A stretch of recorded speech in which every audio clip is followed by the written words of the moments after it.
Sorry, I wanted to uh, live a little early because I wanted to chat with you all a little bit.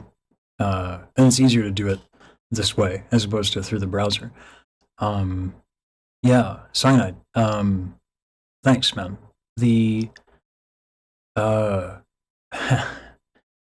uh, yeah, I'm trying to hold back a little less.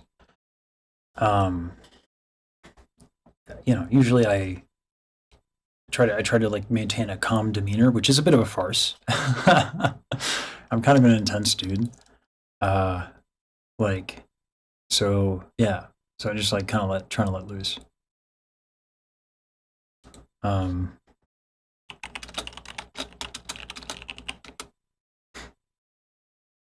Also, shout out to one of the editors.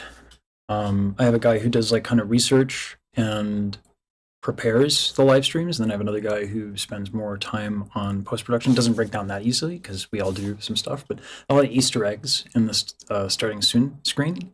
So I wanted to start a little early, also to kind of show this off. Oh, but it looks like sab3r is ready.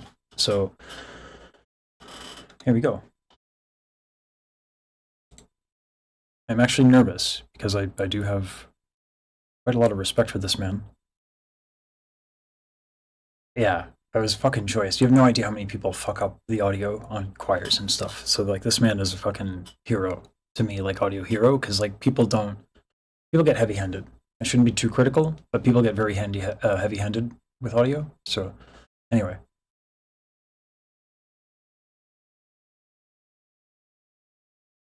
yo, Yo. you can hear me okay? Yes. All right. So I wrote you it's an intro. It's very modest. Okay. I feel it is completely measured, um, and accurate. I tried not to gas you up too hard. So Okay. I'm Okay. just going to get this out of the way. Okay. Ladies and gentlemen and folks, we have a superhero Giga Chad joining us today. Usually I never stream on weekends. However, when this generous god offered his mighty aid, I had to make an exception. You see, you may not know him by name, but he has his hands in damn near every VTuber community project that requires audio production. Music Box of Fate would not be the amazing piece of art that it is without someone of his immense caliber. Introducing the man who never skips leg day, the audio engineering equivalent of All Might, and an individual who makes an even better use of a spectrogram than I do. The one, the only, sab3r. The guy goes with sab3r, sab3r. How's that? Was that good? Yeah. Okay. Okay. No, I think like genuinely the only thing that's like that I'm like, I don't know, maybe not, is like me being involved in like every VTuber community project, because that's just unfortunately not the case. But Well, yeah. It seems like it from my end, but yes, I certainly wouldn't know. So I'm down for the correction on that for sure. yeah, I think like everything else is funny. What what are you involved in? What have you been involved in? It's quite a long list, I imagine. I mean, so truthfully, as far as projects that are on the scale of Music Box of Fate, I mean, really, it isn't too many things. I mean, I did significant audio work on Riku's World Outside project, and then um I did a community choir cover of a song called Prism no Maho by Koseki Biju, and then Music Box of Fate, and then now I'm in progress on this other project. Okay. So I mean, really, that's kind of it. Um, I'll make that correction then. as far as like big, yeah, I'll make that I don't know. correction. Yeah. It's like high profile stuff, but it's not like super numerous yet, because like genuinely, I only really started doing this like work of this nature about a year ago. Okay. All right. And there's only been so much time, so only so many things have come up as like projects for me to be possibly involved in. But you got to be kidding me if you had to have been doing audio for longer than a year. Oh yeah, for sure. Okay. All right. I was going to say, I was like, dude, if you've only been doing this for a year, Um, No. that's fucked up. No, You can't. yeah, that would be crazy. No, I've Yeah, been doing audio since. I mean, we can talk about this when the actual for sure. Yeah, that's right. We things we happening. yeah we should probably address why we're here. My audio, some people have noticed, like you, me, my entire audience. My audio's it sucks. So, and you were very generous enough to offer some help. So I appreciate that. Um, I showed you a little bit of my signal chain, and yeah, help me. Is the word senpai? Is that like weird? Is that inappropriate? I don't know the fucking jargon here. I don't know if it's if I'm on that level where I could be looked upon as a teacher of that caliber, Okay. but maybe I think I could get used to it. Okay. All right. We can go with senpai, I guess. And if it feels weird after a little bit, we can go back to the all might of audio. Yeah, that's fine. Uh, yeah. Okay. Saber's a really busy dude, y'all. So I do see chat. But also I want to respect his time. So I'm gonna get to you guys as I can. But we'll probably be. I think like the way we'll do this probably is you're gonna need to hear me talk when we make adjustments. So Yes, for sure. so we'll do it that way. I'm going to share my virtual cam because I'm going to bring up the audio on stream here so that they all have that, and then I'll just turn my camera on for the OBS virtual cam, and we'll do it this way. Boosh. You can see everything, yeah? Yes. Dope. All right. So this is what we got here. We got dhum, which, as you heard in the video, I have a tremendously obnoxious kind of room thing going on. Oh shit! I do gotta say, thank you for the membership, Cyanide. Thank you. Student level, Jesus Christ, dude. Thank you. Much appreciated. Sorry. But No, that's all good. Do what you got to do, man. yeah. Yeah. Thanks, man. I'll DM you after this. I appreciate it. Okay. So, yeah, obviously the big problem is that I have a condenser mic. Yeah. So, like a noob, I bought that thinking like that's what real singers do, and I sounded great on it in a studio. But like then you put it in a room that's a fucking box, and you got this situation going. So you can kind of see what's going on here. I can bring out also a spectrogram if that helps a little bit. If you want to hear the room through that. Yeah. So I guess you have this many instances of dhum just because you identified this many kind of Yeah. like Resonant resonant frequencies. frequencies Yeah. kind of thing. Yeah. It took some time to Okay. tune them, but I don't mind retuning them. Like whatever you think is appropriate. But yeah, it was basically I did run all of this through a spectrogram so I could see what was going on, and I think I forget what I did for white noise. I think I did with just my mouth or something like that. So I don't think it was super accurate. Yeah. I got you. Yeah, I think like there's definitely ways that we can approach doing room denoising.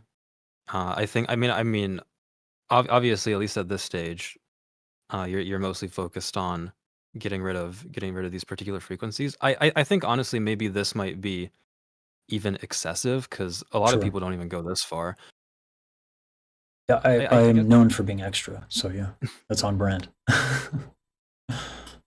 Yeah, So yeah, so talk to me a little bit more about the rest of the chain. sure. Gate. I'm not sure if that was to be done before, but I figure it's not that big a deal. And then denoise. Mainly, I wanted denoise after all of this for CPU usage because as a matter of fact, this is an old laptop and it's actually chugging right now. So let me just close Chrome on it real quick. Why I didn't do that with this mouse, I don't know, but I just did in the laptop. So it's kind of old. Mhm. So CPU usage is a consideration. And as you can see, very aggressive denoise. Then I have my de-esser, and one was not enough, which was crazy. Yeah, I see you Yeah, have two. yeah. I really tried to make it work with just one, but it just didn't work. I mean, that could be like how I didn't, yeah. So it could be a settings thing, but yeah. Mhm. De-esser, I tried to keep it light, but honestly, I was listening to one of my videos.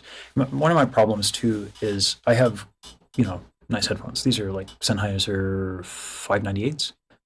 Okay. So a lot of audio problems I don't hear until I like go watch it on my laptop. So, so this de-esser might not be aggressive enough, but also the other problem is we're going into, well, you saw that we're going into the RC505, which has its own compression. Yeah. So I don't know where. I imagine the de-esser you want after compression. No, you would want it before, correct? So I typically do after because at that point all the dynamics decisions about the audio have been made at that point. So it's in the event that I would go back and change the compression, it's not going to mess up. Um, yeah, it's not going to mess as much with the de-esser settings. But I think really it can go either way. The way that I typically approach a vocal chain is uh correct or yeah, like corrective EQ, just taking like what you need, so doing the roll off. Your microphone already has that 80 hertz pad, Mm-hmm. I do like roll go. off on the low end. Yeah. So yeah, that basically is taking care of that. You can also just do that in software, but on the mic even better, kind Yeah. of just baked in there for free. And then I typically look at doing compression first and then EQ after that, and then I will look at things like de-essing. Mm. Your sibilance doesn't sound particularly sharp to me, but I would imagine that the vocal denoiser is also contributing to the flatness of your sibilance, because I believe it would probably be interpreting it as noise. So it's removing it because we have it on adaptive mode. Mm. Well, I mean, given that it's live audio, adaptive mode is the preference. Correct me if I'm wrong. It can be. I think adaptive mode is more useful in situations where the ambience in a room is ever changing. I think because you probably have a pretty static noise floor, I actually almost wonder if it would be more beneficial to learn the static noise profile of your space and then you run it in a non-adaptive mode Okay. to preserve more, Yeah, that would or, preserve more or yeah, CPU. Yeah. yeah, well, yeah, to do like more gentle shaping, and then also it's not constantly rerunning the calculation Yeah, on for sure. on the thing. How do Um, I do this? Because like so I I don't know what I'm doing. Yeah. So what you can do is, well, it says learn from selection, but I think if we just give it, if you click learn and give it a little bit of silence, I think it might build the profile based on that. But we would have to run it before the gate because the gate is currently removing. Yeah. Oh, I should probably turn the hums on, right? While it's Um, learning. you can. I think you can leave those on because those are just kind of static EQ moves, and those aren't going to be changing any of the dynamics of the input signal. Hmm. So that's pretty much it, yeah. Yeah, yeah. So what we're gonna want to, because I think it's still learning currently. So if Mm. if you unselect the learn option now on this one, well, let's just do this. Let's just do this one more time, where you press learn. We just give it a couple seconds of silence, then you click learn again, just to like Okay. get that baked in there.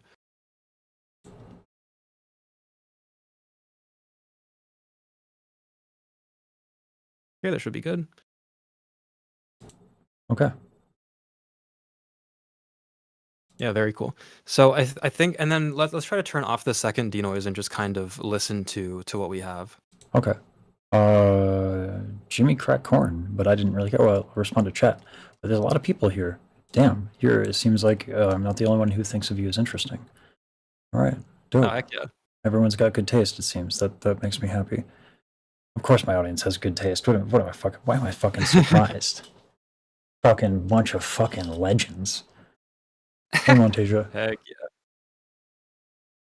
okay, cool. This is great. So I'm actually already hearing a market improvement in the way that your voice is presenting because it's not being constantly shaped by that adaptive noise removal. So Dope. we're retaining a lot of the intricacies that were there before. I think at this point we can try to back off the reduction a bit. Like the reduction slider on the right there is at 18. Yeah. I'd be interested in trying something closer to 12 Oh, just to see kind of like how much can we get away with letting through here. yeah, Uh, for sure. because we do want to remove the hum, of course, but we also don't want to remove so much that it's affecting the timbre of the voice. Okay, I wish we quoted, or we had I had recorded my rant about people overcorrecting the voice so that I could be caught as the giant hypocrite that I am. So yeah, no, this is dope. So folks, like one of the things that, one of the reasons I have particular respect for sab3r, and one of the reasons why I thought the community version of Music Box of Fate was so phenomenal, is that it's easy to become very heavy-handed, and I think a lot of folks who do audio these days don't often work with like either really good performers, or they don't work with performers at all. And so when they do work with good performers, they don't understand how to keep the nuance of a performance. And that ends up with a lot of times like a neutered sound that is really safe and kind of, in my opinion, kind of plastic. I have strong feelings on this. So not to be super critical, but it sucks. It's, when you have someone like, Iron Mouse, and I thought Riku did a fantastic job, and of course like Marco, and then even if someone's not spectacular, you still want their sound as much as possible because it's theirs. And you guys kept the spirit of that like crazy in over 126 fucking vocal takes. I mean, the dedication was fucking profound to learn about.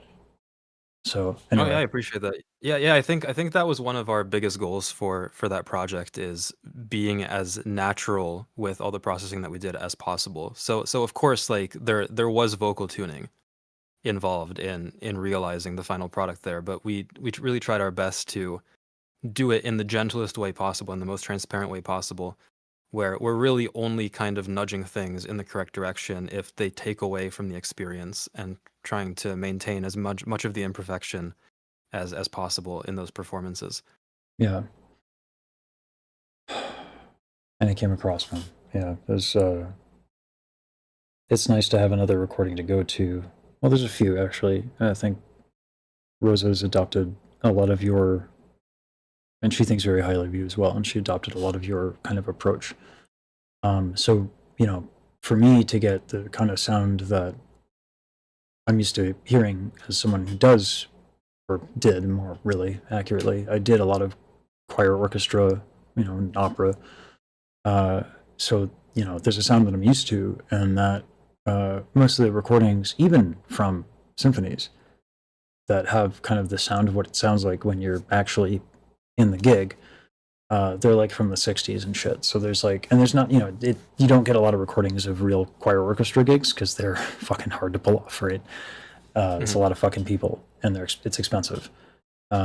So yeah, like now I have more than like 5 go-to recordings, which is nice. Like, yeah. So I yeah, think one of the interesting things about the logistics of all of these giant orchestra recordings is typically when they do kind of record these performances with the intention of distributing them, then like every single instrument has a microphone and every single like everything is so intricately like planned out and managed, and there's just such a sheer amount of money in the equipment that is even deployed to make something like that happen that it's really unapproachable, I think, for to do it any other way than the way that we did it, where everyone kind of recorded themselves with whatever they had. yeah. Okay. On that note, should I just Okay, delete this so sucker then? get Yeah, I rid. think we do delete the sucker. I did notice something though, in this previous vocal denoise, and that is that the input gain is floored down all the way. I'd like to investigate this because Yeah, on my Scarlet. You talking about? no. So here on the right, you have the input Yes. slot Yeah. on the right of this plugin down all the way, and I think we can probably well, we can't ease off this right now, but that's because the input gain on your Scarlet is completely kind of cranked out. My suspicion is that the reason that your voice distorts when you kind of get louder is because you're clipping the Yeah. analog to Oh digital yes. Oh converter in yes. your interface. I see it. It goes red, and I Yeah. don't know how to get the volume without also getting distortion Yeah. digitally as well. So. So I think we'll be able to kind of handle that with the LA2A that you've slotted in here, Mhm. where just to kind of keep the levels intact. But I think what I'd like to try is to get the same volume that you currently have, but we can do that by turning down the gain on your Scarlet to like halfway, and then just easing off of the input attenuation in this voice denoiser. Yeah, so probably just like bring this all the way up, to be All the way up. honest. Okay. How's that Wow. sounding? Um, Too much? maybe. Yeah. Let's just like zero this out, Oh yeah, kind got of. it. Zero, Then not like plus 10. Got it. yeah, Listen, I like to crank shit apparently. So yeah. did I Oh mention I'm wow. not Okay, slept? cool. All right. I think now that we've done this, we will have to relearn the noise profile for the Sure. denoiser because we have changed the gain staging into it. All right.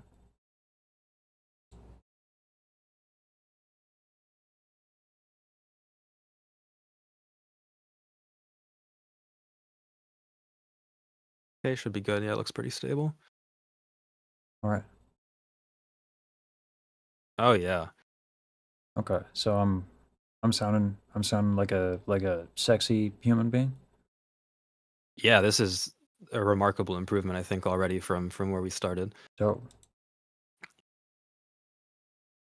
all right. Okay, sick. Yeah, We also have I do Gullfoss on. I do So like this Gullfoss move. Gullfoss is kind of similar to the Clarity module in Ozone if you ever use that.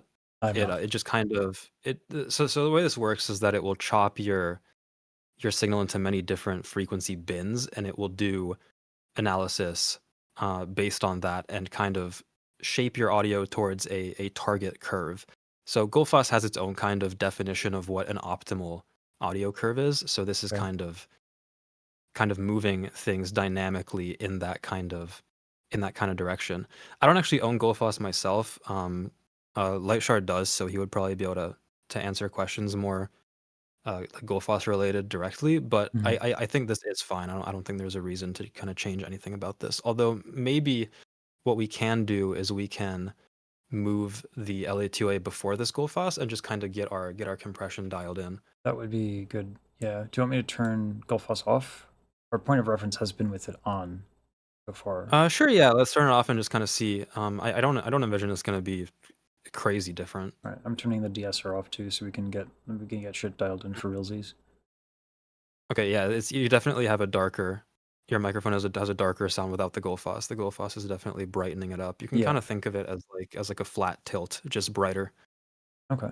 for what it's doing. So it's kind of compressing your vocal fundamental area and then bringing out some of those middle harmonics, and then of course boosting a ton of air.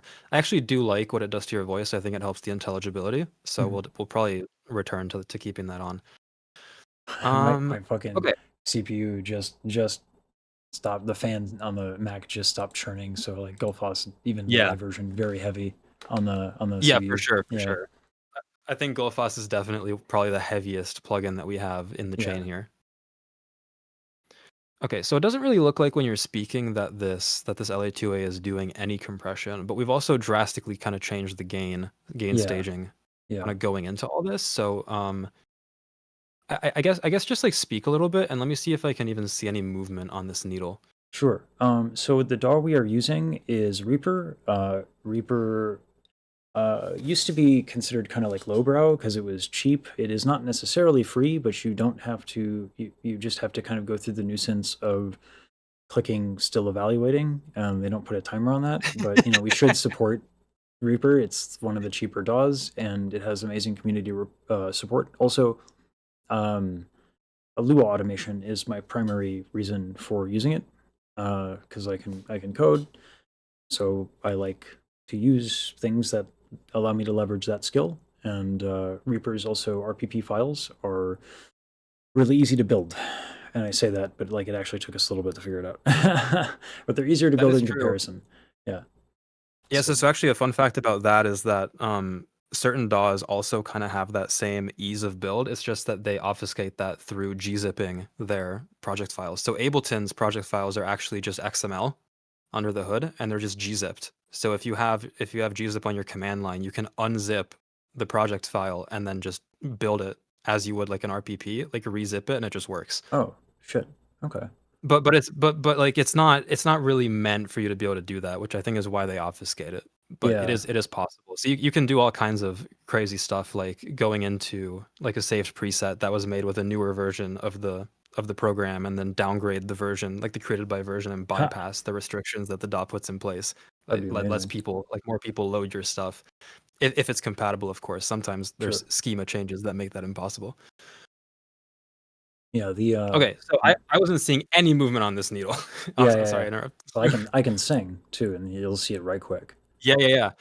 So I think actually let's do that Okay. because we don't necessarily need to be doing any compression on the voice, and in fact I think if we were to dial this in right now to be working when you're speaking, it would probably be doing too much when you're actually like in your singing loudness kind of Yeah.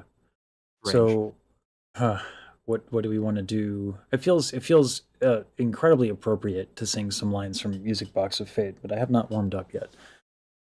It hasn't stopped me for before. Like I'm not gonna sit here and pretend like I'm fucking responsible with my singing and voice. Oh, I don't have to do this. I don't have to change my browser because I can.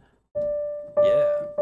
And then while you're doing this, also keep an eye on that clipping indicator on the interface just to make sure, because we might have to lower the gain if we're still hitting the red Yeah, when we'll you're at your see. loudest. Yeah. I'll do this hold a show because we'll know right quick. Is this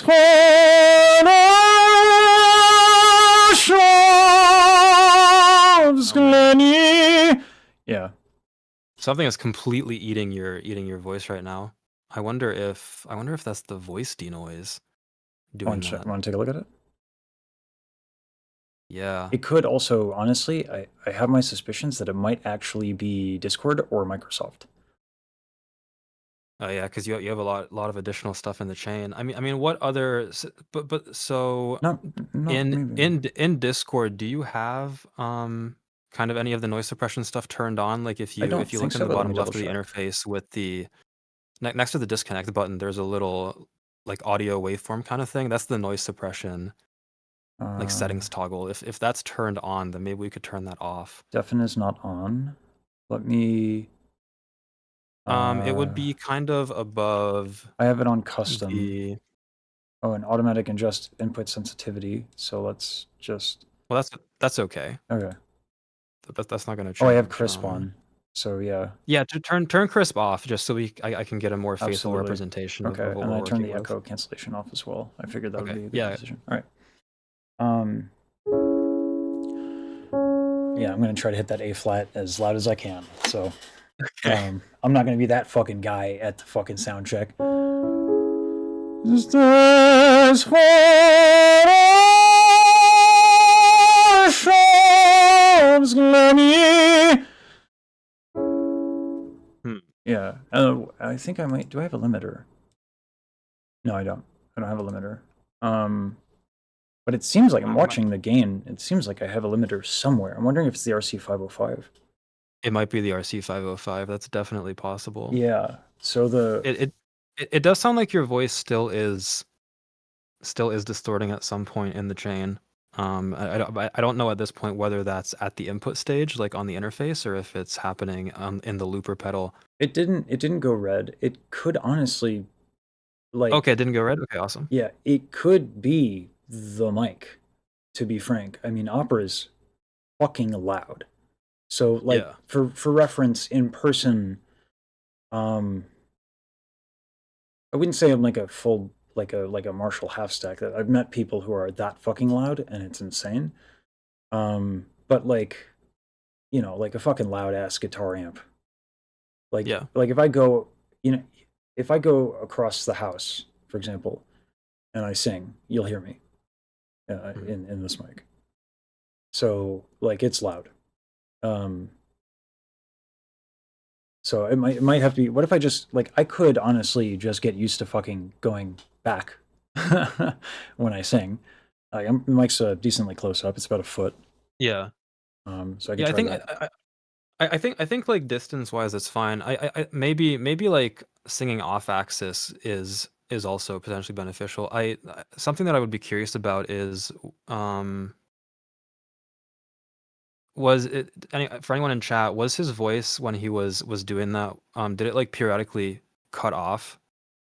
Or was that something that was happening through Discord? I should just pull up Yeah, I was gonna say if you want to pull up your the stream stream audio. and then I'll just tell me when to go for it. And obviously I stream in HDR, so it's a little slower. So yeah, Yeah.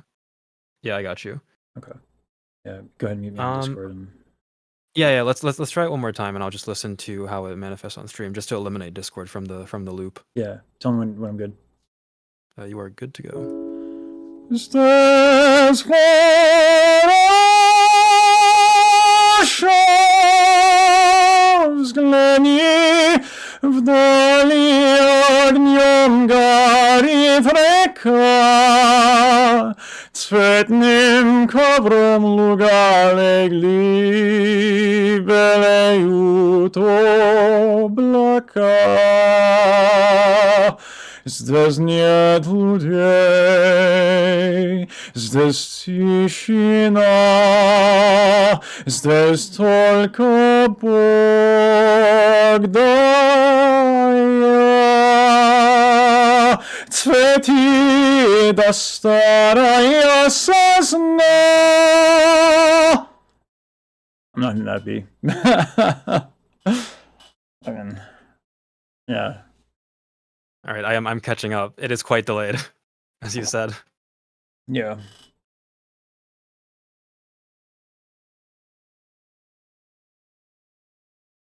Okay, it does seem like it was a Discord issue though, so that's good to know. Oh, I okay. don't think we're losing any like large chunks of audio on the stream itself.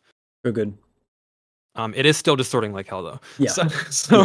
we have to figure out what's going on. So here's what I can do. We can try lowering the dB on the mic, Mhm. and maybe that'll do it. Because I don't know if it's the diaphragm. This is a large condenser Right. microphone. Right. So it might be the diaphragm. But what if I lower the thing? Is that going to affect that, or am I just? Yeah, I mean it kind of affects everything down the chain. Although, yeah, I don't know because Let me. I mean Let me try what is going easiest?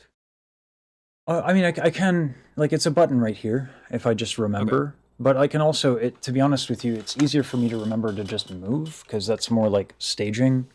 Like I am Yeah. more of a theater performer than I am a recording artist. So, like if I just sing, if whenever I sing, if I just have what I guess what some call fucking mic technique and shit. So if I do it on a high note where I just get some fucking distance, that's Mhm. like not an abnormal thing to do.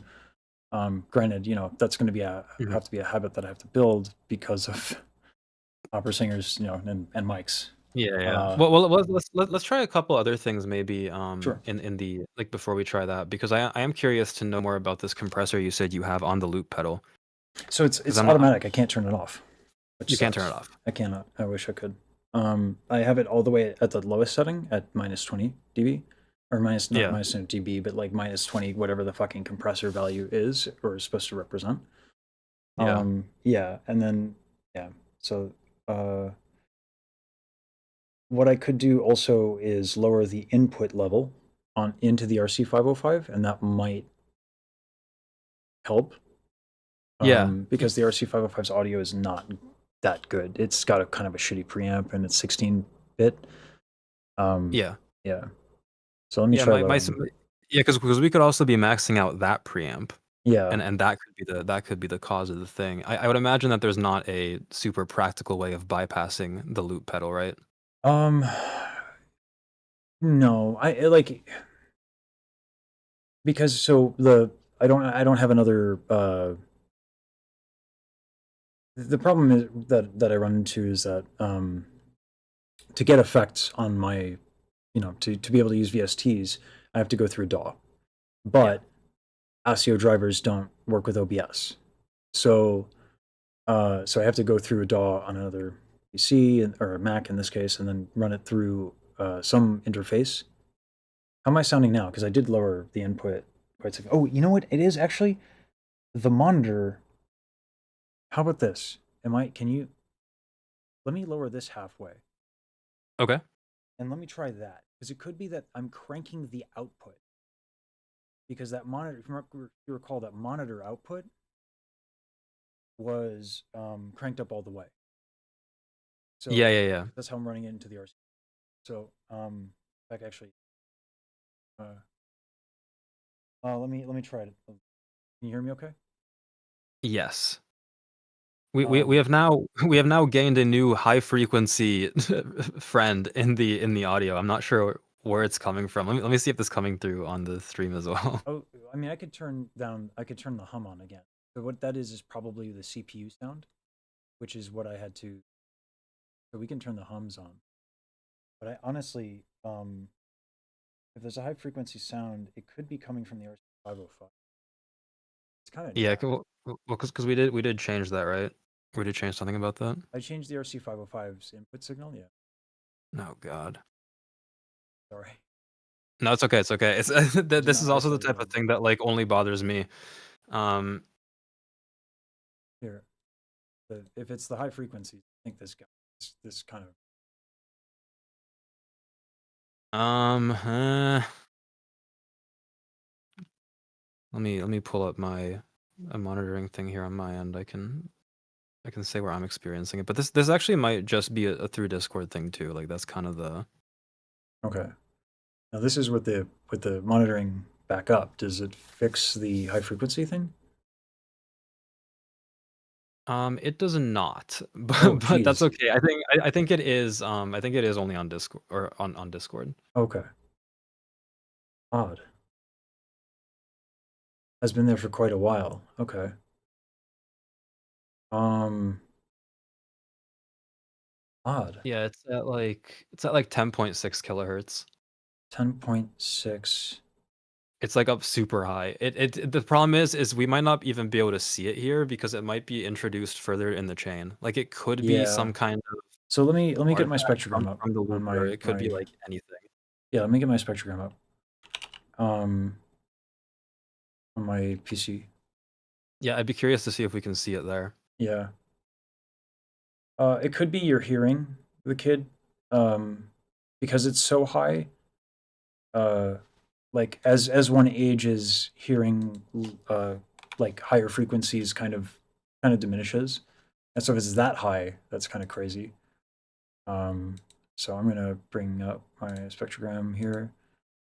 It does seem to have gone away, which Okay, is good. so But it where did could it come from? be. Where Oh, did it you know go? what it is?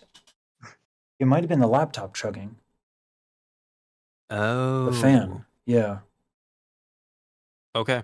yeah. I think that's actually what it is because I just noticed the fan is not chugging now. So yeah, Okay, good so to know. this is another example of like this Reaper instance has to be really quite efficient, more so than it has been.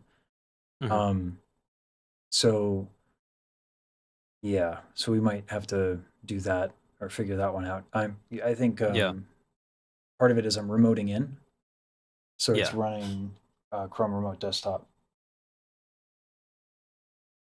and as I click around it, actually it's starting to wind up the fan again. So, but Yeah. I think I guess just maybe in the because the dehum shouldn't actually be causing significant stress on the computer. We're not running any of these in linear phase mode, so it's just these really are just static kind of EQ yeah, cuts. what? I do kind of wonder like how many of these we actually need because honestly I didn't mind anything that I was hearing Okay. when these like weren't turned on. And what I can do is I can kill the reverb and chorus as well, and that'll probably help. Even though they're muted and probably not processing, it's still probably. Um, I'm about to possibly regret this. All right.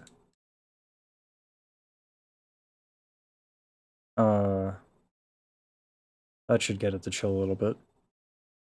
Cool. Oh, and the meter peaked. So, yeah. So the meter peaked here. That might have been where the distortion came from. Yeah, I'm not sure when that happened because if you trigger that clip light, it will kind of stay on until Yeah, you like clear it yourself. So we can fucking find out. Listen, any excuse to be a fucking loud, obnoxious motherfucker. I'm here for it. okay. So one thing that I would like to revisit is the LA2A because I didn't actually get a good idea of how much Hmm. how much we were compression this was doing when you were being loud. Yeah. Let's just give that like a quick. Am I being instructed to be loud and obnoxious? Yes. Fucking dope. Is this what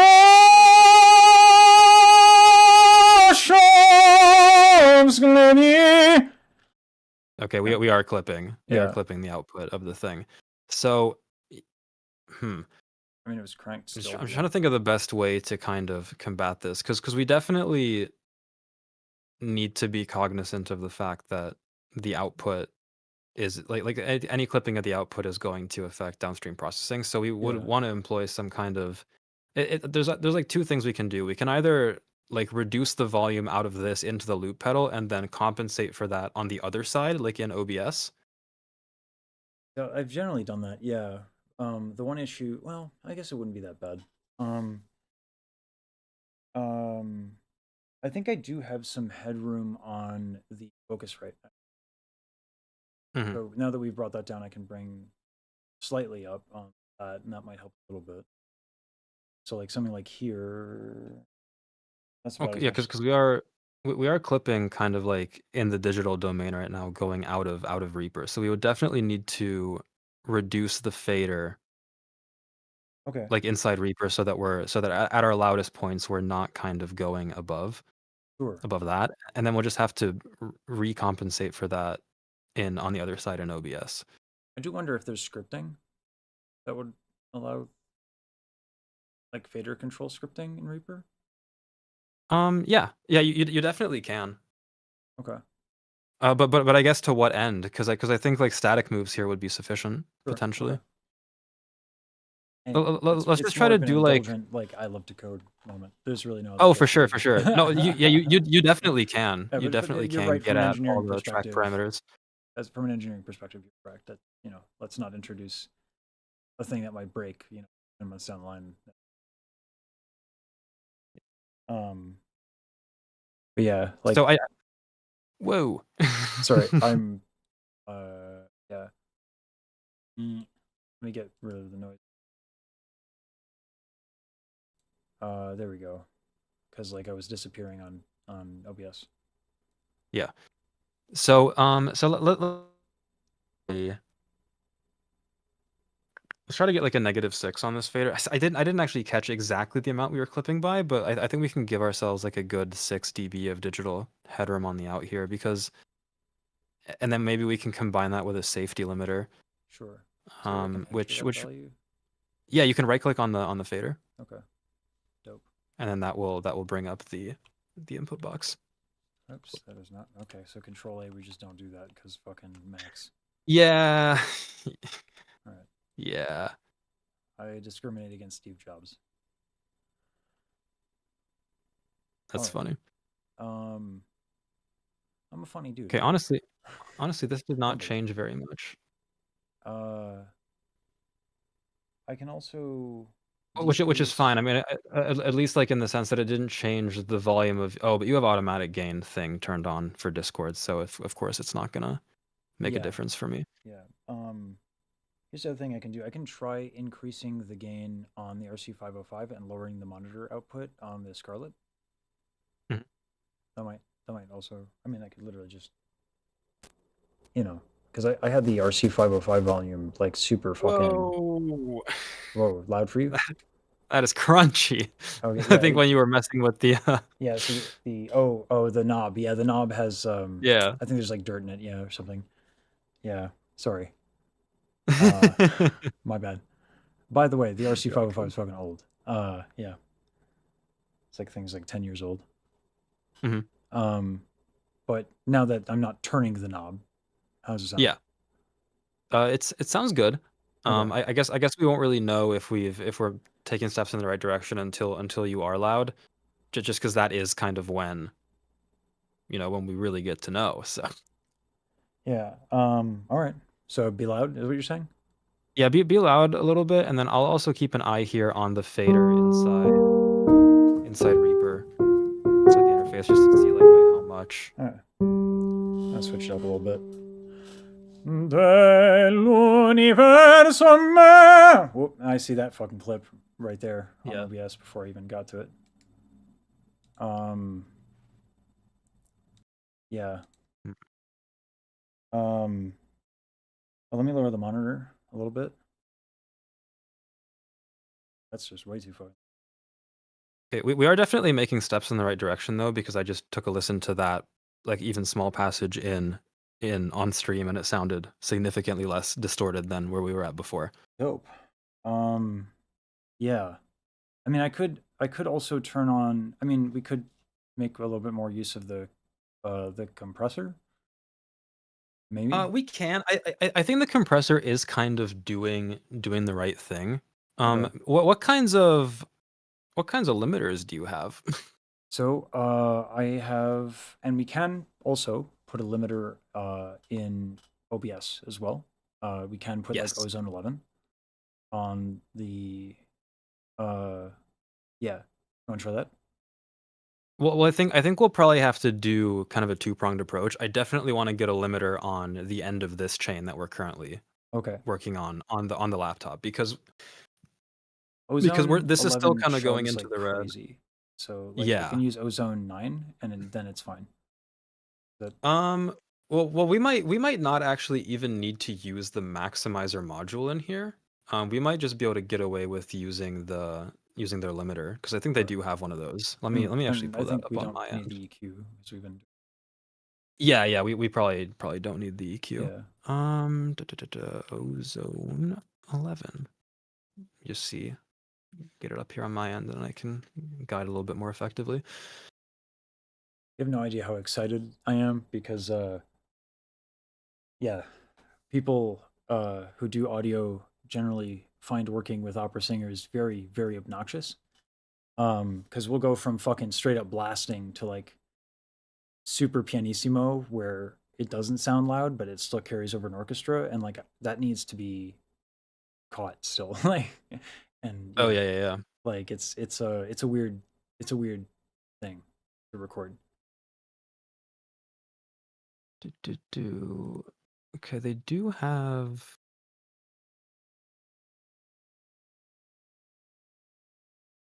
They do have the vintage limiter.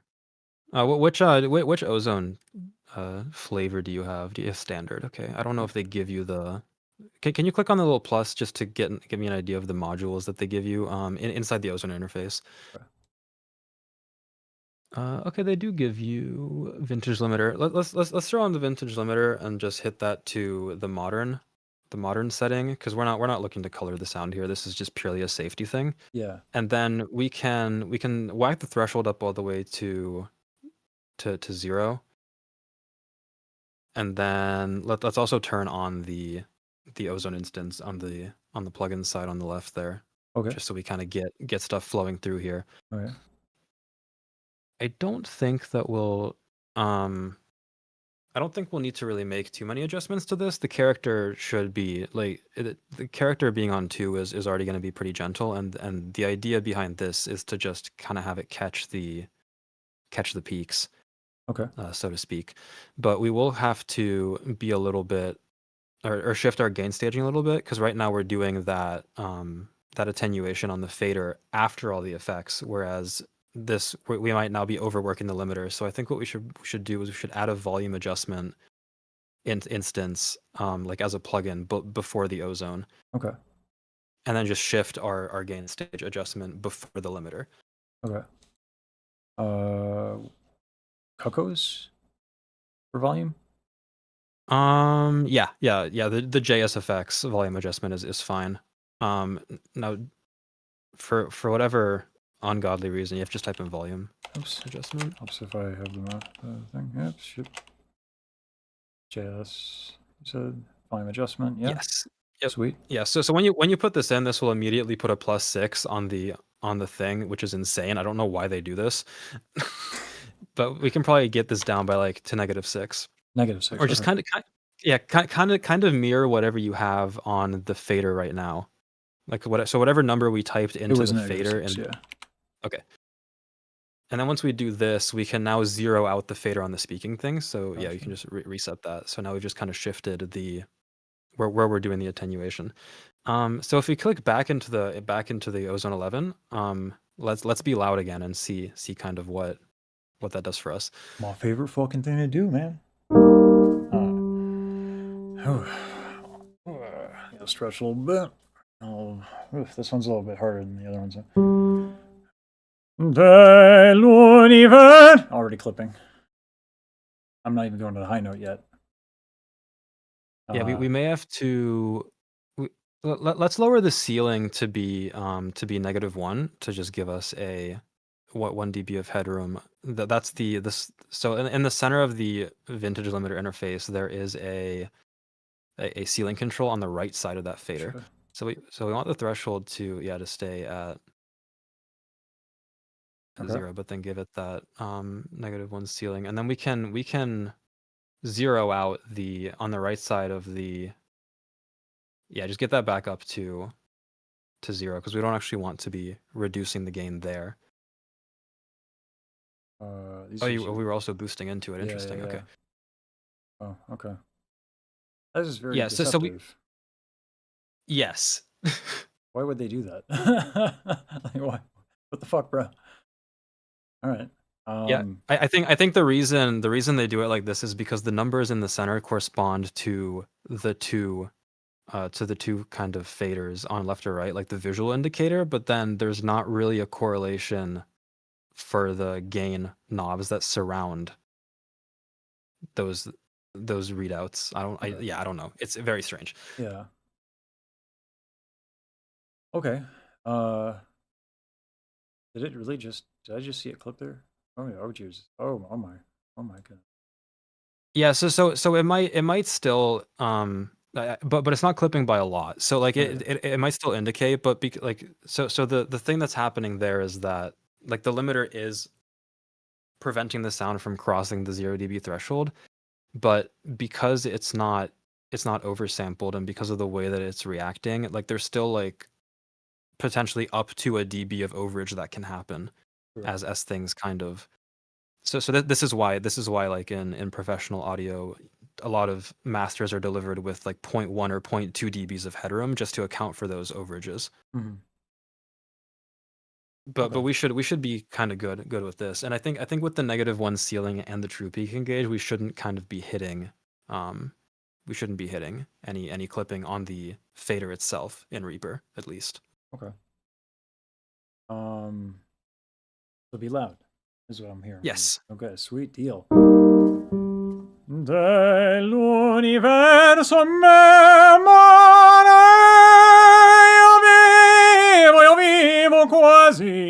io vivo quasi in ciel. Hey, I finally got it to clip. Sorry, I know you're trying to prevent that, but it does feed my ego. It does sound good though. Oh, it's awesome. That's exciting. Like it definitely is a little hot. I think there's probably still something going on somewhere, but this is so much better than where we started. Dope. Fucking yeah, fucking dope. So what do I do for OBS? Like it's a little quiet. Stream, is it quiet when I talk right now? I would imagine I wouldn't hang out for this stream. Oh, I get to listen to fucking distorted audio all day. Holy shit, how exciting. But if I got anyone watching, yeah. Infinitely better? Awesome. Thank you. That's interesting because I'm still like really, the meter is not, Night and day? Dope. All right. So it is quiet, but I can fix that on OBS. I mean, now that we have something. Yes. Yeah. So we definitely wouldn't want to mess with anything on the Reaper side now at this point, because I think we kind of have we kind of have everything figured out. But because we did kind of completely change the gain stage, you just have to make sure that your voice is balanced against everything else now on the system audio level on the computer that you're streaming from. Mhm. And this can actually give us a good chance to kind of look at the ducking setup as well. Awesome. Yeah. Okay. I can just share OBS now, yeah? Yeah. Oh, fucking sweet as shit. All right. So close this out. We're good. Or do we need any of the Yeah. dehums now? I don't think so. All that fucking work.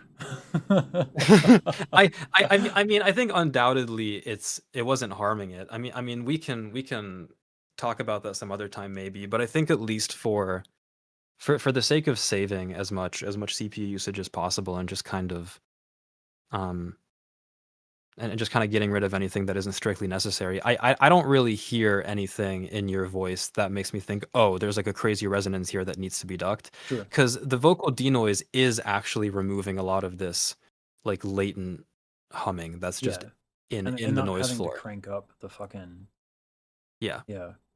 Um, we had Goldfuss off. Leave it off. What do you think? Yeah.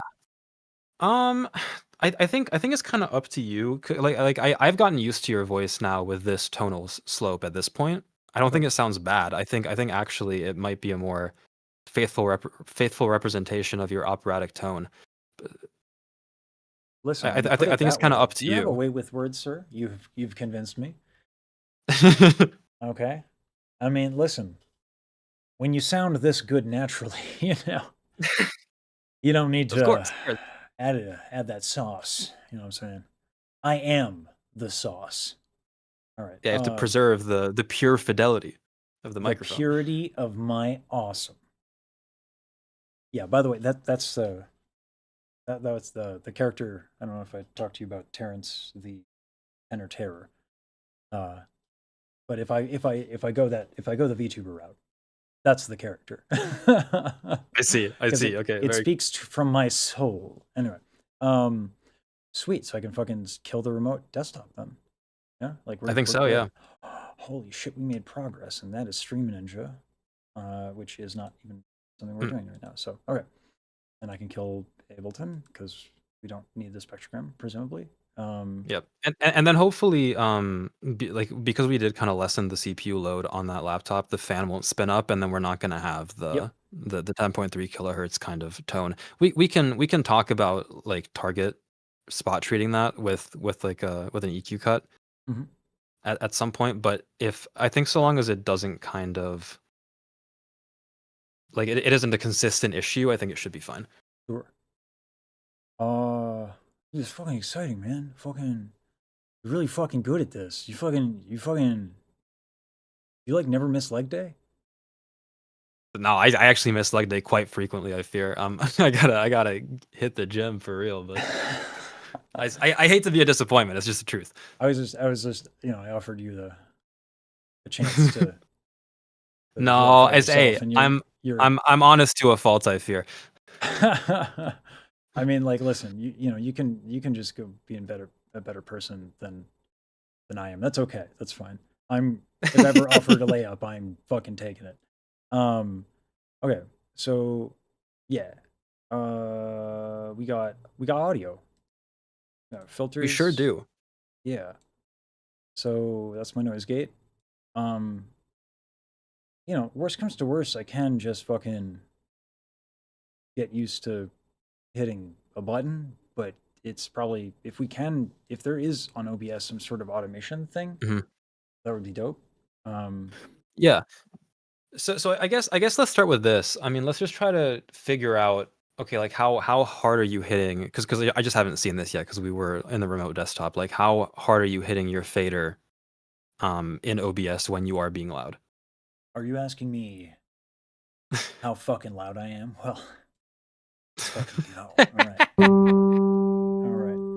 All right. Bell'unico Yeah, right. I'm not even at the high note. Okay, yeah. So we are clipping there a little bit. So we can probably just get a yeah, because we don't want to introduce any latency if we can avoid it. I mean, my PC is.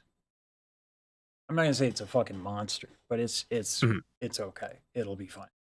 Yeah. Well, but just in the sense that like any time that you introduce anything, like it really the power of the PC is not an Okay. influencing factor on the latency that is introduced for like the processing latency, because it has to, like, certain plugins just have an inherent kind of Mhm.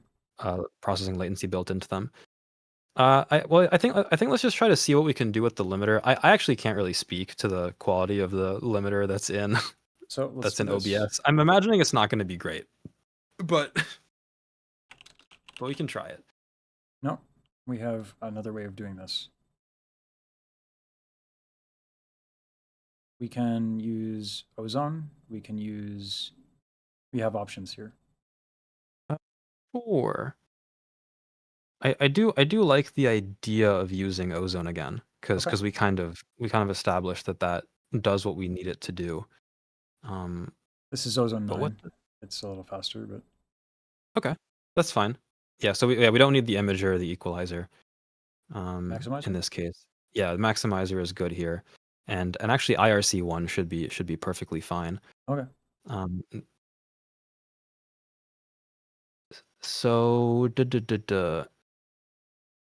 I mean, gosh, oh, we don't really get a. Oh, but we can use the input gain to gain up. I would say try to gain up into this by like 3.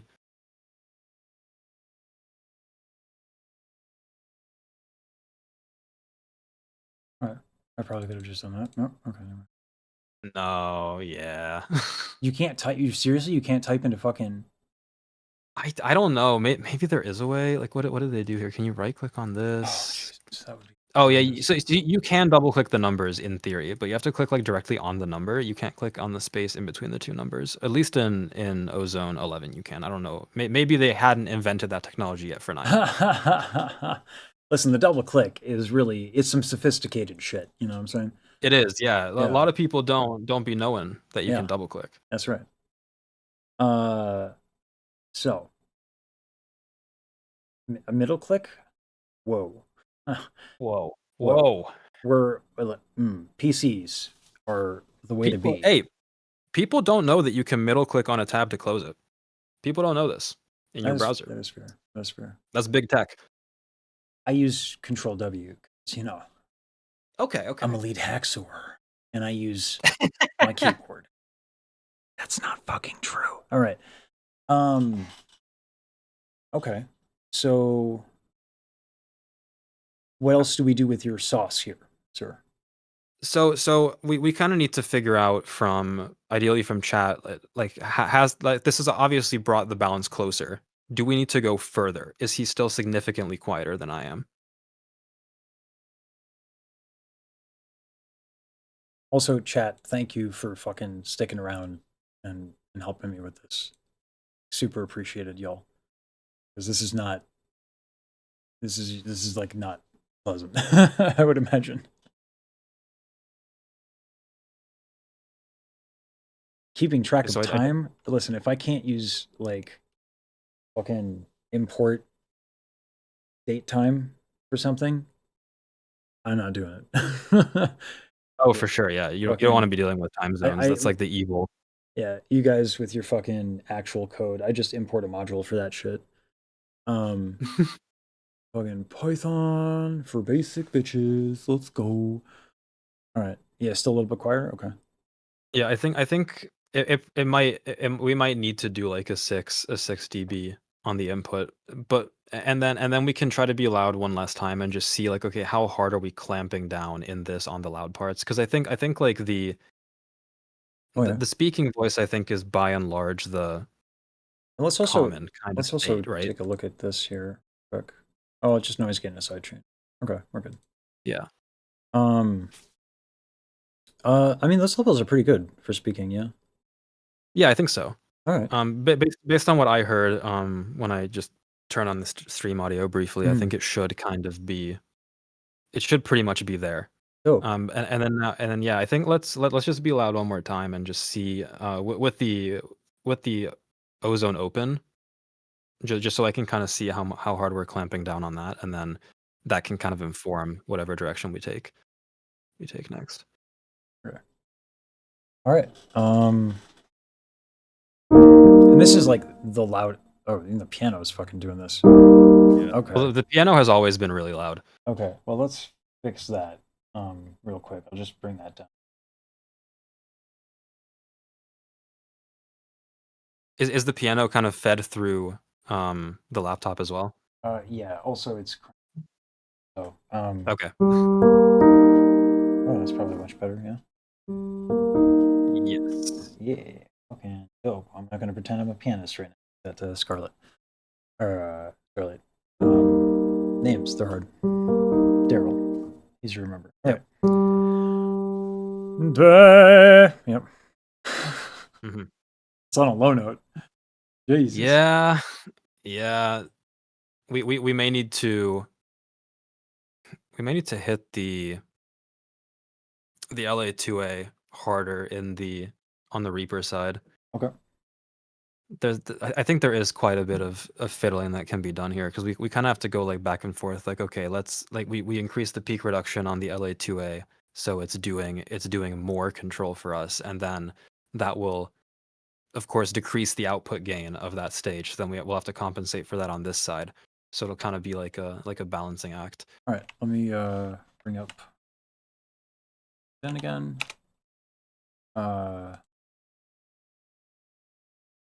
Needs more cowbell. Should have known. They're fucking basic in this bitch. Doing I clipped before the high note, Tobos. Because I am loud. Oh, Chris in the chat. Hey, dude. It's hey, Light Shard, man. Hey, dude. I am figuring out just how fucking bad I am at this. Almost like how bad I am at centering my glasses. Almost. Not quite. So if I can remote in again.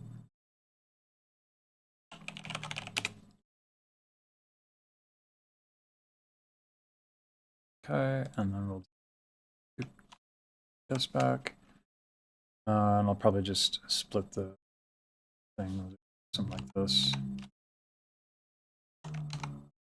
And then I'll bring up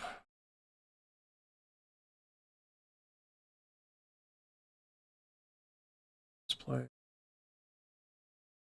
Yeah, that fan is back. Very cool. Yeah. Let's do that.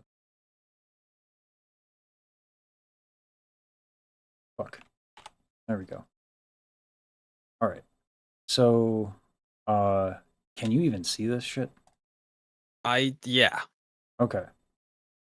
I can. Impressive. So I think we'll probably want to bring the peak reduction on the LA2A up to, because right now it's around like, what is that, 10 o'clock? We can maybe get it closer to like 11. Yeah. Yep. Fuck. Okay, there we go. And then, all right, low note.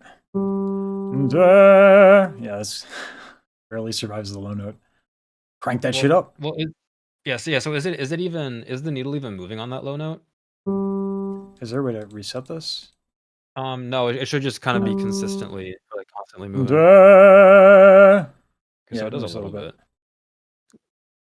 More? Let's just kind of get it at noon, and just kind of see, because I think it would be better to overdo this and then back off if we need to, than to kind of keep inching up. Nice. Okay. All right. Yeah, I think this is probably calibrated better now than we had it, for sure. All right. That's still the low note, bro. It's just Yeah, about to get way fucking louder. So no, yeah, but like it'll do more compression when you go up into the higher all right, things. So like what we want is we want it to be controlling that low note, but not like slamming it completely. sure, And then but it will be slamming the high note yeah, like okay, super hard. yeah. Do I fucking rip it? Yeah. Alrighty. Dell'universum. Yep. Well, yeah. Well, that's fine. We're fine with That's that. okay. We're go. Okay. Yeah, I think it's okay. Like it's not I wouldn't say it's coloring the sound in a negative way when Okay. that's happening. Like it's okay if this is kind of going If it's going little live. honkers. Okay. All right. I'll fucking just let it rip all the way up. Dell'universum amore, io vivo quasi, io vivo quasi in ciel. How's that sound? I think it's good. Really? Chat. Yeah. Chat. Listen, he might be the audio superhero, but you're the people who have to fucking listen to me on the regular. So we need your vote. That is true. as Yeah. well. So if I mean and we will don't worry, chat. We'll take care of the high frequency sound at some point. That'll be easier to do just by kind of like sending settings or something. But Yeah. I mean, that is literally what I use the dehum for, to be frank. yes. Yeah. So it might actually be from the PC as well. I'm not quite sure. I have a lot of, as you saw, I have quite a lot of equipment. Yeah. Yes. Yeah. You got the crazy setup there. Yeah, I'm in a fucking like box. I try to like not show the camera angle a little bit because it's like it's a little crazy, but yeah. I think like a lot of people would be like, how do you fucking live? In fact, I have my keyboard on my lap, like, but I like my hands free to fucking play with buttons and Oh, cool. Yeah. You'd be right at home in like a modular synth kind of environment, right? Don't like, fucking threaten me with a good time. Oh, fucking modular synths. Oh yeah. If I could patch in all of my audio manually like this, I mean, actually no, the inefficiency would drive me crazy. It'd be a fun time, but then I would be like, nah, I can't automate it. But yeah. Mm-hmm. Yeah, Elisha, what we were thinking that the high frequency is related to when the fan kicks on the MacBook that's running the Reaper instance. And it could also be literally the CPU from the like if I stop remoting in, that'll probably help. But it's also going to be from the PC as well. It's a little bit easier, and I could also do, something like this. Fucking just boop. Just put some fucking foam on that bitch. Well, don't thermal insulate it. You'll make it even hotter. Than I'll just fucking here. I'll fucking do this. Hold on. Right. Oh, it's not on. Oh, I don't have Droid Cam on. Hold on. Let me launch my Droid Cam thing that I made because I'm such a lead hacker. You know what I'm saying? So good at that there code when I import Python and have AI do it for me. I'm just that good. Give me 1 second, y'all. You're about to see this amazing solution to an audio problem. Right there. That's beautiful. Silencio, motherfucker. All right? Yeah. That is unprecedented technology. Listen, when it comes to audio geniuses and a dog, he's not impressed with me. Aww. What's his like? So cute. He even fucking rolls his eyes. Anyway, yeah, he's a fucking adorable little dog. He's a little fucking wiener of a dog, but like I guess I spoiled the shit out of him. So, you know,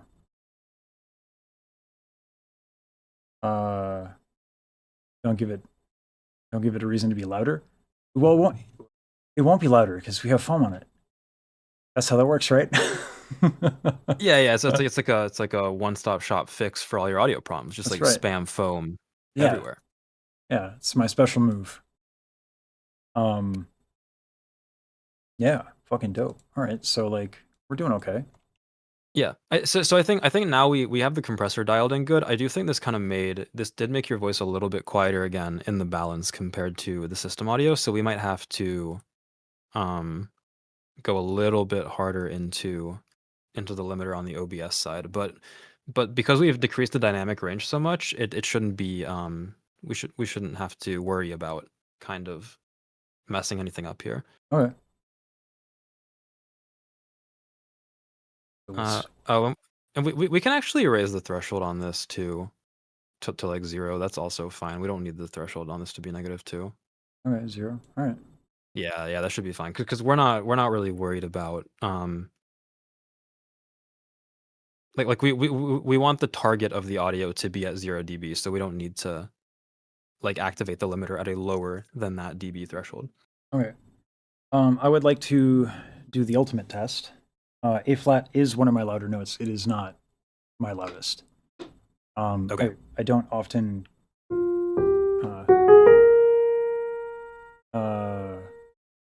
I need to think of a phrase that's going to be friendly for me. Yeah, I can do that one. B flat time? What do you think? B flat time. Is this a special occasion?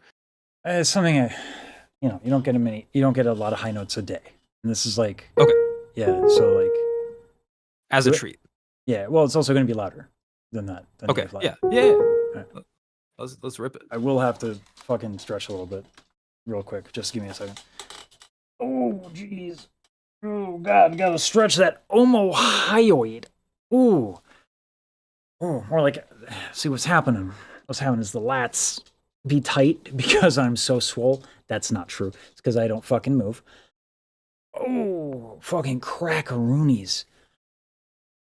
So the lats, there's a muscle attached to the hyoid bone that goes into your scapula. And this is a particular problem for me. So if I'm gonna hit this note, I gotta fucking actually. Ooh, God, that feels nice. Oh shit! All right.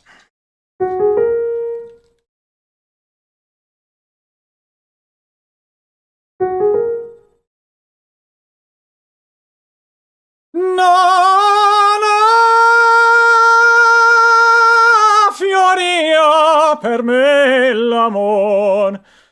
Fioria l'amor. All right, how's that? Well, I think on the loudest notes it did cut out, so let me pop in the stream and just listen to it there. Sweet. All right. Fuck. Shit's tiring. Ooh. I think it sounds good. Oh, really? The B flat. No clipping. Oh, fuck. You gotta be shitting me. I thought I was unbeatable. You were bested by the power of gain staging and ozone limiter. Fuck. You beat me. You outdid me, sir. My B flat is no match for your audio skills. Motherfucker. Alrighty, well, you know what? Shit. I don't know what to say, man. I appreciate it. It's nice to Heck fucking yeah. just like sing and let it rip. Because I was also wanting to do some karaoke streams, and like adjusting my fucking gain on the Scarlet is such a fucking not the right way to do it. Like Yeah, absolutely. Yeah. Let me play something, because now there's the sidechain thing, but I don't want to eat all your time, dude. It's been an Yeah, hour. we can chat about the sidechain thing either now quickly, or we can do it kind of after stream sometime. That's totally fine by me. Kind of, whatever. I mean, I think there's like, now that I have consistent volume, I probably just don't need the sidechain to be 18-1 on the ratio. Yes. I think maybe the biggest complaint that I have about the Ducker that you use is just that the timings on it are very, very fast. So whenever you stop speaking, the audio recovers very, very quickly. And Okay. because it's so quick, it's kind of coming back up in between your words. Gotcha. So I can do like 500 or maybe 400 or 350 milliseconds. What do you think?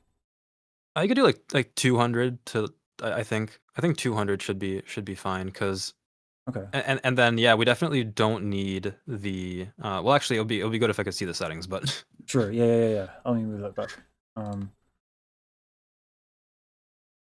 okay, for the attack, we could probably reduce the attack to be like 50, just so it's a little bit more responsive. yeah. And then yeah, ratio. Yeah, I mean, I think this should already kind of get us to a more transparent spot. Yeah. I mean, the main issue has always been like this is much easier to tune now that I'm not fucking, like the levels being Yeah. consistent was like a big fucking problem. Dude, I actually wow, I'm I didn't think I would be like this fucking relieved uh to just be able to fucking sing. Because like I it like this will make it like possible for me to actually just fucking focus on performing. Like and like talking to people and focusing on what I do best, and instead of trying to be like I'm going to think about this thing that I'm watching and then trying to think about how I'm going to communicate that thing, but then also I have to deal with my audio over here. Like I didn't realize how much of a fucking brain drain I was giving myself.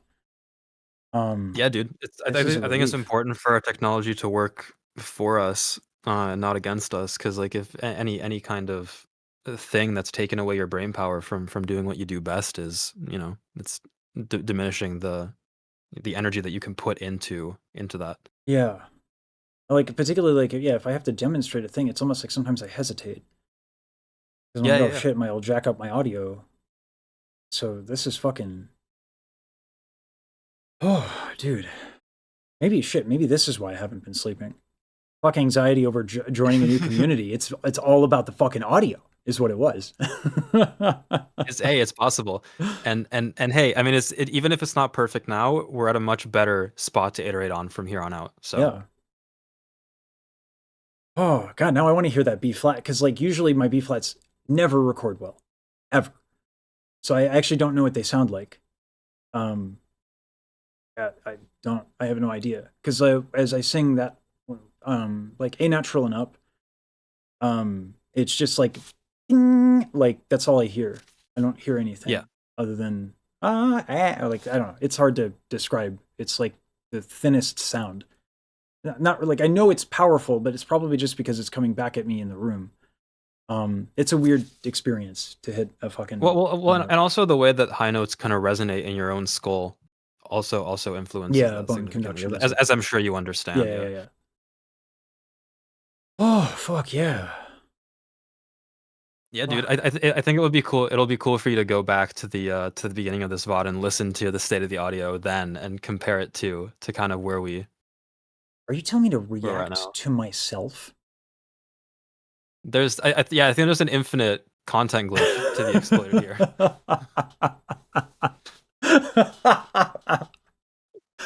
Time to go full trash. Let's go. Fucking level up my YouTube game. Seriously, I really do want I want Daryl to do more reacts to my content simply for not even for the fucking like yeah, that's cool, having a fucking composer you super respect, fucking enjoying what you do. But let's be real, the real value, YouTube trash. I want to make a thumbnail template that is so fucking absurd for like reactception content. Yeah, anyway, these are Yeah, my yeah. professional aspirations as a creative person. So No, the reactception is always really funny. I I think think it's so funny. it's so cool when that happens. Not knowing where to place my face on the OBS canvas was so insane to me. I'm glad people like it. I really am. But it is fucking wild. I'm like, I don't know why y'all watch it because I don't watch React content. I don't know why y'all watch it, but I'm glad you do for sure.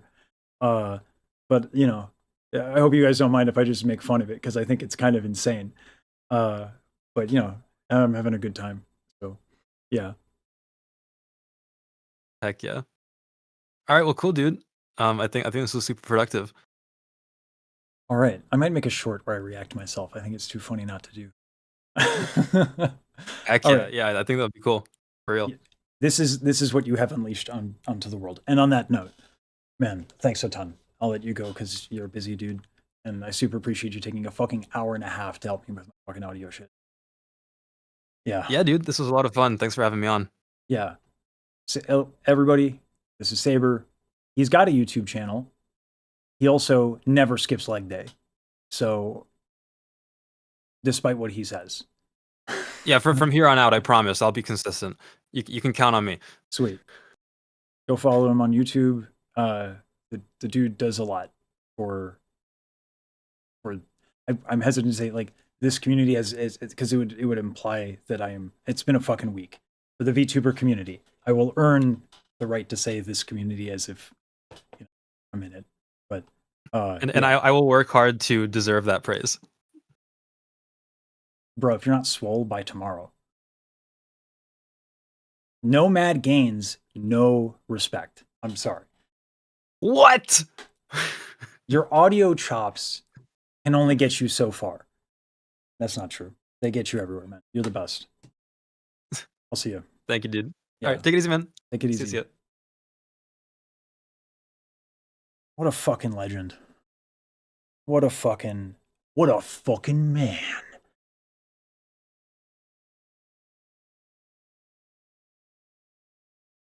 All right, guys. There we go. I had a hell of a hard time figuring that one out. I would never. I don't. There's no way. There's no way I would have figured it out. I would have been screwing around with the audio settings for the next fucking year. Fucking unbelievable. Wow.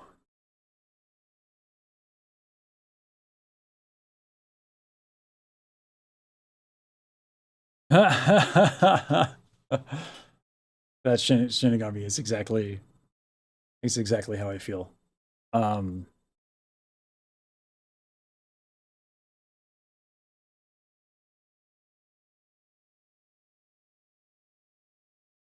Yeah, let's not go with Unk.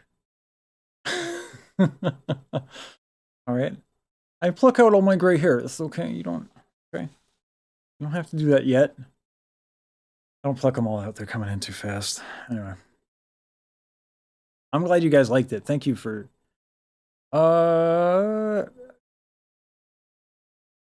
sustaining the high B, LD is a inconsistent thing for me. But that's been getting better. The main problem with my technique right now is actually the strength of my cricothyroid muscles because they atrophied because I wasn't singing. You know, those things have to be really strong, and as well as some other muscles, and then I have to address some tension issues. Like that B flat actually sounded pretty good to me. After a little bit, like it took me a little bit to kind of like really get on it, and then it was okay. So Nessun Dorma is not like a right now thing unless I bring it down a half step. Then yeah, then it would. But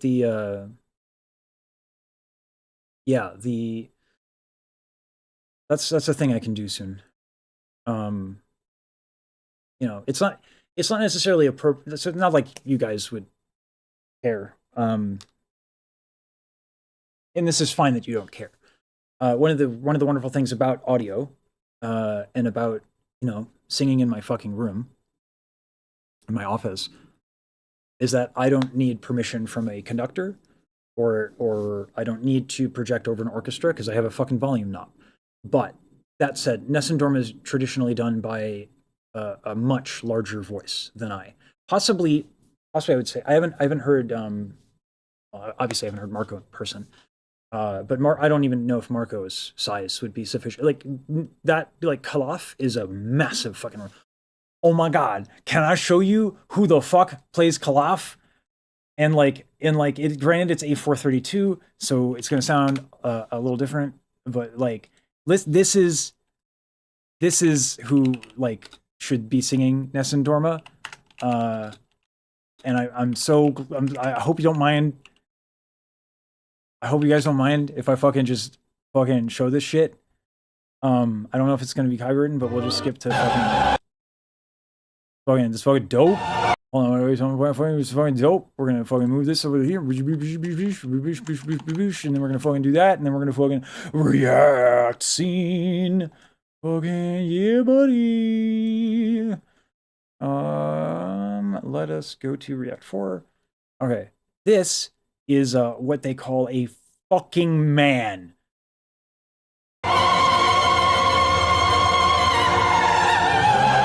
Also, Birgit Nielsen, pretty fucking good.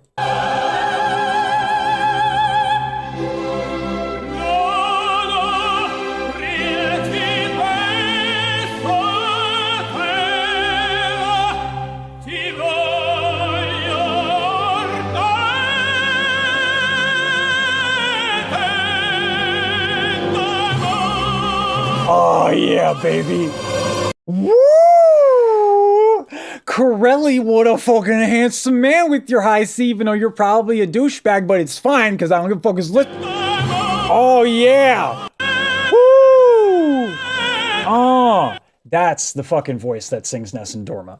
It is a gigantic sound that required. Listen to the orchestra. Like listen to what's underneath him. There's brass, and I think there's timpani. Timpani. Right? Yeah. Yeah. Timpani. Yeah, just fucking project over brass and timpani. Yeah, no, I can't do that. that is never gonna happen to my voice ever. But right, like I can still sing Nessun Dorma on a fucking mic, right? So, and I do love it. I do love Nessun Dorma. It is what absolutely got me into opera. And I know like a lot of opera singers are like, oh, Nessun Dorma. Oh, fucking trite. Oh my god. It's like, listen, man, Puccini wrote some bangers. How about you fucking tone it down? But yeah. I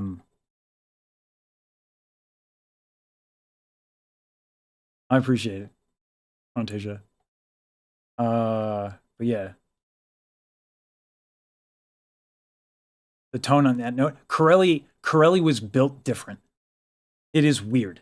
It is a weird voice. Yeah.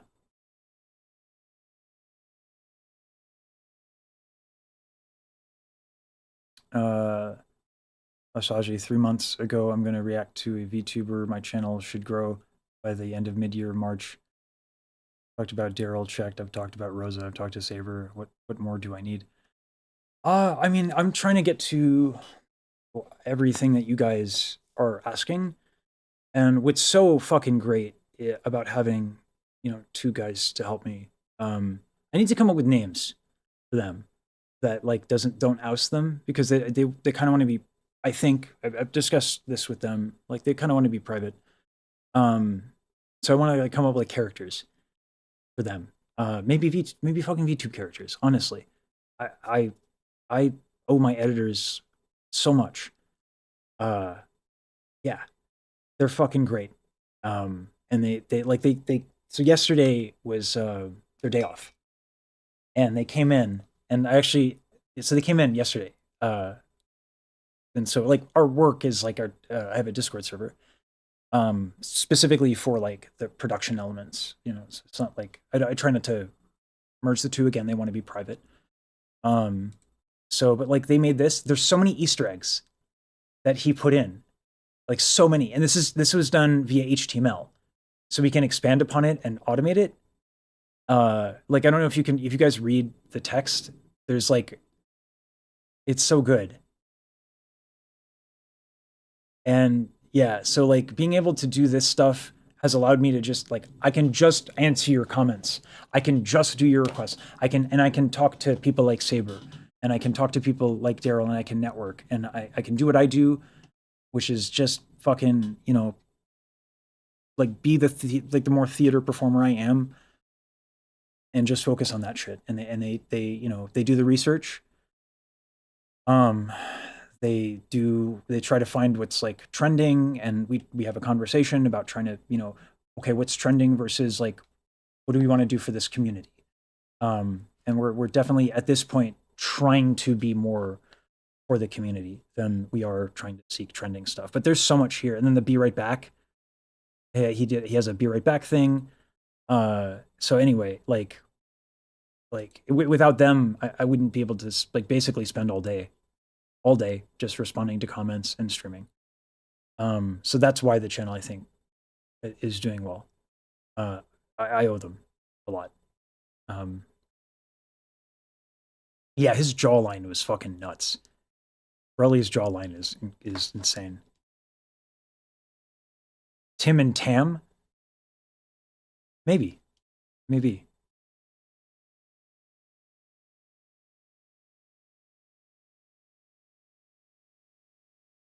Yeah. That's the other thing. I'm sorry if I mispronounce your name. The Kadvilt. Sorry, I know I fucked that up. My bad. But yeah, I don't do front end. I do Python, and like very rarely C++. Like very rarely, barely. Like I'm probably better off like doing pseudocode and giving it to AI. I'm not good with C++, but like I do a lot of Python. I've done some JavaScript, but I most certainly don't do HTML. And they do. So like the one guy had a job as a front end dev, and so that's the guy who made the HTML.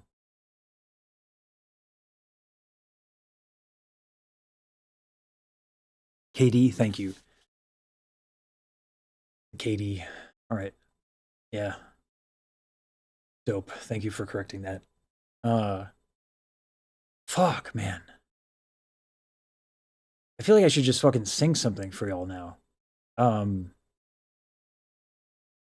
We were gonna do a karaoke thing, but we haven't tested the backing tracks for like copyright stuff, and we're trying to reach out to people and ask permission to use their stuff, but like obviously it's really hard. And Rosa's busy. I was going to work with Rosa, so we have an actual pianist, but you know, I really don't like wearing those glasses, but I see where they're shit. I can just sing something a cappella. I can't do the B flat thing. Like there's 4 B flats in that aria that I was doing. I could do Dei miei violenti. De miei volenti spiriti. I think I'm too low. De miei volenti spiriti, il giovanil ardore, e la tempro col placido. No, I'm still too low. What is it? Is it start on C sharp?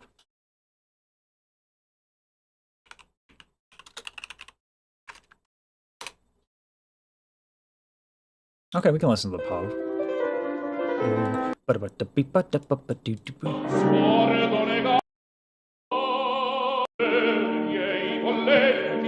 Yeah. De miei volenti spiriti, il giovanil ardore. Fuck, my chest is tight.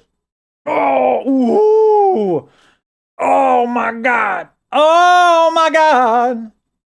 Oh, that little run, yeah. Oh my god! There we go. Oh yeah, oh yeah, oh yeah. Watch what this does with the tone. Watch what this fucking does. This is gonna be so much better. Ooh! Ooh! Ooh! I'm having an experience right now. Alright. What was the note again? Oh, that felt good. De miei volenti spiriti, il giovanil ardore, e la tempro col placido sorriso dell'amor, dalde che dice vivere io voglio a te fedel. Dell'universo memore io vivo quasi io vivo quasi in ciel, dal dec dice vivere, io voglio te fedele, sì, dell'universo memore, io vivo quasi, io vivo quasi in ciel, io vivo in ciel, dell'universo memore. Io vivo in quasi in cielo, ah sì, io vivo in quasi in cielo. Io vivo quasi in cielo. Yeah. Weird montage. Oh. Oh boy. Ooh. Ooh. Oh my jeez. Oh, I am so fucking not stretched out. That E was not ideal. That E. Io vivo quasi. There we go. So what I'm doing with the E, I have a bad habit. I did a lot of training with a pencil in my mouth on an eval, and unfortunately, while that can help sometimes, that's that exercise can get you to kind of sometimes like tighten. You associate the eval with like a pencil in your mouth. In reality, I should just be keeping the space in the like whatever I'm doing in the good vowel, and then just raise the heel of my tongue. Io vivo quasi in ciel. And that would go easier, but yeah. It does matter insofar as if I had to keep singing that aria, eventually, like it. So here's where it matters. Like if I do Mozart, Mozart is exhausting, brutally difficult, actually, depending on the aria. But if I did like one of the most exhausting arias that he wrote, which it actually shouldn't be exhausting, but it ends up being exhausting because of modern orchestral tunings. I'm convinced that if Mozart wrote in A440, he would have written some of his tenor arias down a half step. Like it's so much easier to sing some of his shit like down about maybe it was like 20 to 25 hertz. Like I think he wrote in like A415 or something crazy like that. But if I did Das Bildnis ist bezaubernd schön, is like people who when they do auditions, if they start with this, so when you audition, you usually get to pick your first piece. And it is a mistake to start with Das Bildnis ist bezaubernd schön, because you're just fucking tired. So it's what makes it hard is that you stay up. Every phrase goes into the passaggio. Every single fucking phrase. You don't get a break. So you have to do it immaculately the whole way through. So, and it starts on an eval. So you modify. Des Bildnis ist bezaubernd schön, wie noch kein Auge je gesehen. Ich fühl es, wie dies Götterbild mein Herz mit neuer Regung füllt, mein Herz mit neuer Regung füllt.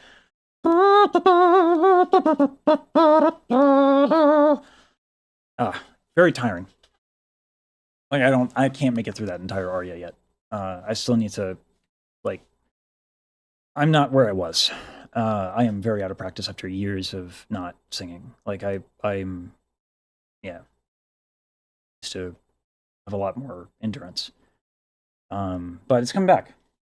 Honestly, like not to get fucking emotional again, you know what I'm saying? Like I have a little bit of fucking, I'm turning into that fucking guy who cries on the internet. But like, yeah, like the enthusiasm from you guys, you know, the enthusiasm from the community. Uh, as I said, you know, Daryl, Riku, and certainly, you know, Iron Mouse. Yeah, I'm singing again, so it ain't gonna be long now. Sorry. Now catching up. I'm sorry. I just fucking now that the audio's good and I can just fucking sing. Holy shit! Oh yeah, buddy. All right. All right. It's a hard name. I've been switching to another name because of it. I mean, like, Lesage is kind of also a trap. You know what I mean? Like, I think I've like kind of fucked myself over with that one. Like, I'm an English speaking stream and I'm just like Lesage. You know, people click on my fucking like. I get some viewers from France and they're like, "Oh, bonjour." I'm like, this isn't. I don't. I'm conversational at best. So I've set myself up with that one. Yeah. Which I can do. Oh, you know what? I should add that to the list. So I should pin the Discord. Again, in Discord, I made a new channel called like what's it called? It's Lesage should sing suggestions. I'll put Phantom of the Opera till I hear you sing would be good. Probably is that the one you mean? The Till I Hear You Sing? Or is there another one? I guess something from Phantom of the Opera. I'll just put that there. Like, Till I Hear You Sing is really good. Holy shit, I really can't fucking see without these things. Just be your own backing track. Defiant. Listen, we can't all be fucking beatboxers. You know? Oh yeah. Sing once again with me.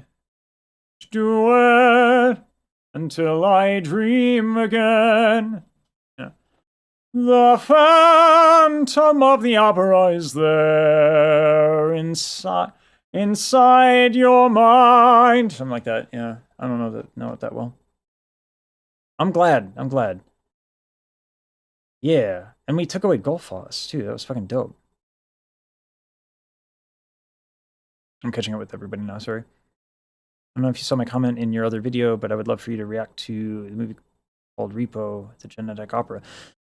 Well, I don't know if I can do like a movie on stream. And I don't like to do reacts off stream.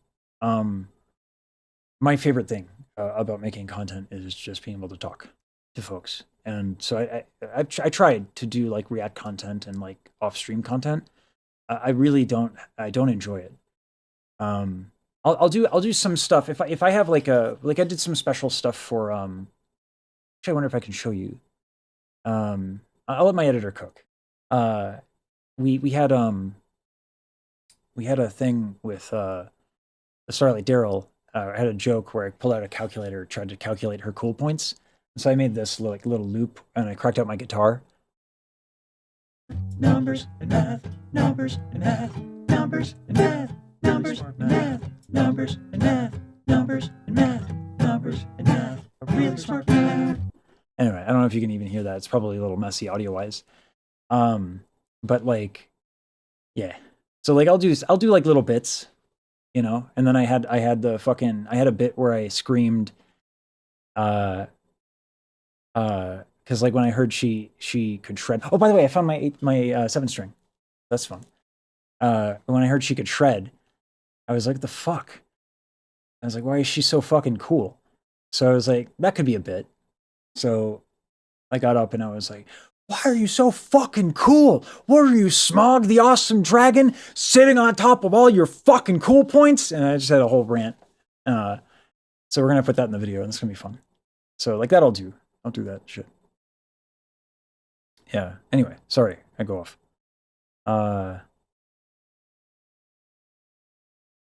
Comeback coming soon? Yeah, Yeah. I've I am free of distractions. Let's put it that way. Uh, I'm the best conversational in English, but it's supposedly my native tongue. So sometimes I feel the same.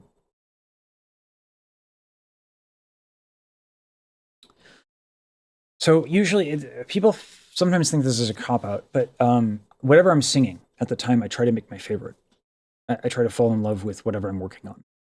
Um, like right now, it's Music Box of Fate, right? Like,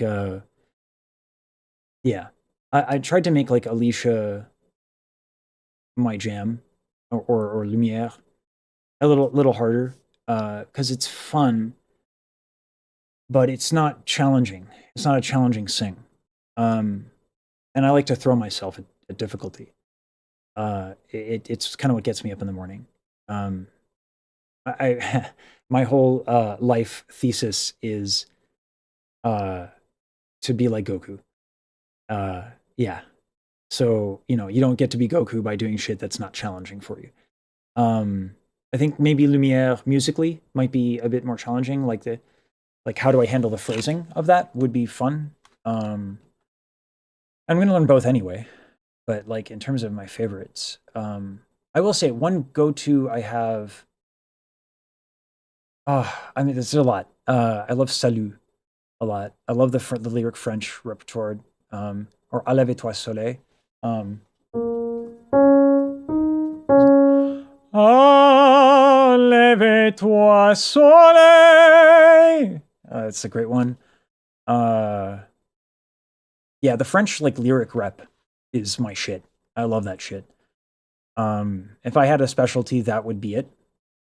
And then probably Mozart. I love Mozart. This is like one of my favorite arias. Una, una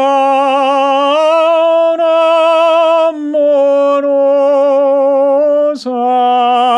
del nostro tesoro, un dolce ristoro al cor porgerà. But that's actually more exhausting than Des Bildnis ist bezaubernd schön. So I never sing the whole thing through. 11 A naturals. It's a fucking pain in the ass, but it's beautiful. Yeah. Um. Oh my goodness. My chat thing on OBS is not very forgiving. I think I did check out Cry for Me. I don't know what I forget why we didn't upload it. Oh, yeah, that's right. We didn't upload that part of the stream because we're making a video essay. But I did. And I could maybe put that into a video. We can maybe cut down that stream, but I want the video essay out first because one of the things that this might be like my paranoia, but one of the things that I don't want to come across as is someone who's here to extract from a community that has been extracted from. And the fastest way to look that way is to take like the biggest people in the space and just fucking like just shit out reacts and milk the money. It's not. I don't want to do that. Yeah, I'd much rather. Someone said like I should direct it like Neuro or something, and like that would bring another like wave. And I'm less interested in waves right now as much as that I am in understanding the water that I'm in. Because like I want to be a part of this community, but I also want to do it in a way that makes sense for me. So yeah, I know it's a bit of a long-winded explanation, but like yeah, like content and politics and all that shit, it's on my mind a lot. So I don't want to just shit out Iron Mouse content, even though I know it would get good numbers and even though people want it. But like I said, I did react to that on the live stream. It's Iron Mouse is or like the vocal chameleon or something, I think is in the thumbnail. Yeah. In that case, just check out the movie and get back to me. Maybe. I don't really watch movies. I just watch YouTube. It's kind of weird. But I like YouTube.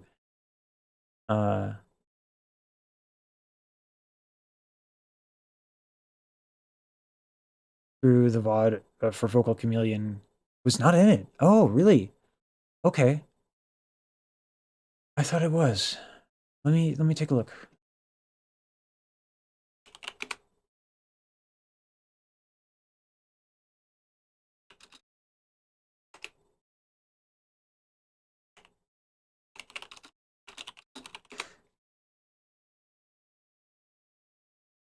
You know what? It did say I watched this. But I think it was a bit ago.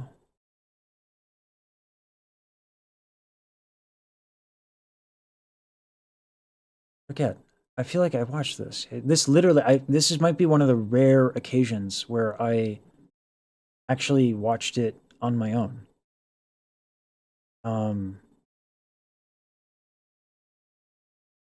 Which I almost never do.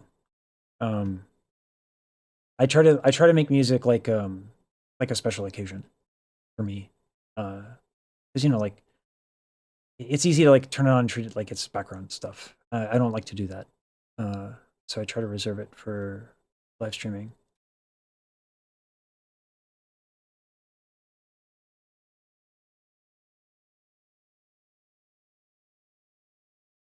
Oh god.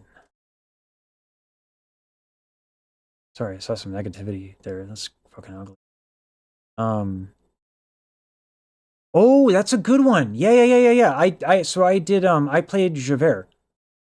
So I know Les Mis very well. I did a run of Javert for like 3 months. That was one of my first like more serious gigs, actually. I wasn't paid, but I got a scholarship. I was young. I was very young. I was like I think it was like 20. And I got a scholarship to a program because they needed someone like me. And so I did Javert, and lovely, lovely people. That was in NorCal. Oh, I was gonna put it in the. So let me get the Discord link and put it into the, and I'll pin it. And it's I'd love to know what you guys want to hear, because to me, there's actually no fucking point in singing for me if it's not for other people at this point. Like I've gotten what I needed artistically out of it, which is a little bit of a problem. Because I look at Riku and I'm like, this guy has something to say. He's a fucking artist. And yet he manages that balancing act of he manages this balancing act of prioritizing community and also having something to say. And I think Starlight Daryl successfully navigates that as well. I tend to so be like all one way or the other. Unfortunately, I tend to be kind of a like all in. Oh, now we need to fix the HDR. Oh, that's hideous. That's fucking awful. That's the next thing that's up. Now that the audio is fixed. Because that is hideous.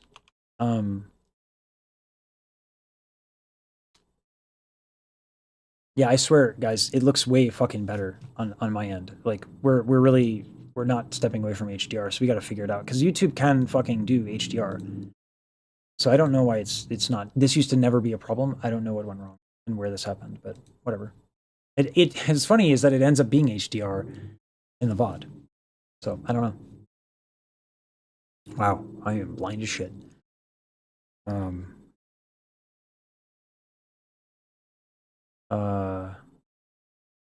So I pinned the Discord, I believe. Is that the Discord link? And that link, there's a channel there for folks to make suggestions of what of both what you want me to react to and then also what you want to hear me sing. Because I want to do a karaoke stream. I had feelings about doing a karaoke stream. I felt like, you know, we have this, you know, I have audio chops. I have things I can do that other singers cannot, but also like I sing well. And the competitive version of me, who is like really the foundation of Terrence as an idea, is like I'm like, well, I sing better than other people, so I should totally do it if they're doing it. Like, there's that fucking. I'm so fucking competitive. They like for no fucking reason. I'm just really competitive, so I have to make fun of myself a lot to stop myself from doing that. Um, so having like a formal character to just fucking shit on myself would be great. Uh, yeah.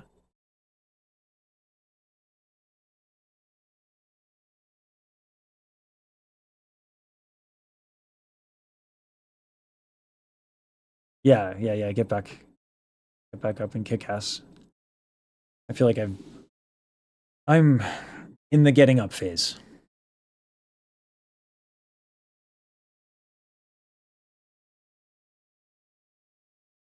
Dave Johnson Portal 2. I haven't played Portal 2. Um, I feel like I'm about a year and a half away from my peak.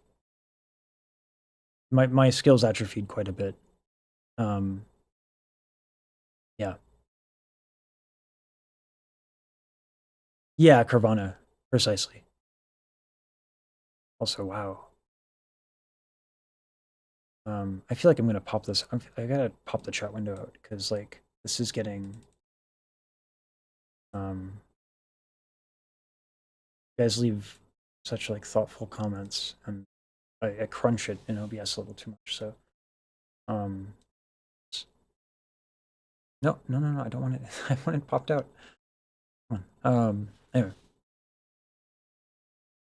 if you're gonna spam ideas, so the here's the thing, guys. Like, I know it's a pain in the ass to leave, but like it's really hard for me and my editors to look at suggestions for recommendations inside of. I'll make a YouTube post so it's easier for you guys. So you don't have to leave and go to Discord.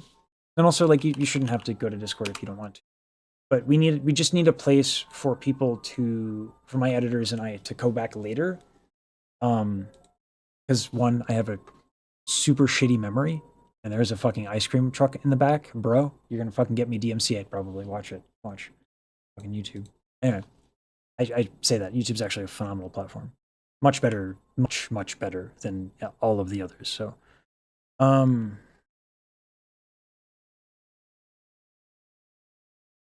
uh, I'll pin this as well. Were I to do a karaoke stream, what would you want to hear me sing? And I'll pin that post, a link to it.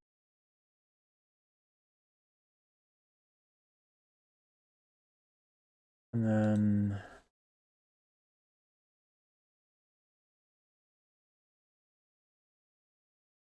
so that way you guys don't have to leave.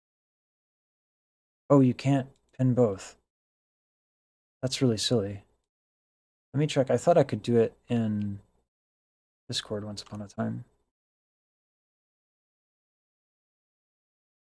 I don't know. I guess I can't. All right. Anyway.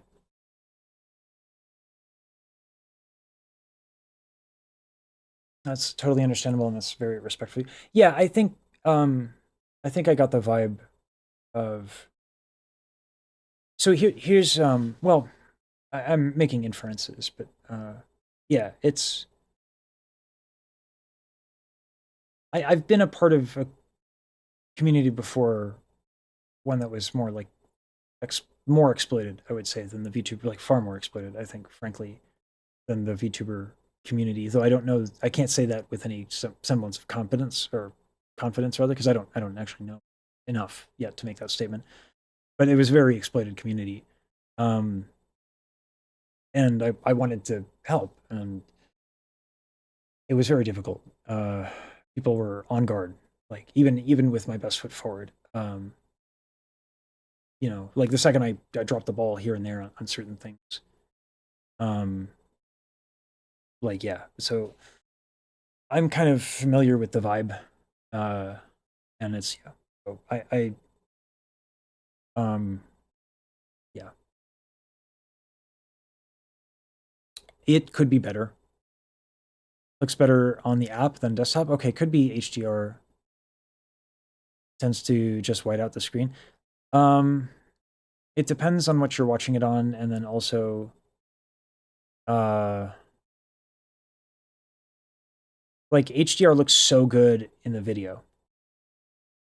Yeah, so I mean, I've been doing this for a little bit, Katie. So like my OBS situation is insane.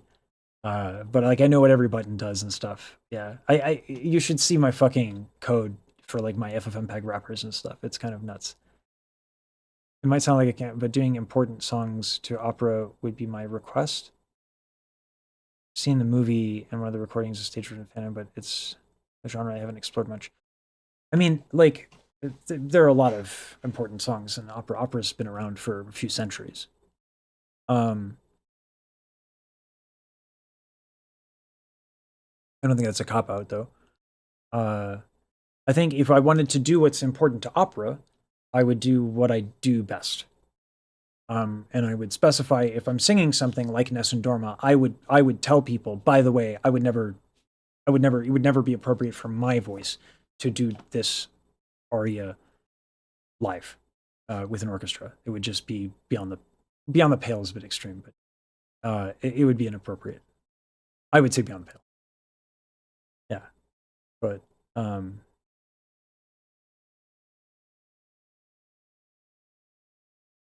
oh, okay, good to know. It's going good, Kimchi. Hey,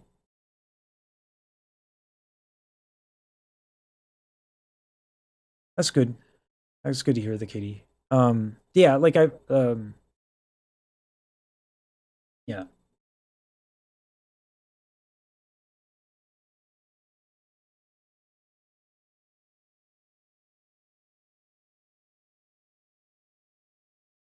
That's so much to learn in Python still. Aria is a soloist's song in an opera, is what an aria is. Uh, so in classical music, like it's funny, we don't call them songs.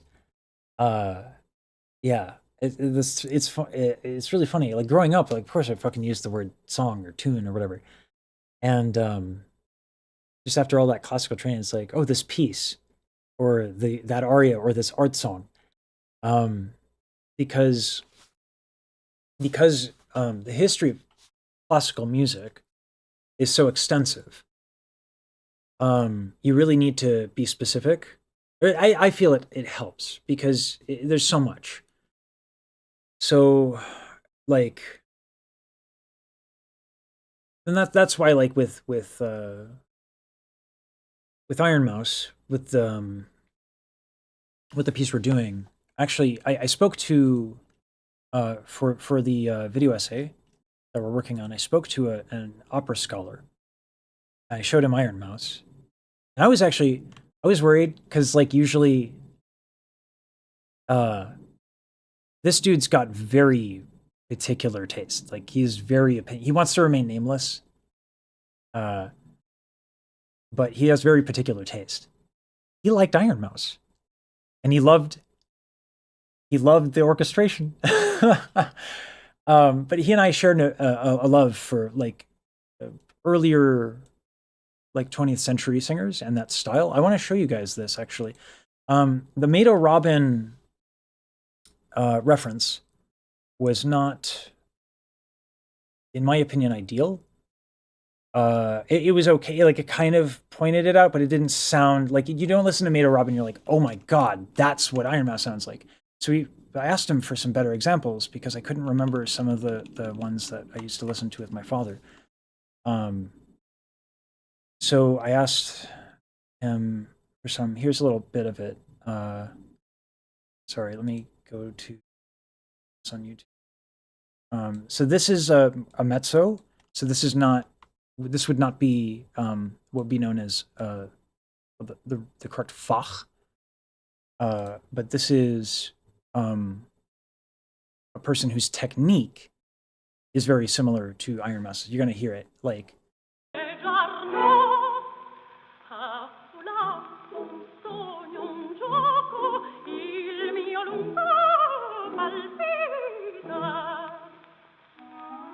I'm not sure if it's going to get me caught here on YouTube, but I'll just play a little more. So Snow White is the cultural moment that everyone's probably going to think of, right? But Snow White, like Disney Disneyfied as Disney does. You know what I mean? So Snow White is still kind of like, they took opera, but they kind of made it more palatable to the public. Whereas Iron Mouse is a little bit more legit. You hear that?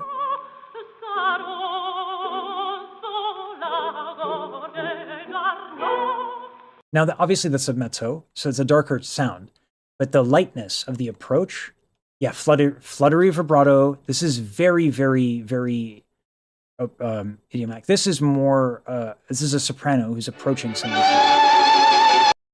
from a similar approach.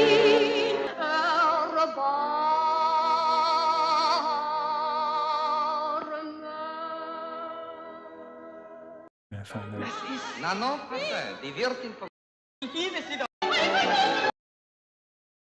Trying to find the right one. Here we go.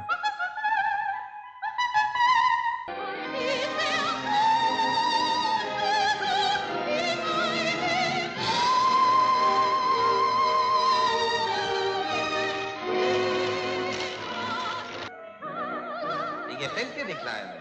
Großartig, das glaube ich. Mit ihrer Stimme hat sie die ganze Männerwelt von Paris verrückt gemacht. This one I think I can show. I'll have to double check, but yeah. Yeah, it sounds way more like Mousy than Maid Robin. Yeah.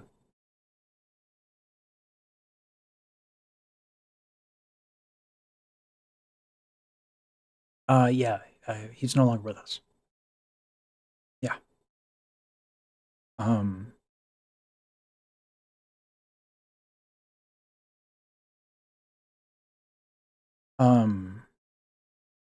But he would have loved Iron Mouse. And he would have loved Daryl's music, yeah. A lot of people got inspired by Fulfillment. Yeah. It's a really exciting thing.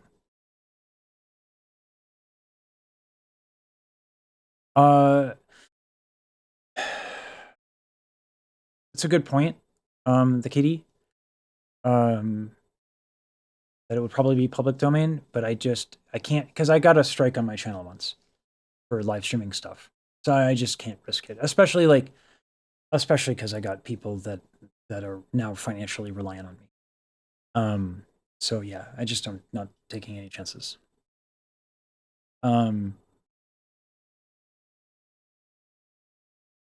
Yeah, so JMD, that's exactly what I'm talking about, is that many opera singers now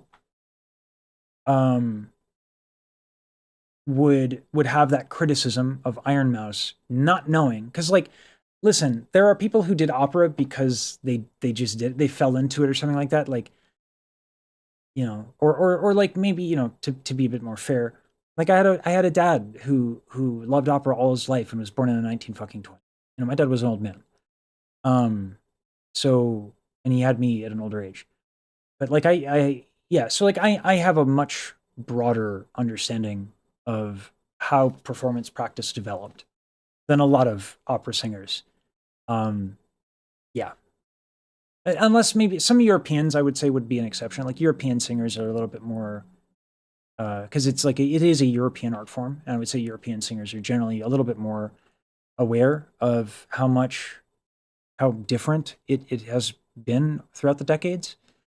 But yeah, it would be wrong to say it's not a legitimate sound. It's bullshit.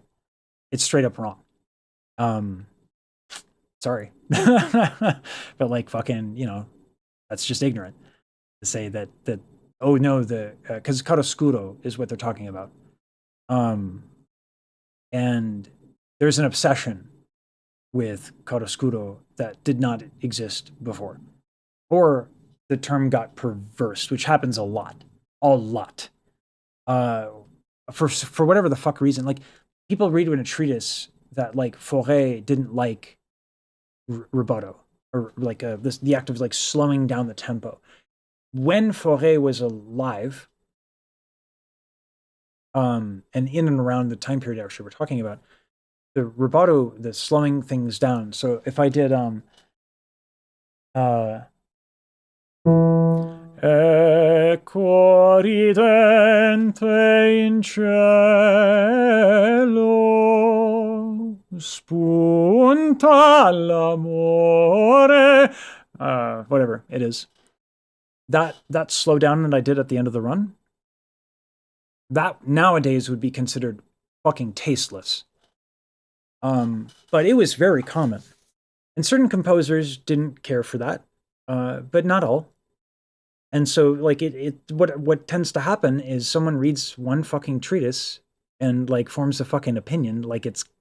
Because people hold, in classical culture and classical music, the composer, and I blame Wagner for this, it treated like a god. Like, the composer is the fucking authority. And so the takes are way too extreme, and the takeaways are way too extreme. There is absolutely tasteless rubato. That happens, but it's not that fucking serious, right? But, like, leave it to opera folks to fucking take themselves way too seriously, right? Hey, like, fucking right? I do it too, but not to that extent. Yeah. So I don't know. It makes, this is like a fucking sore topic for me, because, like, you know, like, what, you can't be fucking creative and an artist? Fuck you. Anyway, sorry. I am actually a very belligerent and rebellious human being. Like I said, I got that French in me. I just want to grab a picket sign and fucking protest shit for no reason. It ain't that serious, but yeah.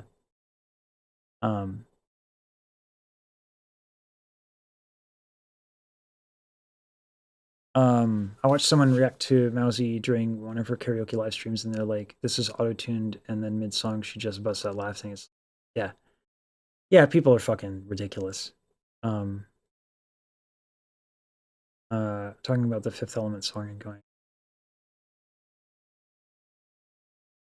Chiaroscuro, yeah, fucking, yeah. It's not like, so, and let me be clear, and let me be a little bit more fair to this individual. That's modern performance practice, right? But, like, you have to make that distinction. It bothers me. It's like, opera isn't this way. Opera is a lot of things. Opera is not, like, opera has been a lot of fucking things. Tenors didn't used to hit full voice high Cs, right? Like, what I do with my high D and up, I really C sharp and up. Like, Rossini would have preferred my high notes to, like, he described the first dude to hit a full voice high C. Rossini described it as the sound of a snake getting its head cut off. Those are the words. That's the quote, right? So men didn't do full voice high Cs until like 2-ish centuries ago, a little less than that. Like, it's recent enough. And, you know, castrati, like, it's a lot of things. So, you know, this idea that yeah, it's worth the asterisk, I think. And frankly, I also think I don't like modern performance practice as much as I like it in the 1910s, 1920s. Yeah, I much prefer it. But I would say that because I grew up with it. That's what I grew up with. That when I hear opera, that's what I hear in my head. So, you know, yeah. Anything can be tasteless if you try hard enough. That's right. Just don't season it. I heard love there, amore. I just fucking did a uvular R for an Italian amore. Yeah. Accoridente is. So this is actually one thing about my voice that surprises people. And again, the opera scholar, I wish I could name this person. They've helped me a lot. weird individual, but hello, like hello. So the fuck am I? But I really respect this dude's opinion because we go off, we just go off on rants together. And it's nice to have someone who understands the rich fucking history of the art form. Yeah, the word is actually aurora. But like, so people hear my voice in person, and I was trained at first, actually, from the first like 4 years of my operatic training was by a coloratura soprano from the San Francisco Opera House. And so my vocal agility is actually really good. So much so that people thought I was like a light lyric tenor, and I'm not. I'm not like a big lyric tenor, but I'm not light lyric. And my voice also just got bigger over time. Like my high notes didn't come in as easily, but my voice just got fucking bigger. But I can do a lot of vocal agility stuff. Like that tune. E corridente in cielo spunta la bella aurora e tu non sorgi ancora. Shit. But, you know what? Fuck it. We'll do Languir. I like that shit better anyway. Languir per una bella. Fuck, forget those lyrics too. Holy shit. Languir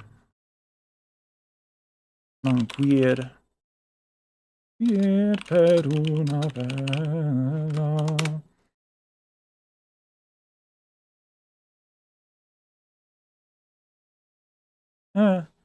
Starlaton da quella. I think I'm too high. E il più crudel tormento. Something like that. Anyway, I got like yeah, I got what's it? Thou shalt break them. Thou shalt break them with a rod of iron. Thou shalt dash them in pieces like a potter's vessel. Thou shalt dash them in pieces like a potter's vessel. Yeah. A little messy on some of those notes, but yeah, I'm out of practice. Anyway, yeah, I have a lot of vocal agility. Anyway.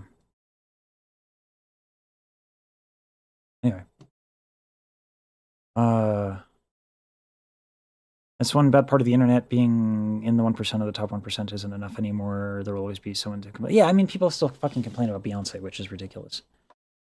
Like, you know, and these people, what pisses me off is the Dunning-Krugerness of it all. You know, if you want to make a good point and have a valid criticism, by all means. Right? And if you're wrong, just fucking own it. Because we all get it wrong, and we all say stupid shit. That happens. Just say you're the asshole and move on. Like, life is way simpler when you can do that. And yet, here we are, in the year of our Lord whatever the fuck, and people just fucking... The Dunning-Krugerness of it all. It's funny. It's actually not the mean comments. It's how ignorant shit is and how wrong it is. That's what bothers me. And, like, that people have... Oh, sorry, I get heated. I go, sorry. Glitter and be gay? Oh, she did Candide! Oh, fuck! Glitter and be gay, that's the price I pay. Here I am in Paris, France. I attended the master class of the person who originated that role. Brilliant fucking singer and actress. Yeah.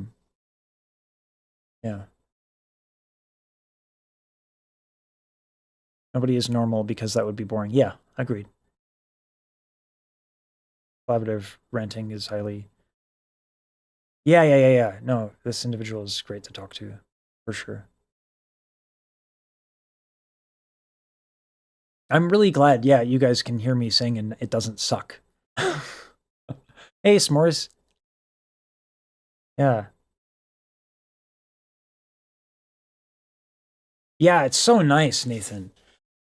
Holy shit, it's so nice. He's just as pumped and excited about music as I am. He'll think I'm insane and intense. So yeah, I mean, maybe we are insane and intense. I just don't think it's a problem if it's directed at something that's healthy.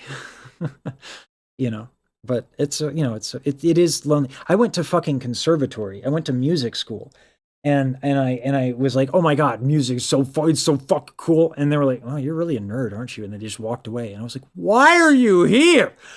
Why do you have to first? Why you gotta be a dick, Bob? Why gotta ruin it? But I did eventually find my people. Interesting enough, they are the only ones still doing it. So there you go. Yeah, Andrew is a very close friend of mine. Maybe one day I'll have him. I would love to do a duet with him. We did for my recital. We did a duet. It would be dope to have Andrew on. He's got a really interesting voice. Andrew does. I'll have to ask him permission. I'd love to bring.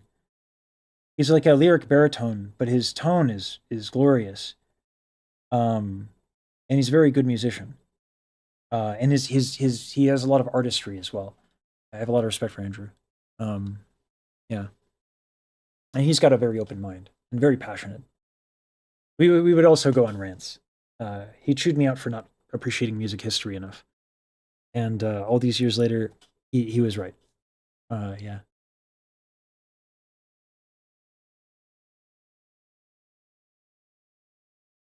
Confidently incorrect as it's like a job. I wish they were unemployed. Came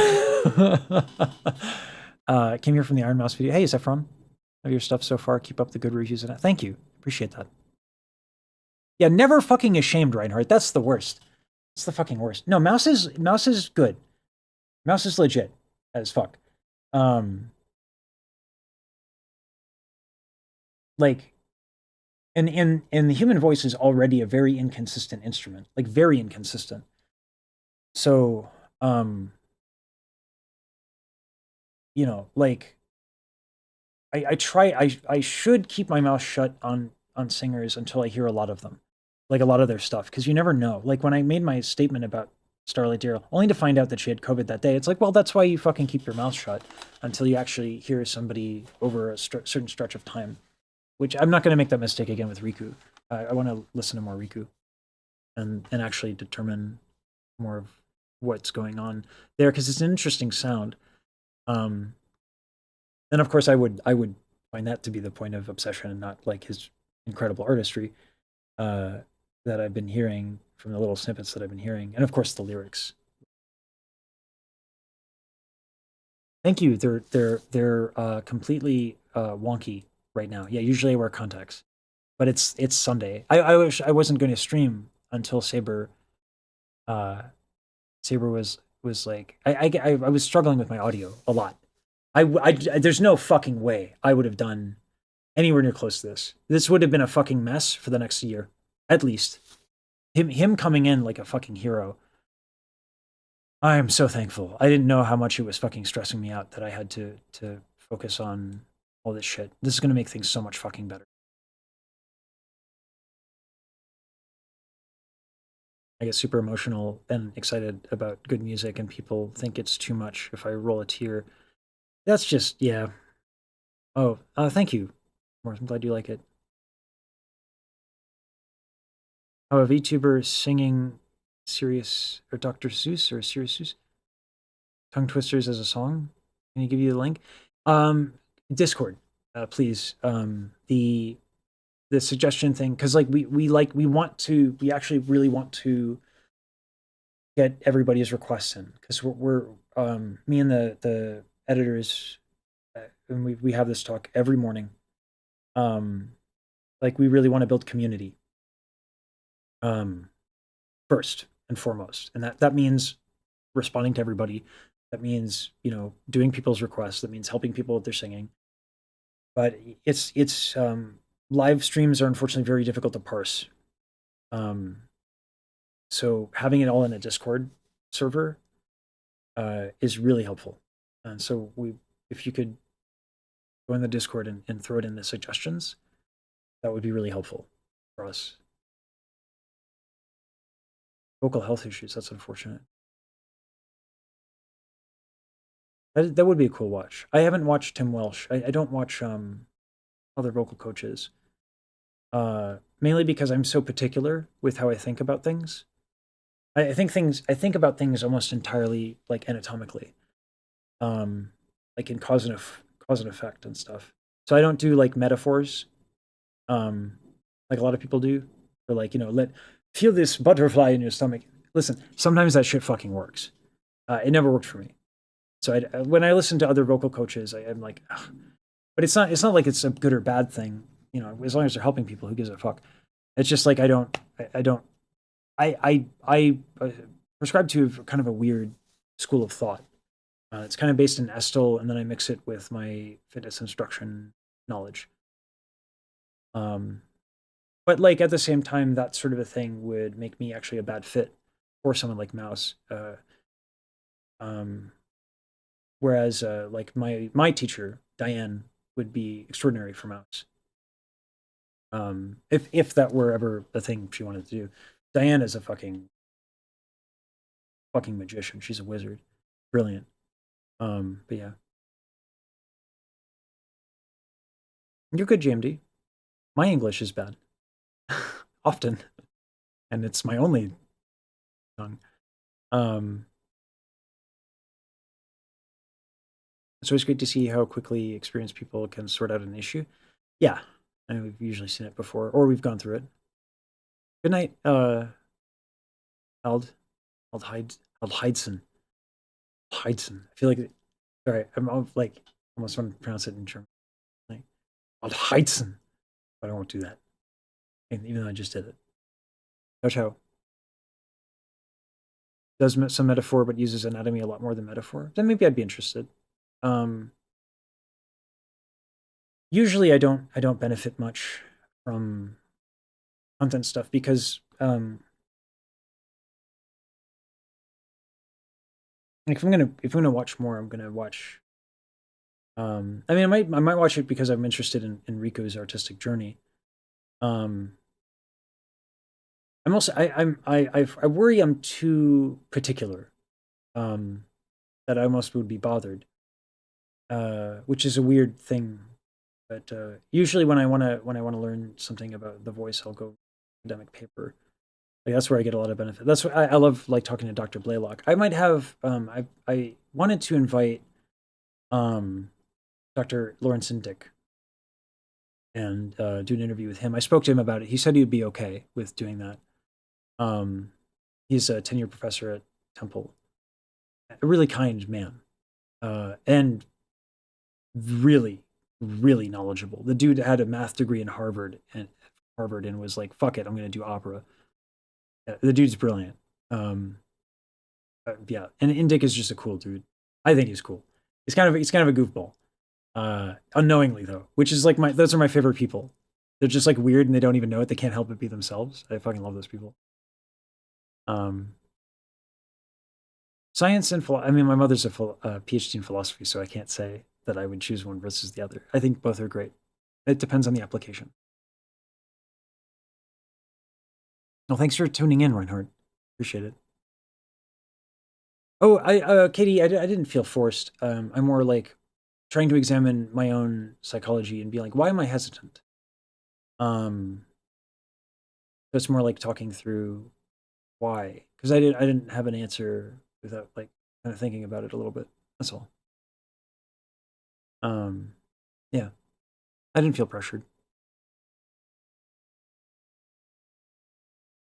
Yeah, sorry. I do a lot of talking through things. Yeah. Know thyself, right? Like the one thing that the one thing I do find odd, and I might end up watching that anyway, Because I'm not happy with my, I have a knee-jerk reaction where I'm assuming I'm not going to like what he says. That's a weird thing to think. So I might force myself to watch it because that's presumptuous bullshit coming from me, like reflexively, and that's kind of weird. So that probably should be challenged. So I should probably watch it because I don't like. There's a sentiment that was too reflexive and dismissive. Yeah, so that's worth examining, I think. So I might watch it. Yeah.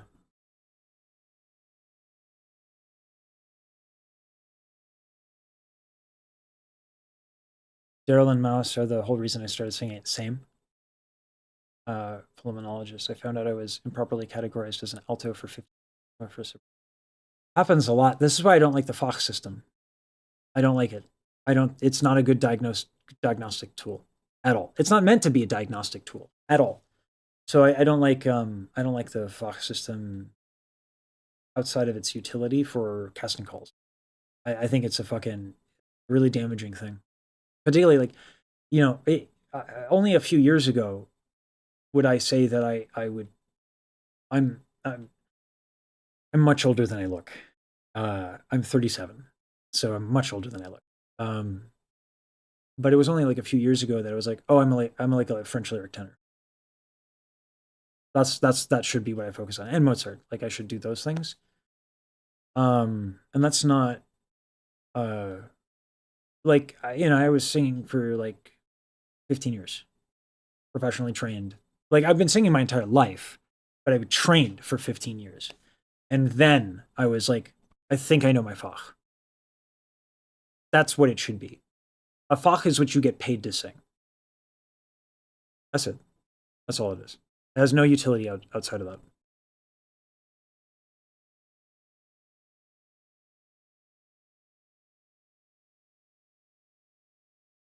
I kind of like that stuff, kimchi acid, but I agree it doesn't have a lot of utility, does it? But when I was a kid, I was like, is there a job where I can just sit in a chair and think? It's literally a question I asked. I was a child. Yeah. So like I love that shit, but yeah, it's not very useful, I would say.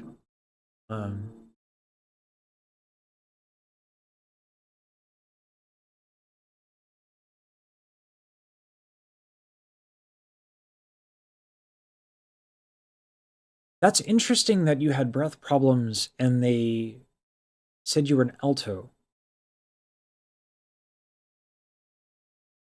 The only thing I can think of would be, because if you're taking a shallow inhale to compensate for the breath problem, you would tend to probably lean on the higher end. And then, but if you're compressing a lot in your torso, then yeah, your vocal fold thickness would increase. I really don't know as much as I should about helping folks sing who have disabilities. I think that's a big hole in my game. I've been thinking about that a lot ever since the Iron Mouse reaction, because it's like I was thinking, how could I help her? And I had to be honest with myself. I was like, I'm not the best person for it. Be Diane. At least of the people that I know. I'm sure there's plenty, but so that's kind of, I don't like that. I think that's kind of a weakness on my part. Because a lot of what I do for solutions are like fitness oriented. So like, remember when I was doing this to like address some problems, like a lot of movement, because I was a Pilates instructor for a bit. And so I use a lot of movement. And I think that that's really great, but like, what if it's an inappropriate thing for people? So that, that got me thinking. I did download some academic papers on the issue, and I still haven't read them because I still think academic papers might not help. Yeah. I don't know. Anyway. Yeah, Katie, I don't know why when I was a kid, no one told me about that one. That would have been a good financial decision. It certainly worked out for my brother, which I'm very proud of him. He's working his dream job right now at Riot Games, working on 2XKO. He was like a fighting game player, programmer, wanted to be a programmer for games, and he's living that dream. And getting paid very well for it, I might add. So that would have been a nice decision. I do like coding for the kind of that reason. Agreed, Katie. I think that's what makes it hard. Is that um, the implications of a disability are unique, even across people with the same condition. I know enough about the musculature and the anatomy to be able to figure out quite a bit. But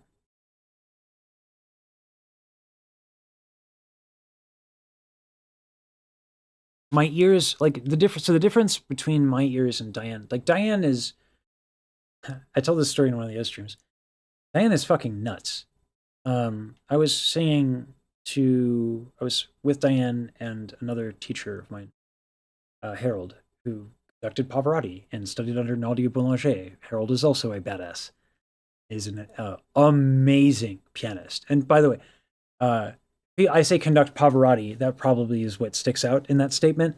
No, studying under Nadia Boulanger is fucking nuts. That is insane.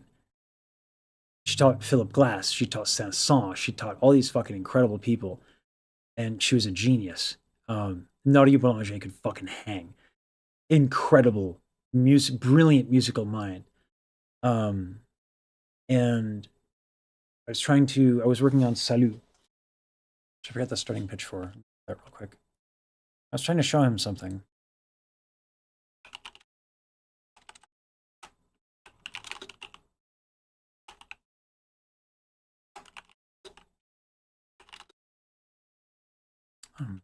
This is not.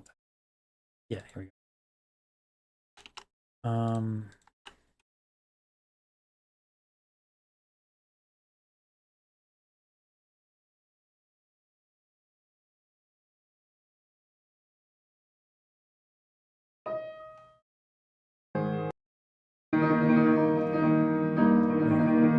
Go away.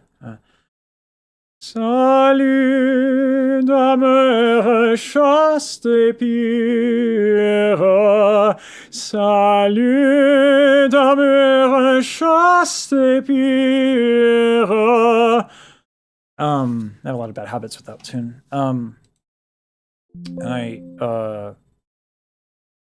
Oops. Fuck. Close chat. Yeah, I was singing that for Harold. What is that note? Really? On a C? All right. Salut, dame chaste et pure. Salut, dame chaste et pure. Où se divine la présence et la innocence est divine. Fucking love that aria. It's one of my dad's favorites. And I was singing that for Harold, and Diane came around the corner, and she was like, Ian, the right side of your tongue is tight. And I was like, I checked in. I was like, Diane, what the fuck? Like, she was to my left. Okay? I'm like, in the other fucking room. She's like, the right side of your tongue is contracted. And she was correct. And when I asked her how the fuck she knew, her response, what, you couldn't hear it? Fuck off, Diane. Fuck off. She's next level. She's brilliant. I will never charge more than Diane for a voice lesson because, like, why? I'll just tell someone to go to Diane. It's crazy.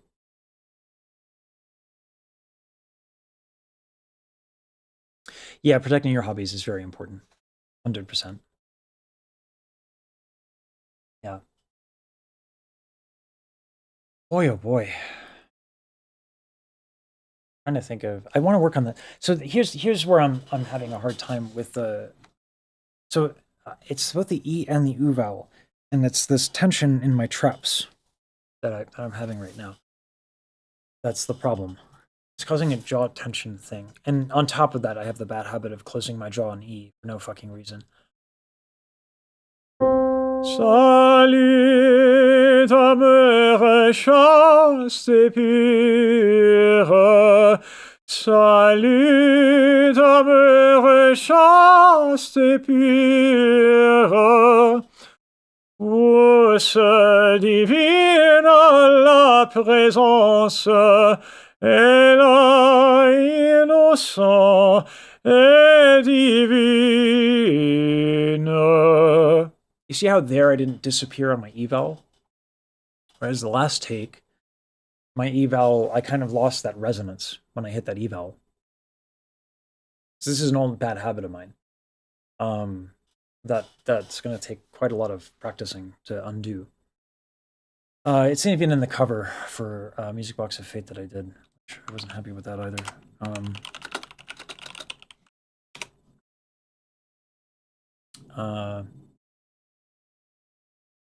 Does it start on? It starts pretty high, if I recall. Let me fucking grab it real quick.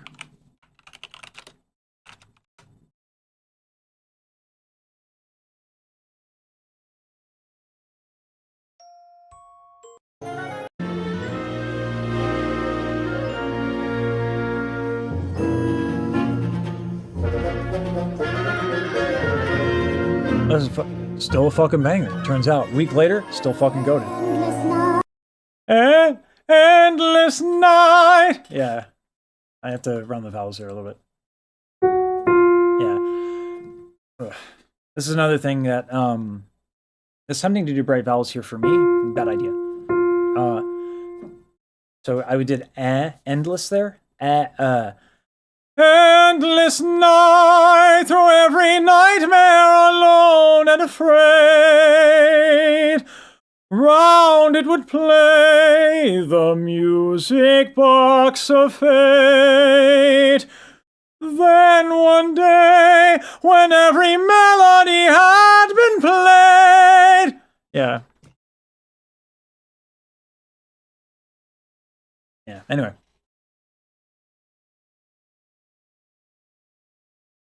Starlight, you're fucking genius. And Riku, these fucking lyrics are fucking bananas. Bananas. Fucking, it's got potassium, and it's a little radioactive. It's fucking bananas.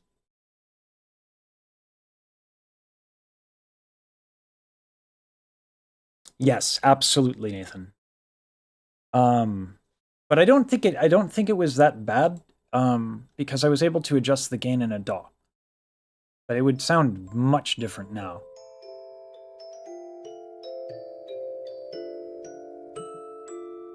So I don't know if I want... I think the performance is good enough to save it, even with the audio problems.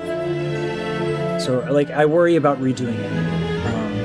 Especially because I already handed it to Rosa. Could you imagine? Oh, you mixed it all. Cool, I redid all the takes.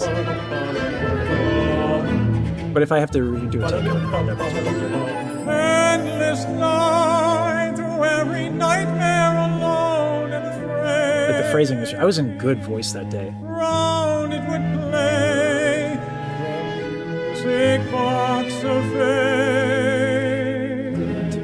Yeah, they are better. One day, when every melody had been played. Thanks, Corvana.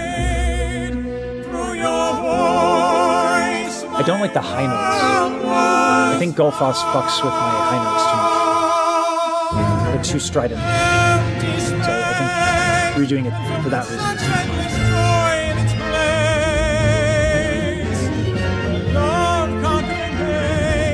Now hate consumes again. Oh, I'm sorry. You went to hell and back again. Now I don't know, I think this sounds pretty fucking good. But it would sound better if I recorded it.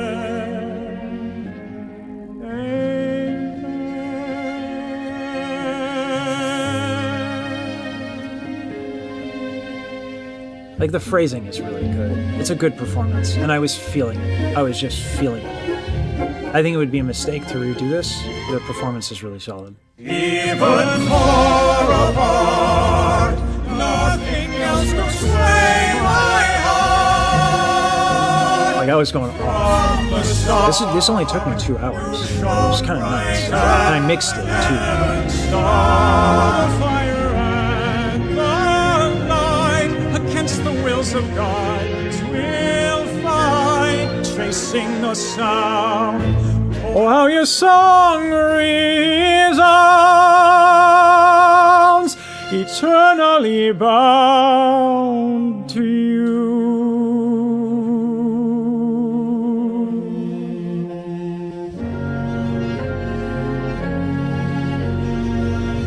It's such a fucking banger, dude. I go to hell and back again, heaven and earth from you within. I forget the lyrics. For you every single sin I'd repent, but it's too late to pretend I could ever be forgiven. And I would change that bell to, I did a schwa instead of my heart, I burn it all. I did a good job there. This one, I phrased this well. Nothing else can sway my heart.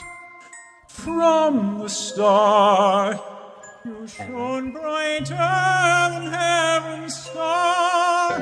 Even far apart, nothing will sway my heart. Your music box rings louder than the dying stars. The fire and the light, against the wills of God, will fight, chasing the sound. I'll talk to Rosa about it. Do you guys feel it strongly? I should.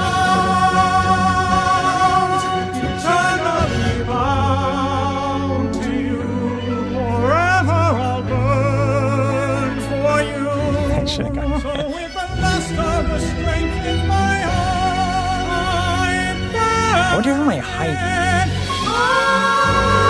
high notes, like my high D's didn't come across that well. I guess it was C sharp, which, yeah, okay, that makes sense. But I don't know if I have a F sharp 5 right now. Fuck that note. I don't want to do it right now. Yeah, I don't know. These fucking high notes are fucking exhausting. Fuck. It's like you really have to fucking. The energy that has to course through your body is fucking insane. Like every note that goes up is so fucking. Like, it's still tiring to do B flat.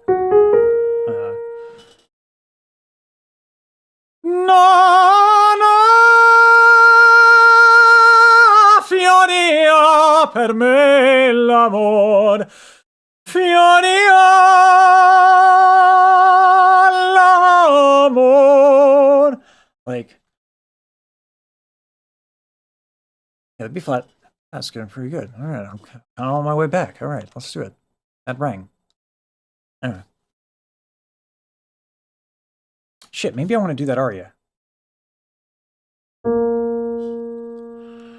Ecco la casa, Dio, che orrenda notte, straroni mi inseguan, popo, la villi, io con fuore, a che le villi per non perseguità. Ah, I fucking love that. Such a good fucking aria. Un fuori insegui rimorso, vive infernal. Un fuori insegui rimorso, vivere.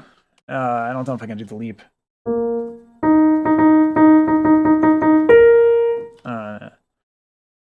Yeah. Infernal. Yeah, it's a little hard to do the leap. Do do do do do do do do do do do do do do do do do brr do do do do do do brr brr brr brr brr ba bum dum ba bum Boom, boom. Tornai felici di e dolente plenissere io non nel cor. Fioria per me l'amor.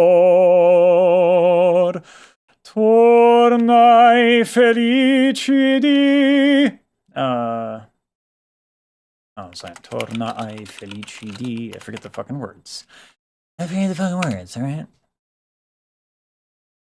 E dolente plenistar, e io non nel cor. A fioria per me l'amor. No, yeah, fuck. It's too fucking exhausting. Oh, no. That's the phrase, yeah. Anyway. Whew. I can't wait until I fucking got some strength back. This is the fatigue that's fucking killing it. I got the technique, I'm just not strong as I was.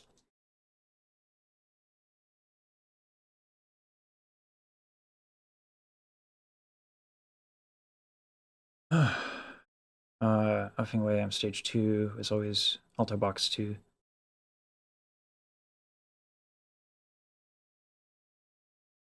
Alright, so I got proper treatment for my pulmonologist so I can go. Nice!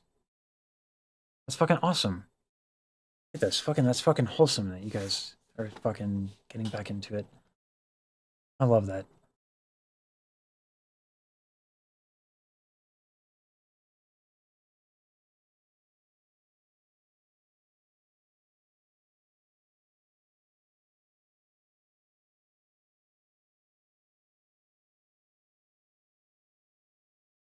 Fuck, maybe I should re-record it. I don't know, the performance was really good.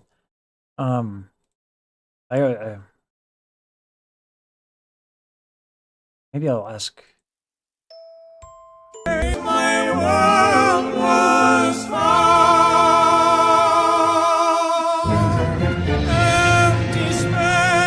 I could fix that suspension harmony. It ends too early. Now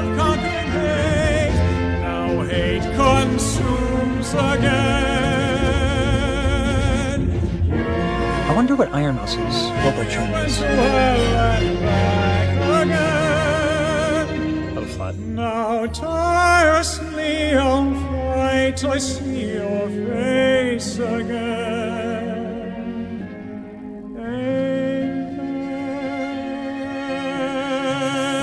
Like, I don't want to, like, that's pretty good. It's hard for me to get that loose. I was really loose.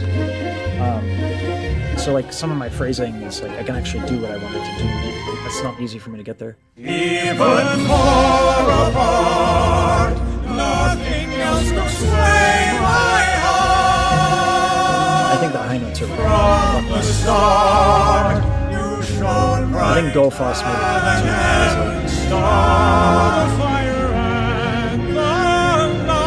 Well, we'll see. Rosa is a fucking wizard.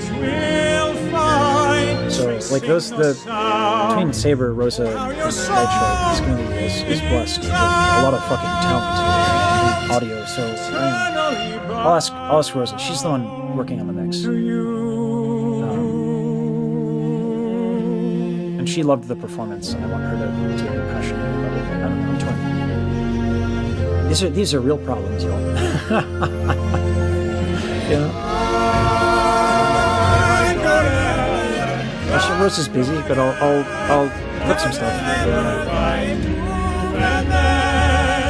For you, every single sin I'd repent, but it's too late to pretend. There's a chance I could ever be forgiven. So with the last of the strength in my heart, I burn it all.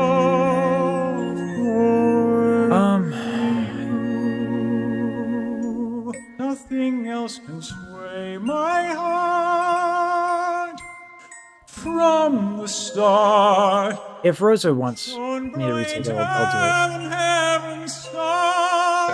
Even far apart, nothing That's true. Oh, that's a really good. That's a good point.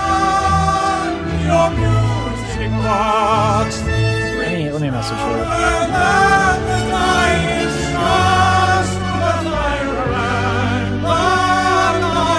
Against the wills of God, we'll fight, chasing the sound, for how your song resounds.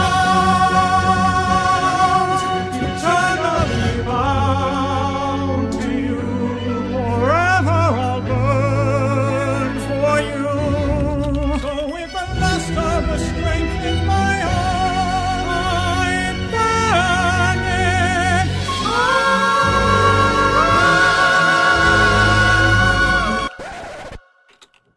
Oh, yeah, fuck all that, man. I'm gonna let her do it.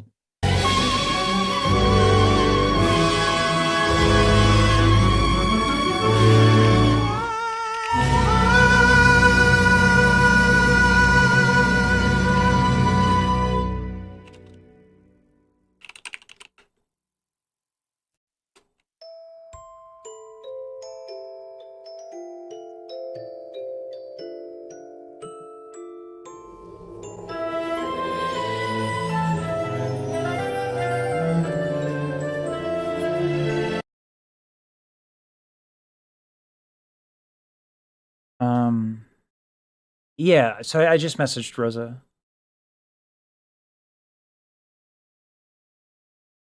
Shinigami, it's not really, that's not, that would work if, like, Rosa's a professional, you know? Like, once you hand something off to somebody, like, continuously making changes is something you gotta clear with them. I don't know if she started yet, you know? So, yeah.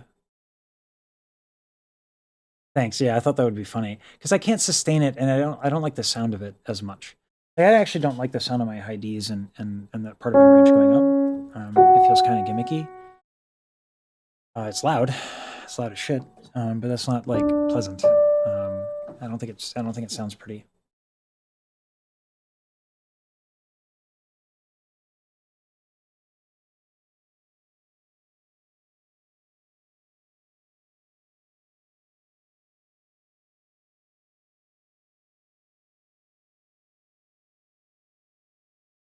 Yeah, there are some issues.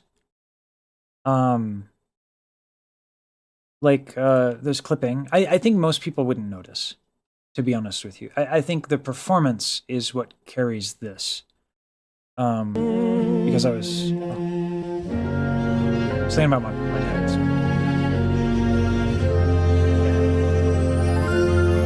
And it's been hard since I recorded this to like get in this space and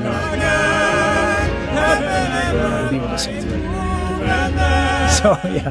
For you every single sin I'd repent, but it's too late to she records as raw as possible. That's ideal. chance I could ever be forgiven. So That's with ideal. the last Thank you, of Katie. the I was strength wondering. in my heart, I'd burn it Yeah. all for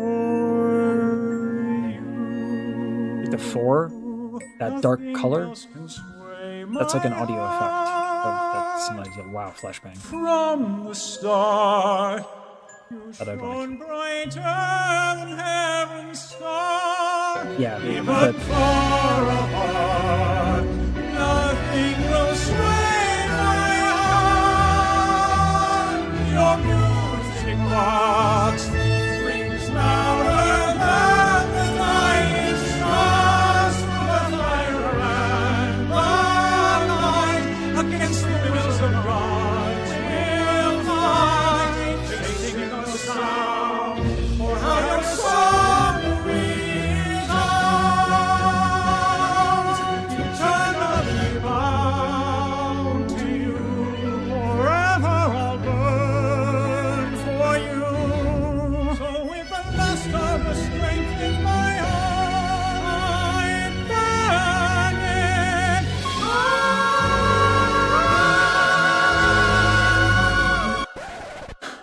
I don't like that. I don't like my fuck all high that, F, man.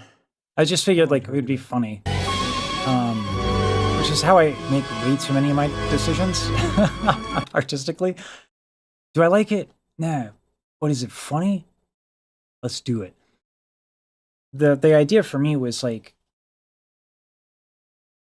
the danger in doing this piece. I think that a lot of people end up putting themselves in a bit of a trap. They do this piece to try and be impressive, because it is kind of a hard thing. It's not the hardest thing, but it's certainly not easy. And then they hit the high notes and all that, and I thought it'd be funny to just show my high range and be like, nah, fuck it.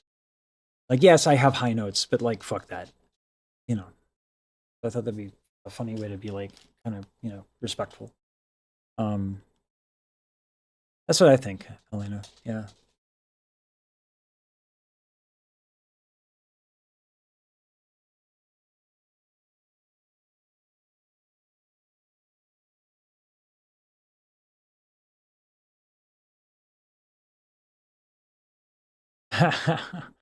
I also think it's like an homage to, I really thought a lot about the community version. Like I thought about, like when, you know, I like wanted the epicness of it. There's something about this tune that like, I think benefits from fucking lots of fucking choir. I burn it all for you. Nothing else can sway my heart. Like a lot of these decisions were mine. From the start, you shone brighter than heaven's star. And then this is like, you know, Marco did a, you know, I think his voice is, I know he wasn't happy with the take, but I think his voice is really fucking, you know, pretty epic. So I think of him and like I hear it when I hear this tune in my head, like, yeah. Even far apart, nothing will sway my heart. Your music box rings louder than the dying stars. The fire and the light. Yeah, man, it's just fucking, what a fucking, Errol is a fucking gangster. The sweetest, nicest, I don't even fucking really know her that well. Like, totally just swell, Peachy King and Danny, fucking gangster. Fucking kill you with her awesome. Anyway, it's fucking great fucking tune. I love that shit. Choir into the key changes, maybe.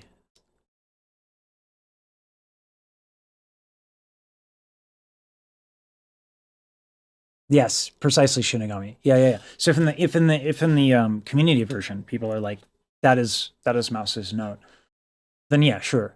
Yeah. Then let it be Mouse's note. But like I'll show that I can do high notes. Like it's not a cop-out. But like I don't think my high notes sound as good as Mouse's, frankly. Like I can hit the notes. I don't care that I can hit them. I want them to sound good. Right? So like, yeah, that's all. And I thought it was funny. Yeah. Daryl is way too fucking cool. She's just fucking cool. She fucking shreds guitar? Are you fucking kidding me? This fucking human being. Outrageous.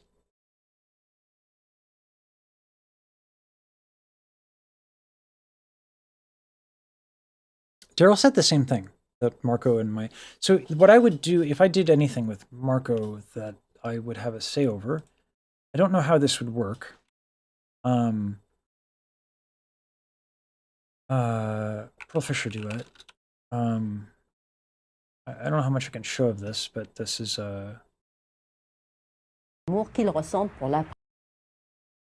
this is the aria, or this duet.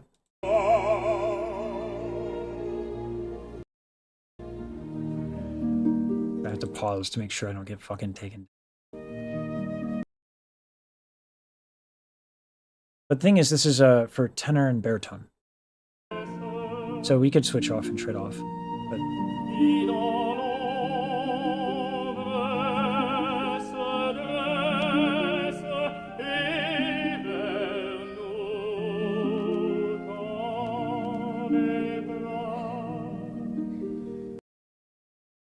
I think this is the duet here.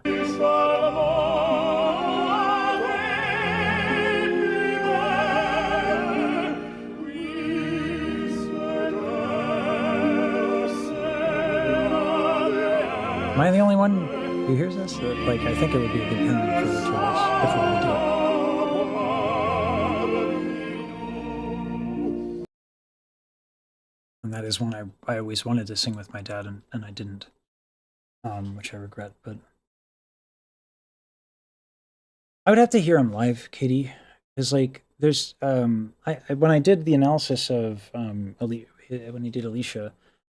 I could see how he is a tenor, but that divot that he puts in the front of his tongue to kind of enrich the sound, make it warmer, kind of gives him, I'd have to maybe crack out a spectrogram and definitely hear him live to really know. But he records to me like more baritone-y. I can hear the different elements, but yeah, he's got a really rich sound. So. Brent, that's a fucking hell of a compliment. Yeah, to say that someone sounds like Bryn Terfel is pretty fucking. That's a pretty fucking big compliment. The lower voice. Alanya is the higher voice. I'll put it on stream, as I hopefully don't get DMCA'd. This is the recording. So Bryn Terfel is on the right and Alanya is on the left. Alanya is, nowadays I think his singing is, he's I don't think he sings as well. But he's had a great career.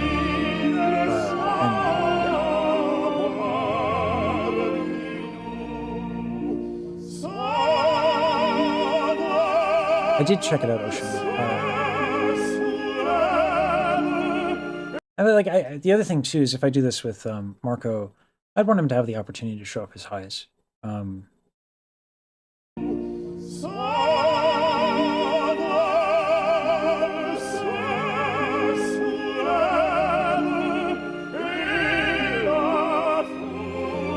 pretty sure he makes the weirdest fucking faces and it sounds glorious. Yeah. Yeah.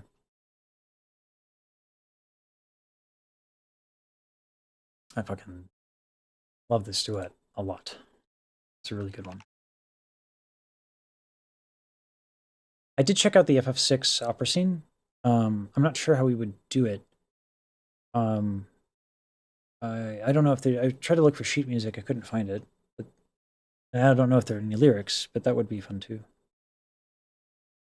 Okay. See you, S'mores. Thank you for sticking around so long. I appreciate it.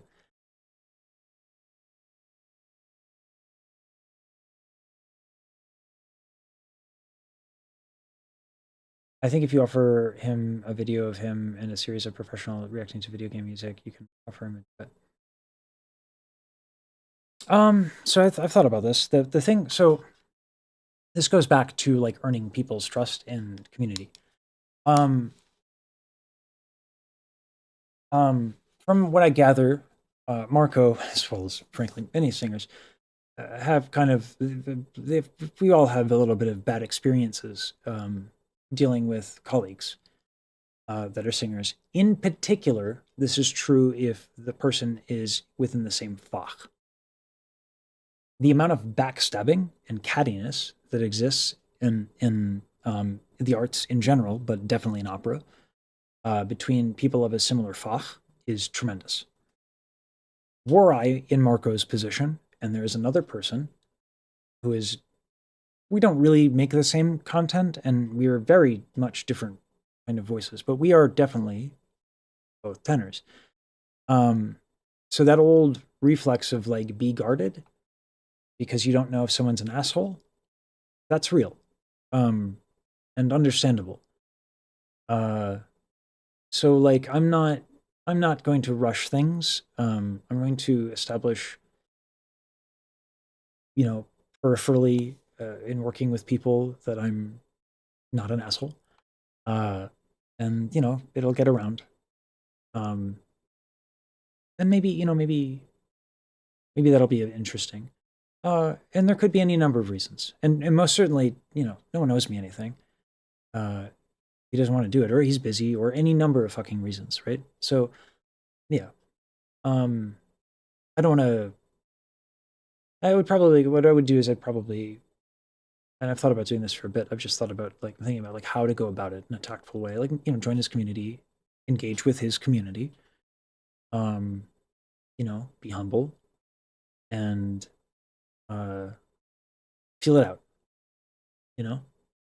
because coming in hot, and then we discussed this earlier in the stream, people clout chase, and it's kind of an ugly thing to do, as well as also being incredibly manipulative and gross. And he's a bigger creator, and so bigger creators get a lot of that. Man, desert is a dry place. Holy shit.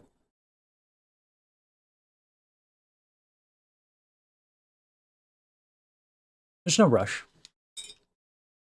I'm not going anywhere, So it would be lovely to collaborate with him.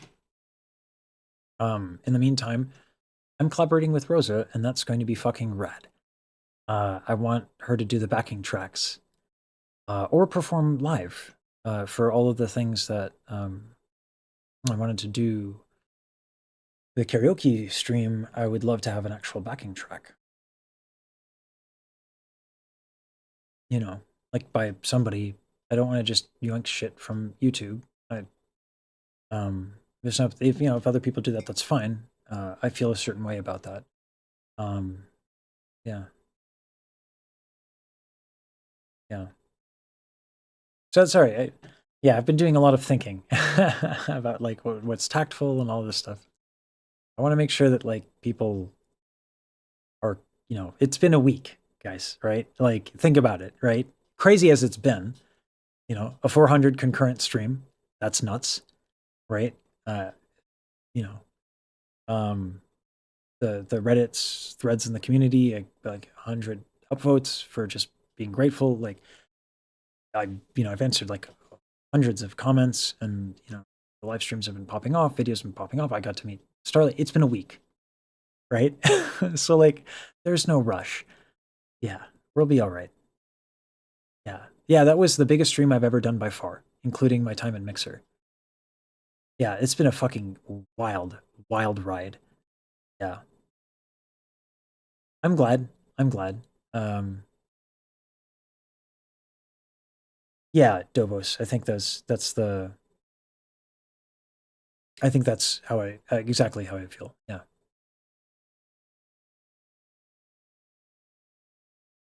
Yeah, Shinigami King, like voices are. Yeah, don't be a fucking a-hole. Yep. I'm sure he's experienced. I mean, I've experienced it too. People can be very fragile in the performing space. I've gotten better at spotting it really quickly, but one of the reasons I like live stream, it's hard for people to put something on, right? Videos you can edit and you can kind of play a character. But yeah, if you're a dick and you're active in a community and you're live streaming, people will find out you're a dick somehow, some way. You can't put on the act for a 14-hour stream. Someone streaming for 14 hours, that's that person. Acting is exhausting. Pretending to be someone else is exhausting. And there are people who are very good at it, but not 14 hours good. You'll slip. You'll show your true colors. So I do enjoy live streaming. I guess people can know I am who I am. No, I haven't. Just a guy. Great name, by the way. I have not. I still have a little bit of whiplash. It's kind of easing down a little bit, which is nice. As I'm settling in. Saber and Rosa, talking to them really helped.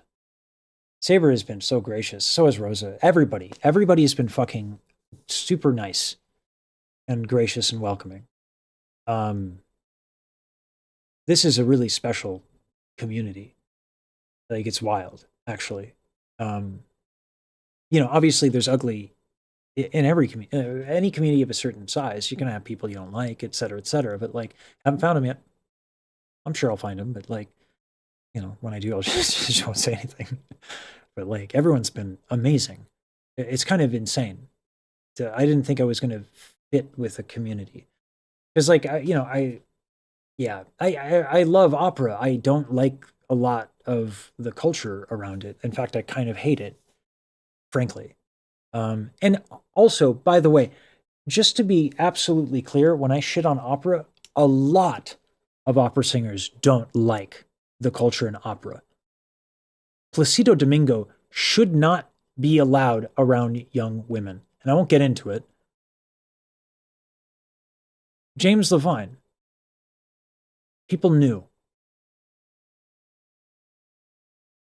The musicians, like the artists and the singers, who are just like, Joe Schmoes, most of them are just Joe Schmoes trying to get by, right? But opera's top heavy. So the people who decide the culture are not numerous. So like, we don't get a say. Most people in the opera industry are actually lovely. There are so many people I call friends, and they're phenomenal people. And there's nothing we can do. Too top heavy. We can't do a cultural change. It sucks. I don't think it's worth defending. But I will defend the people. There are marvelous fucking people in that space doing great stuff. Andrew is great. Sarah Cole, Pablo and Hamza. I mean, I could go on. There's too many names. Yeah.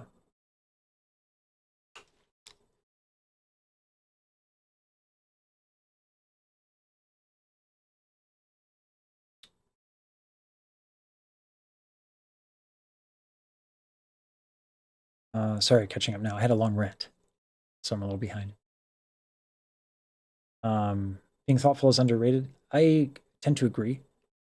I think I get it from my mother, to be frank. I mean, it depends. When it comes to people, I get that from my father. When it comes to, not that my mother is like unthoughtful with people. It's just my father was a psychiatrist, and my mother's a philosopher.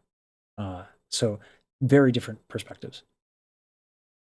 So that's I like to think.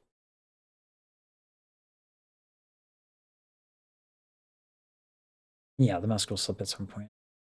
You don't have to get to hear about YouTubers being gross until they start streaming. Yep. PewDiePie.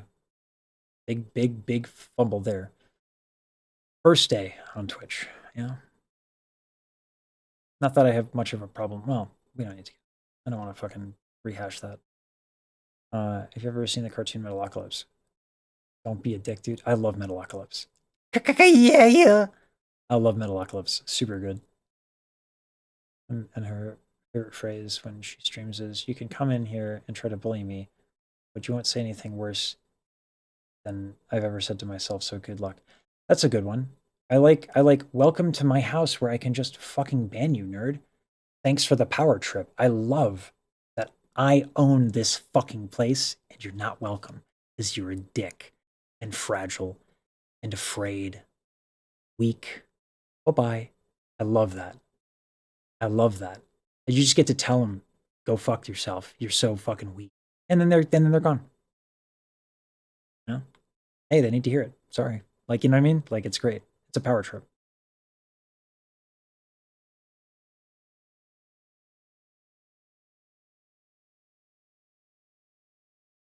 I think with Mousie's part of the rabbit hole is that she doesn't tolerate bullshit. She shouldn't. She's a busy lady. And she doesn't have to. So yeah, why? I also think that's why, like, I do think people know that I don't want to get into it, but like, there's a lot of reasons why, for that very reason, Katie, that like people are like, oh, Mouse should react to Lesage, and it's like, putting, it's the same thing with Marco. It's like, that's a very successful human being with a lot of people banging down her door. And there are a lot of people doing reacts and, yada, yada, yada, yada, yada, build trust. It'll take care of itself. And she also doesn't owe me a fucking thing, right? So that's where, like, yeah, I would love to do a duet with her. I would love to do collaborative work with a lot of people. But yeah, it's like, again, take it slow. Also, none of my business. It's not my choice. It's, more power to her. She's a grown ass adult. She's made it. You know what I mean? Which is great. I'm happy for her. So she gets to fucking decide for herself, and I love that. But yeah, it's a wonderful thing. You get big enough, you wind up ending to need mods to do that for you. Yeah. The fact that I haven't needed mods yet is kind of crazy, actually. That is wild. I haven't needed a mod. I've banned one person, and it was actually in one of the smaller streams, and I think I know who it was, or who sent them if it wasn't who I think it was. I've banned 2 people for that exact same reason. Someone is not happy that this is going very well for me. And that makes me fucking so satisfied. And I know this person probably will watch this moment because this person has nothing better to do.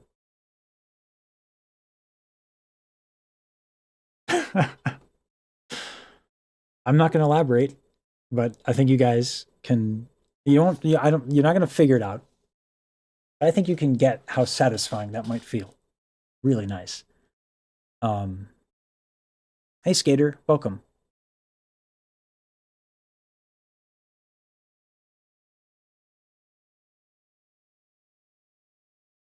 That's her exact demeanor. She's an absolute sweetheart, but she doesn't let rude and ugly people. Banhammer, yep. She got fucking like 7,000 concurrents the one time I was in there. But yeah, you don't have time to fucking. It's just too much. Just ban them. How much of VTuber space is still kind of connected to the idol space, which is also notorious for toxicity. You'll know at BS when you see it. I'm having a hard time articulating. I don't know, Corvana. I don't think that that's. I don't think that that's a. I get where you're coming from. The only thing that gets lost in translation there is I don't know much about the idol space. I don't. Celebrities and that whole thing is foreign to me. I've only ever like shit myself once meeting a person, but it was because of how skilled he is. It wasn't about him. That's something that, like, when someone's really skilled, I go fucking crazy for their skill. But like, I also know I don't know the person, so there's that whole dynamic is hard for me to relate to. If more on that actually, and I would love all y'all's thoughts on this. So let me just read through everything before I go off again on a rant.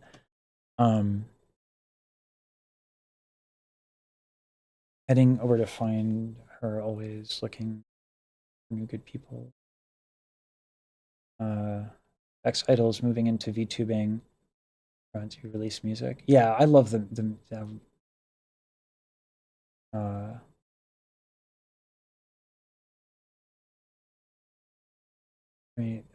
I appreciate it, Shinigami. I'm going to be modding myself, and then my editors will be modded, but only after I talk to them and we set some ground rules.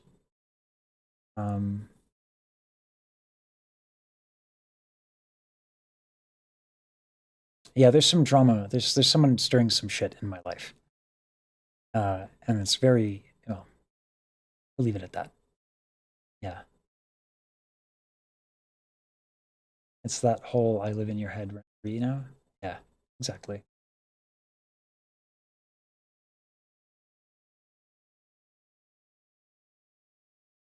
I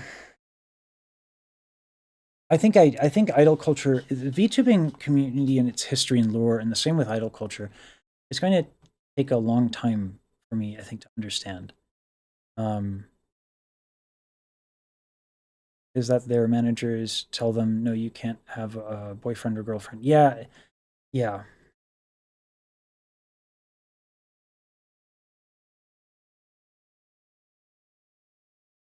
Damn, that's intense.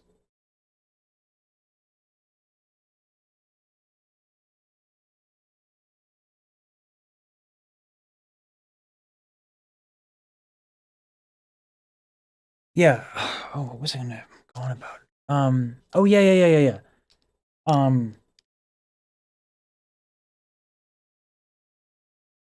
So one of the things I like to do is I feel a responsibility as like an education channel. But like it's, you know, it can all be people have been trying to explain it to me. I'm getting it bit by bit. Perfect Blue? Why am I thinking of the mecha with the bugs?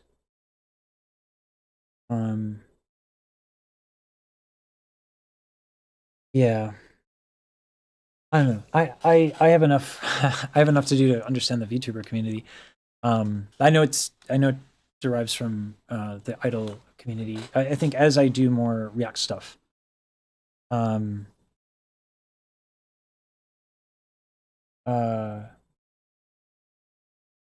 as I do more React stuff, I'll learn, right? Because I'm listening, and as I talk to you guys in particular, I'll learn. So, what's that anime? I loved it. It was a great mecha anime.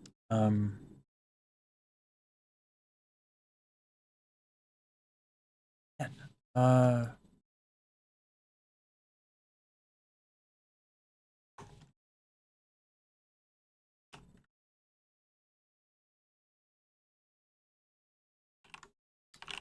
Something blue.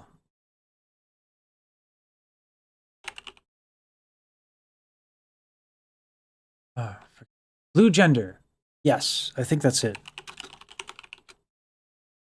Yes, blue gender. Phenomenal. Code Geass is also excellent. But I have not. I don't actually. I've never seen or listened to Bergeros. I don't know how you say it. I haven't yet. I think a lot of people have recommended that in the suggestions. I feel obligated to do some content, and it's not like it's a chore to do some content for gospel beatboxing. Like there are people who have supported me for a very long time, for whom they subscribe to this channel for beatboxing, for gospel music, for pop music. Though honestly, for pop music, I really don't like the community that comes. I like the people who have come out of it for sure, but the one thing I don't like a lot about some of the pop community, oddly enough, Beyonce's community kind of being an exception. A lot of people come to me and try to use me as a resource to like own another person on Reddit, and it's like literally the thing I hate the most. You want to piss me off, use me to own somebody else. It's like I'm out here trying to create like a positive vibes around the wonder of the human voice, and you're gonna use me to fucking discourage somebody. Go fuck yourself. I really don't like it. So like that, I don't feel an obligation to that community at all. But Beyonce's community is lovely. Yeah. Like people use me to be correct. And like, first of all, go read academic papers. That's how I get my knowledge. Like, and do the thing. And don't fucking be a dick. So like I don't feel beholden to that community. But I do feel the gospel community as well as beatboxers. I feel beholden for that. But I didn't think you were being pushy at all. I like to elaborate. I'm long-winded. You're not pushy at all. So the Discord I think is pinned, and there's in a channel there. I actually don't know. I would imagine I've seen the name a lot. I would imagine it's in there, but it might not be. You're more than welcome. Any suggestions? The reason why I say put it in the Discord is my editors and I. It's very hard to go through chat replays to find the suggestions because it's not. We can't get it all in one doc. Whereas we can scrape Discord or we can scrape. It's hard to scrape a YouTube post, but it's easier to scrape Discord, so we can get suggestions. Not that we need to scrape. We're not at that size yet. We can read, but it's easier to parse through the Discord thread, and we do that just because like I don't want people's suggestions to be lost. You know what I mean? Like someone requests something, that's a beautiful thing. That they're coming here, like this is something that really excites them. They want me to listen to it. That's kind of humbling. So we don't want to lose that. So that's why the Discord's there for that thread in particular. So yeah. I love Nodama Cantabile. I love that fucking anime. It's beautiful. That's how I found that's how I learned about Rachmaninoff's Second Piano Concerto, which I still love to this day. It's considered trite by many, and Rachmaninoff is considered trite by. In fact, Nadia Boulanger didn't like Rachmaninoff. He was seen as like pop music almost, but like fuck that. Rachmaninoff is great. Yeah. Now I have it stuck in my head. Dum dum dum dum dum dum dum dum dum dum dum dum dum. Yeah, fucking amazing. I love that concerto.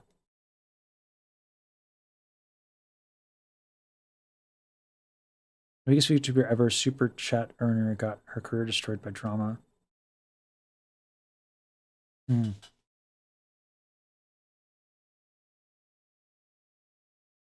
Yeah, I still haven't seen the Wing Dopamine performance. Bajiro. Bagiro? Oh boy. Bajiru.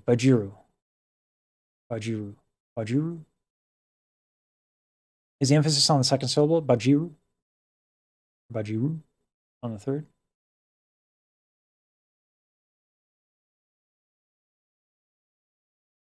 I am familiar with Dimash.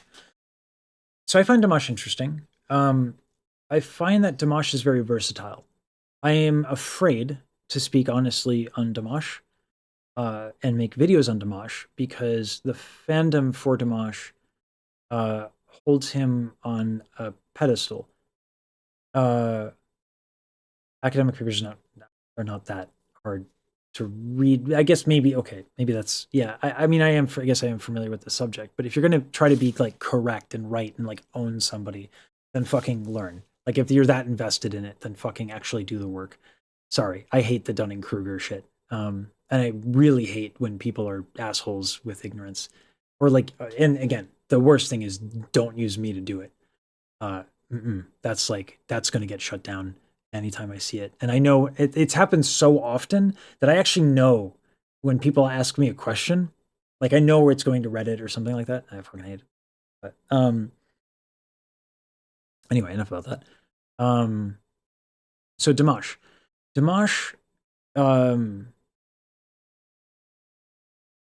does a lot of different stuff. His superpower is his versatility.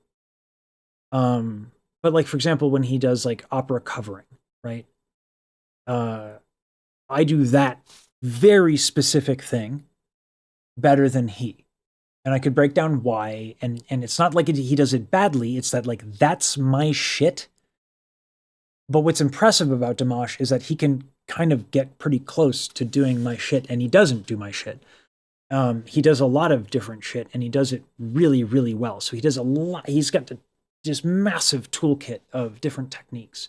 He uses all of them, and I think that's really cool. And I would like I've wanted to do video essay for a while on Dimash and say exactly that. But I do know. I feel like I don't know, but I do feel like there is a significant portion of people who would just attack the idea that I would not agree that he is like the best singer in the world, as if there is such a thing, as if singing is like not diverse and filled with a lot of uniqueness, and it's an art, not fucking Thunderdome. You can't just fucking rank people because there's different goals, you know, like. And I think a lot of his fandom would reject the premise. So I don't do Dimash videos because I think I would just be inviting a lot of controversy for no reason. Just joined the stream and immediately reminded why I enjoyed the last stream of yours first. Well, thank you, Thomas. I'm glad you're enjoying it.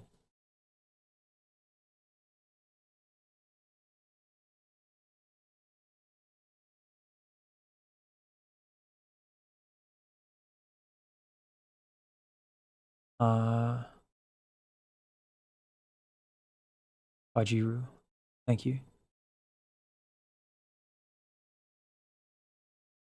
Both had big hands. Rachmaninoff had very large hands, yes. Yeah, famously. I don't know about Liszt famously having big hands, but having tried to play Liszt, like I think no, I only have the transcendental etudes, which I believe are Chopin, and I not play them, but I had the book. People don't know to not proxy someone else. I had to deal with that for a while. So yeah. Just ask guy. Nice. Hello, a jack of all trades. Yes, very much so. Yeah, it's like a jack of all trades you wouldn't expect for someone like that to be that good at that many things, which is why I think Dimash is actually very quite interesting. Lion April? I'm not sure what you mean.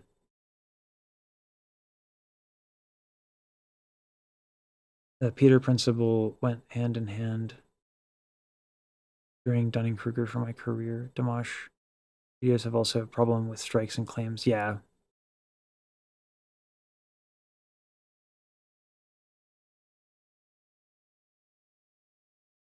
I feel academic papers are easier to read than people think, or probably more accurately. The abstract isn't usually that hard to read. Sure, the main body can be technical, but it's still understandable. Yeah, sure. Oh, your line April. Okay. No.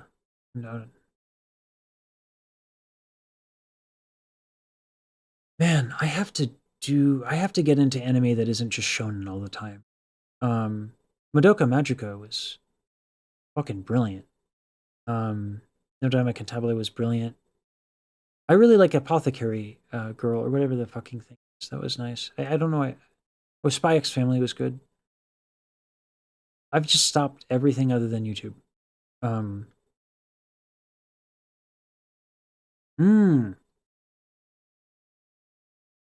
would enjoy that, I think, then.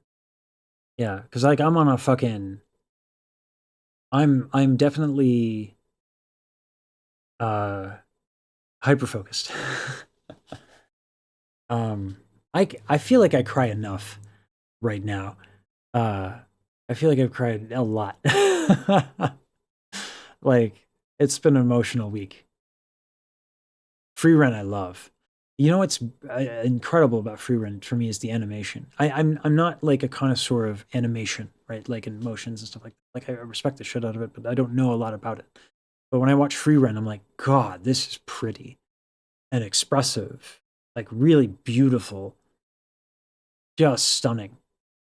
I know that the guy who did the backgrounds for Free Run did the backgrounds for Studio Ghibli. He was so moved by the manga that he left Ghibli to do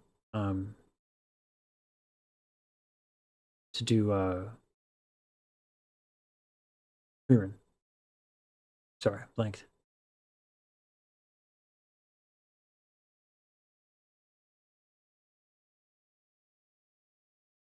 I do love me some Dvorak.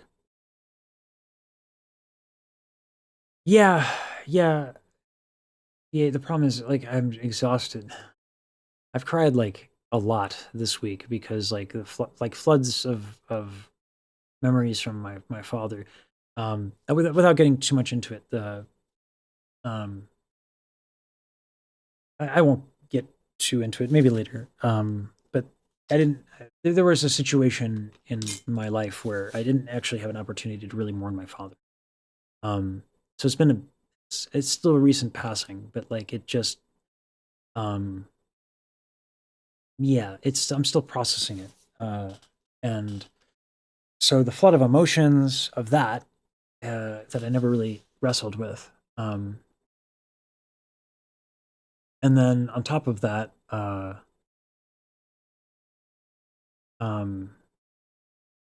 maybe one of these days I'll actually communicate the shitstorm that was the last like 2 years.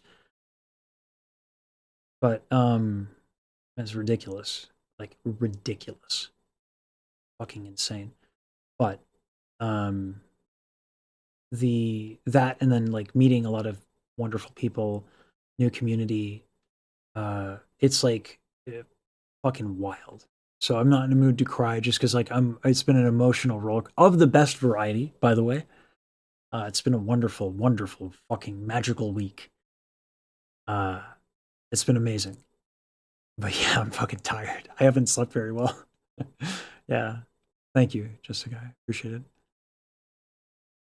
They invented that much for the animation of Frieren. The same animation of Dragon Ball. I love Dragon Ball, but yeah.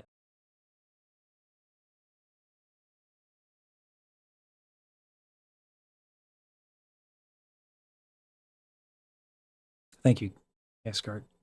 Have you read Songmaster by Orson Scott Card? SF book.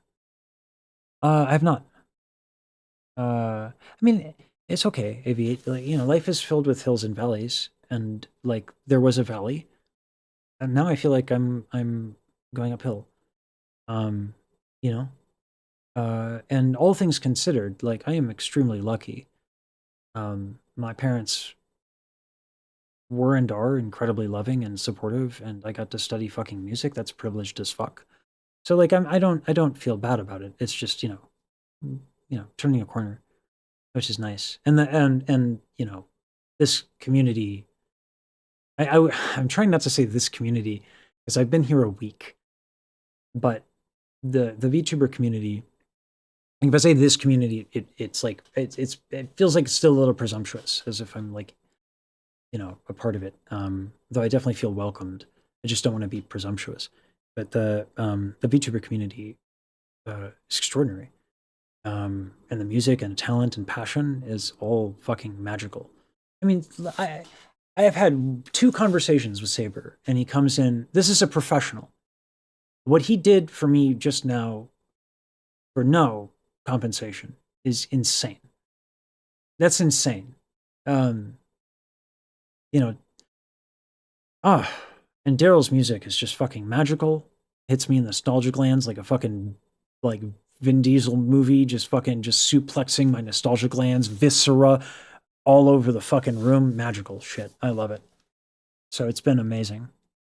Go sleep. I will. I don't want to ruin my sleep schedule. I go to bed a ton, like an old man.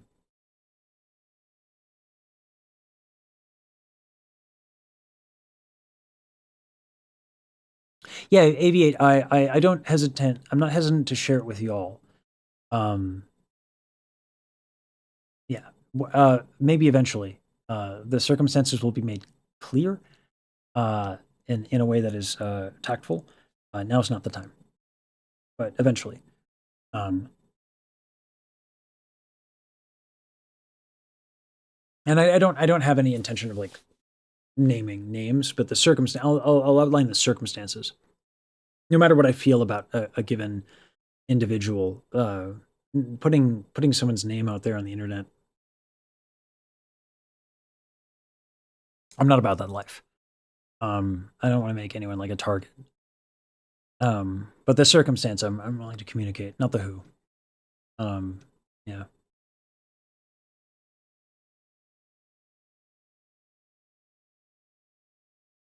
Emotions are hard, especially experiencing. Yeah, I've been there, actually. Popular belief, if it is not a conspiracy, you're farming tears. Oh, that's a joke, though, right? We all know that that's a joke. Yeah, it's more like I love reminding y'all that you guys have a lot of power. That this is only possible because of y'all. Like the whole thing, right? Like Iron Mouse living her best life, only possible because of an audience. You know, me meeting Starlight Daryl. Someone watched my shit, went into her chat, and said something, right? Like that's what I mean. And maybe I should convey that more explicitly. This is more of a statement of gratitude that I think is funny to frame it in this like pseudo joking, resentful way, because it's like, you're just making me happy and cry and it's all your fault. Like, I think that's funny, but like, you know, it's it's a joke because like the reality is that it's fucking magical, and that is all y'all's fault. You know, y'all are fucking magical, and y'all kind of changed my life for the last week in a way that was sorely needed.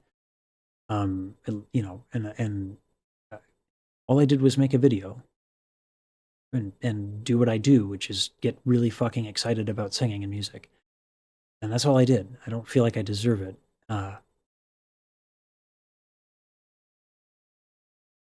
So yeah. And that's on you guys. So own it. You know? Like, you have impact. In the best of ways.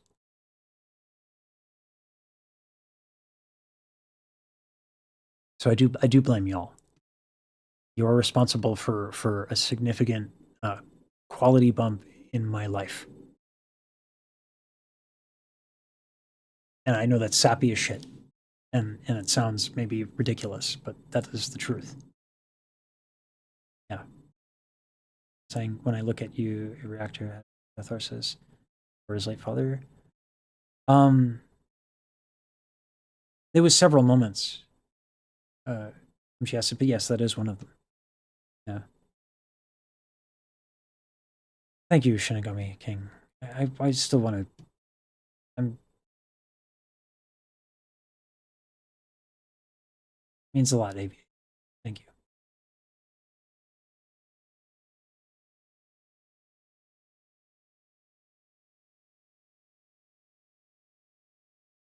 Yeah, just a guy. I've had many people try to kill my love for music, and it's never worked. Ever. I am too fucking stubborn and ridiculous. Yeah.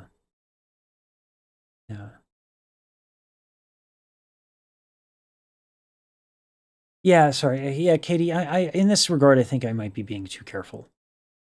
This is true. With this versus that. Sorry.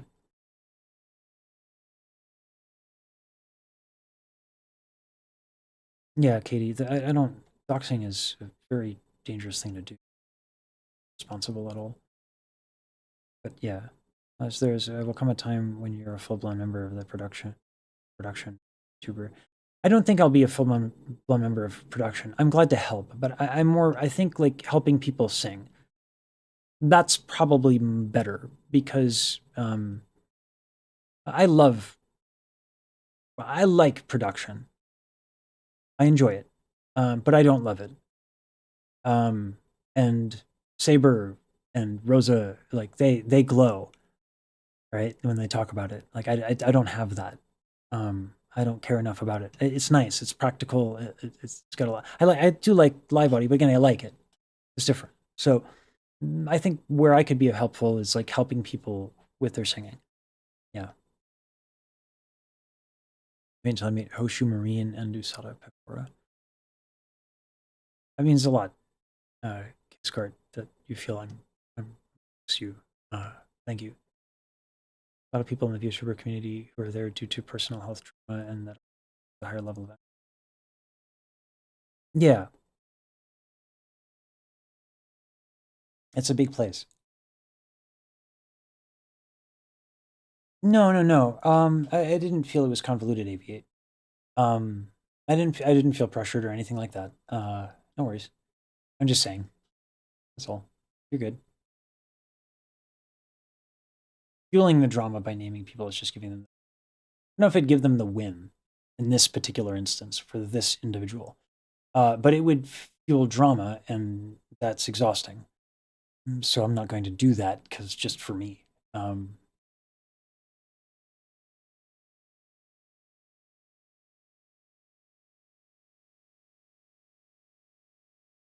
don't feel the VTuber community is pretentious enough to try and gatekeep. As long as we get the sense that someone is genuine, we'll gather around chanting one us. I didn't. It's not a pretentious thing. It's a. I guess like it's. I don't know why I fear this. I think I'm a little scared. Because it's like whiplash.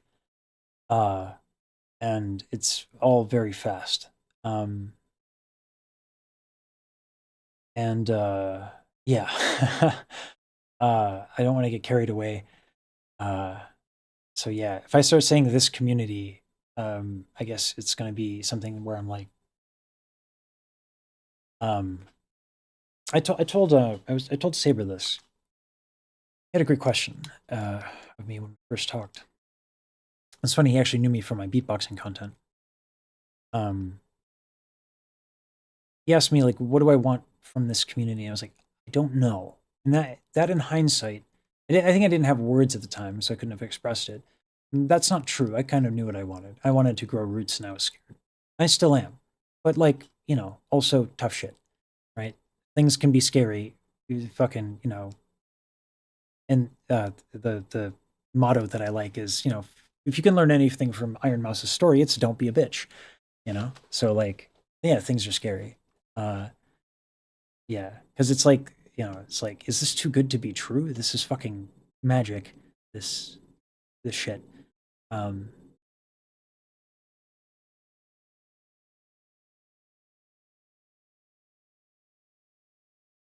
We love not only for the things you add to this, but as the person that you decide.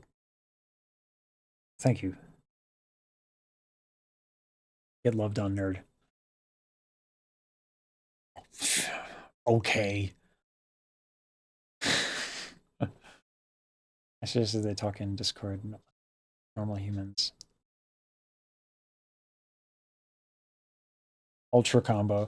Yeah. So one of my favorite comments was like, depression breaker. I was like, yeah, that's what I was going for. Yeah.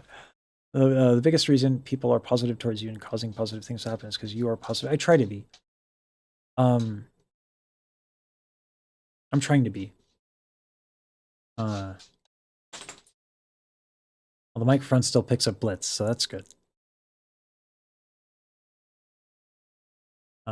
So community cover vid, had to share it. I think they saw your went from there. Girl did her reaction, and boy, this is wild. Yeah. Your enthusiasm with all this is the best thing. We live and love the detail. It's really nice that, like, because I think it's the first time where like people are actually watching. I mean, there's always a drop off whenever I talk, right? Like when someone reacts to, the selling point of the video is going to be the thing you're reacting to, right? Like that's why people do react videos, right? Like, but usually if I talk about something, like if I bring up Z anatomy, people just fucking close the video. Like you can watch the watch graphs, right? Like, there's a reason why it's funny. A lot of reactors get hate a little bit for not saying anything, but the algorithm kind of rewards them for shutting up. But I can't do that. One, I get too excited. Two, I feel like that's not right to do. To just sit there and watch someone else's work and do nothing and profit. I don't like that. You know, I'm not going to sit here and judge other people for it, because you know I don't know what value it brings to other people, and you know there are people who do. Like that's, you know, for them, but for me, I can't do that. I couldn't respect myself, because I know that if I did that, what I'd be doing is I'd be maximizing earnings off of somebody else's work. I can't stomach the idea.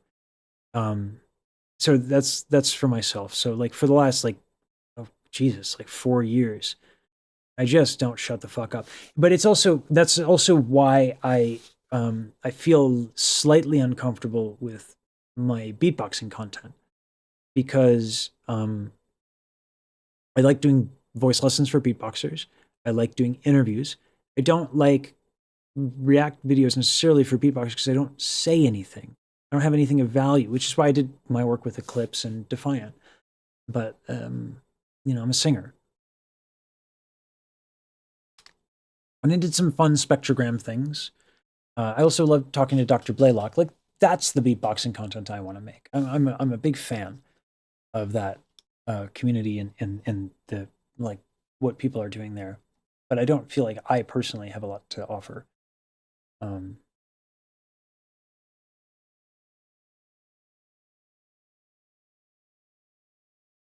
Last year, I found Mousy leaving Thank you first. Thank you first impacted. I'm glad. I'm glad, just a guy. 5,000. Well, with all this is the best thing. I am being general. Depression breaker. Yeah, that was great. That's one of my favorite comments. How much you like to teach about voices. It's a shame I found your content having a sore throat. Stretch, Helena. Do stretches in the meantime. Rest your voice and work on your torso flexibility and the flexibility within your hips and your shoulders. When you come to, you'll find that there's a lot more freedom. Wombo combo! Wombo combo! Yeah, great meme. Yeah.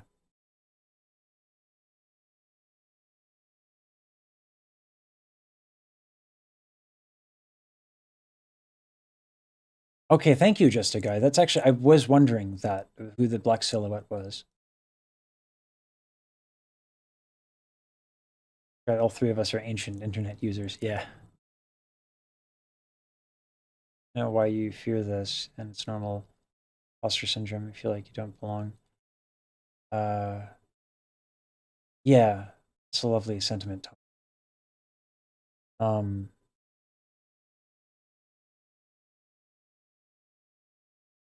no commentary, then it's not a reaction, it's just stealing content. Yeah, it's kind of how I feel, Shinigami.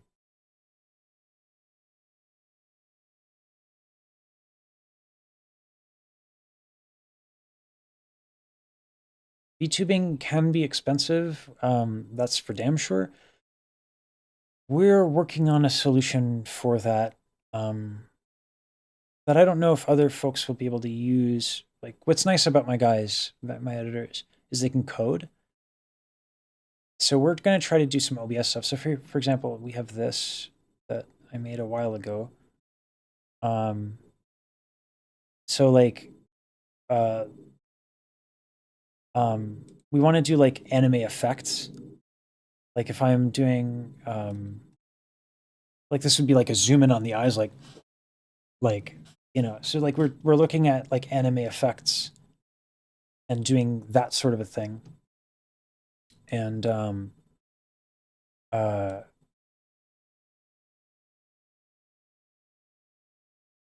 kind of, it's like if I start screaming like the anime lines and shit like that.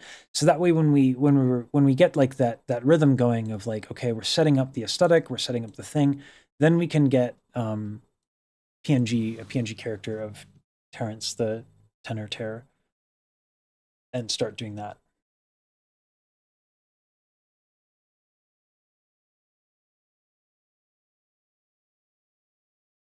Thank you, Thomas. I'm glad you find that I do add value. That's, I mean, I work hard on.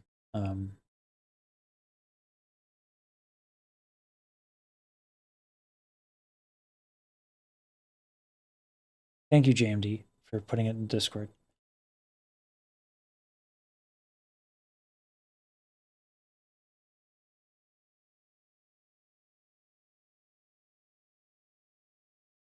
I can do it in the meantime. Maybe smile.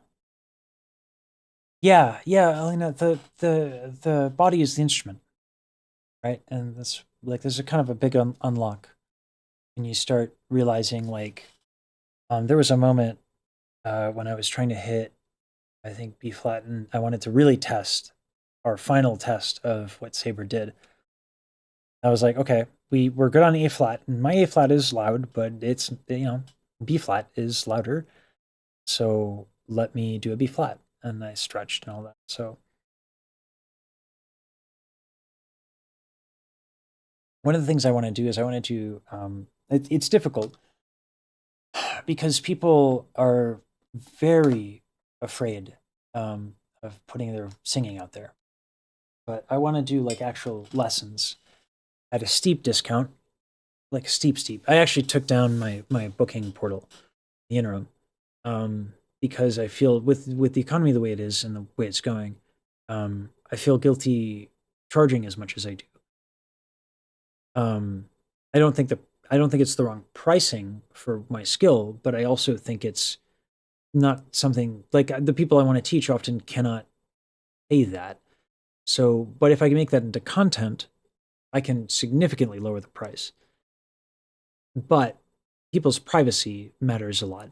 So like I can maybe take their audio and not their video and work with them that way.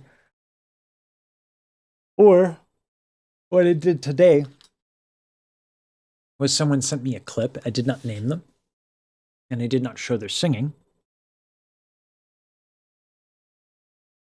but I demonstrated what was going on with their voice, and I did some stretches, and then like showed the differences of like, here's what you're doing, here's if you did this, it would do this, and here's why. And I put that in the Discord, so I can maybe do that, and that would help folks. Oops, broke my ad.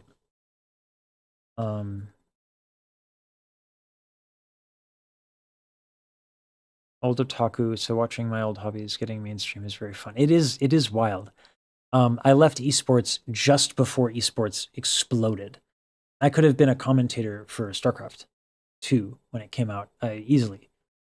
I am very good at real-time strategy games. I casually I tried to see just for fun, like what would happen if I went back and played like a 1v1 ladder game of StarCraft 2. It's been years, by the way. I worked with Freak when I was a teenager, the guy from Riot. He was at WCReplays.com. A lot of folks actually from WCReplays.com went on to do some really cool shit in esports. And like I worked with some of them. I don't know what Joseki is doing, but I imagine he's doing quite well. But yeah, a lot of those people just fucking Freak. I don't like that people disrespect him particularly, because Freak actually was one of the hardest he loved that fucking game. Like you would not believe. He competed every weekend. He was the best player at WC Replays by far. And he loved that game. And his audio commentaries were almost always the best ones, period, the end. I didn't like that he was a Night Elf player. That was about all I didn't like about Freak. He was cordial. He was nice. And people poked fun at him all the time because we knew he was the best player and that he was doing great things. So we poked fun. But Freak absolutely is earned his spot and his comfortable position at Riot. Not that he would remember me at all, but I remember him fondly.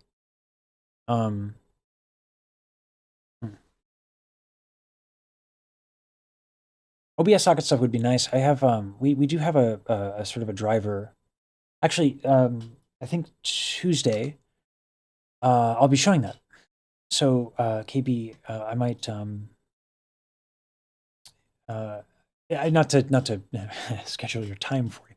If you can make Tuesday, that'd be great, because I'll be showing you my production application while I kind of work on the video essay for Iron Mouse, and that can control OBS.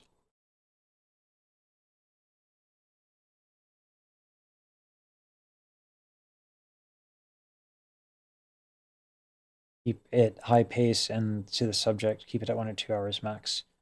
Little to no side quests. Regarding viewer drop off, probably 2 different strategies. I feel like Iron Mouse Michi stream in 12-hour shifts. Oh,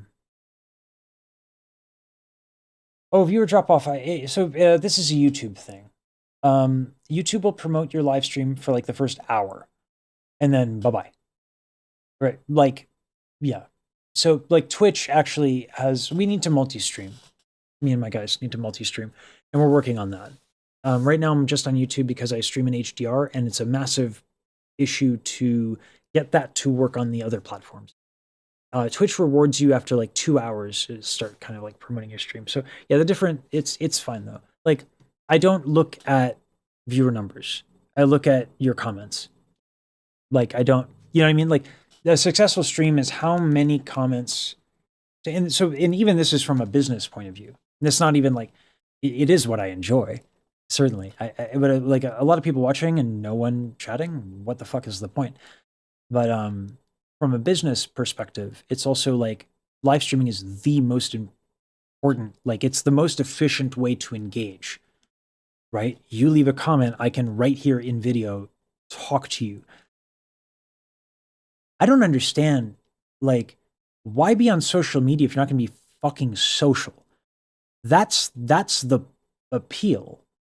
That's another thing I love about the VTuber community. There's an audience for live streaming, which is not true with a lot of the other communities that I've served, or I can't really do any, like with the beatboxers. I love beatboxing, but I'm not good at it, and I don't aspire to be. I love it. I love watching it. I love following it, but I can't offer much. Whereas with this, I can do. I might really like the fucking VTuber community, y'all. I might feel like this is like a fucking magical fucking place. Like fucking unicorn is just gonna kick my fucking door down and be like, "Welcome to the VTubers. I'm a unicorn. Boop a doop a doop a doop." And I'm gonna be like, "That's strange," and yet I totally accept it.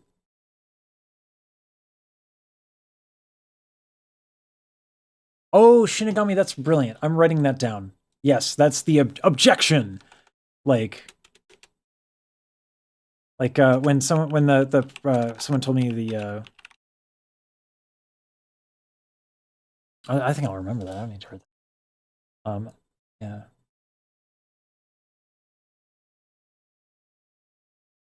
Oh my goodness. Sorry, I'm a little behind. WCG, yeah. Yeah, WCG. Holy shit. I love AoE 2 as well. Total Annihilation. I love Command and Conquer as well. I played the shit out of it wasn't Red Alert, it was Tiberian Sun. When I was a kid, I played a lot of Tiberian Sun. Oh my god, I'm so far behind on chat. I'm sorry.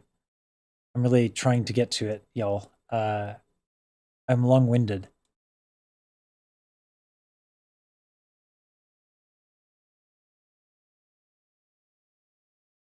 You mentioned C++ the other day when talking about OBS or something. Are your editors writing bespoke plugins?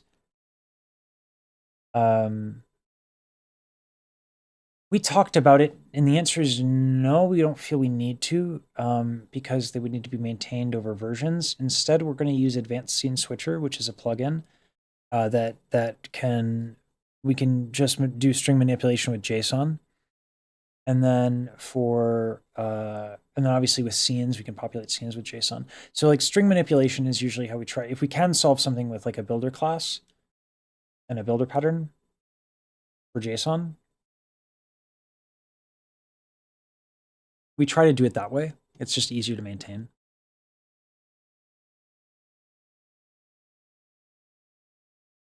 See if someone's saying better is not a form of production. It is. Okay, that's okay if that's fair, Shinigami. Yeah, that's a fair take. Aristotle modes of persuasion but for content. An interesting premise. Yeah, I'm actually writing that down. That's kind of just a fun thought experiment. I read on a lot of like writing theory. So a question from someone else watching over my shoulder: would you be okay with working with a PhD? Yeah. Absolutely. I helped someone this morning, just randomly. Yeah, that's what I do. If in the description of all my videos, it says, you know, if you cannot afford a voice lesson, reach out, you know, but, you know, practice and don't waste my time. You know, if you don't have time to practice, that's okay, but don't keep coming with questions. And the thing is I know when someone didn't practice. You know, because like I know when I hear someone singing, I'll know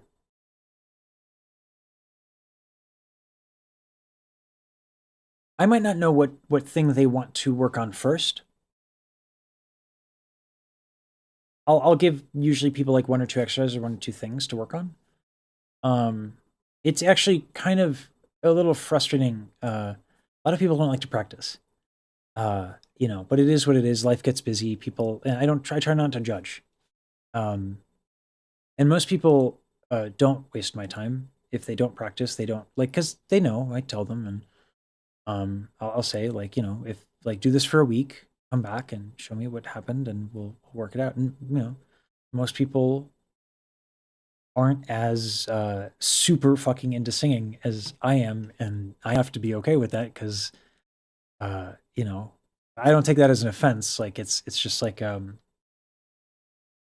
I think like twice. It's only happened twice in the years I've been doing this, where somebody like kept coming to me with questions and not doing the things I was telling them to do.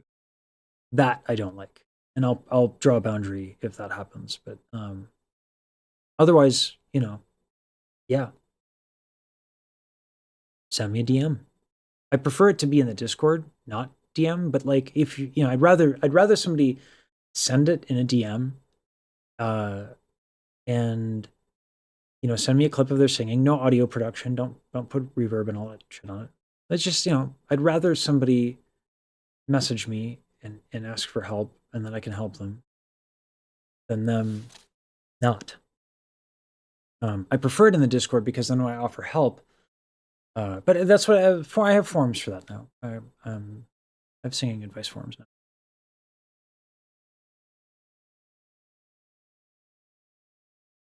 Kimchi asked, I don't know if, do you know who Froz is? That's a hell of a reference.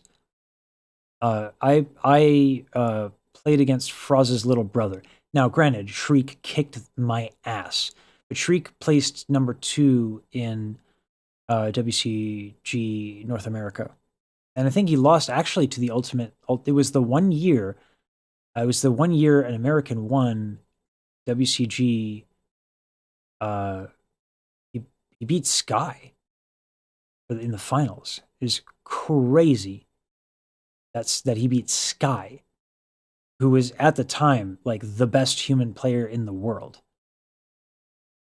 I was torn, because I was a human player, so I wanted Sky to win, but also like USA, you know.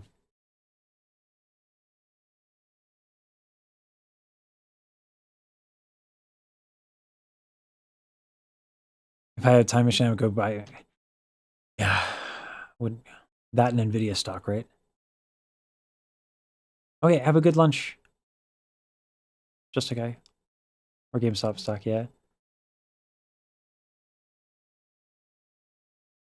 I'm thinking streaming in 1080p stuff. HDR is not 1080p. HDR is color.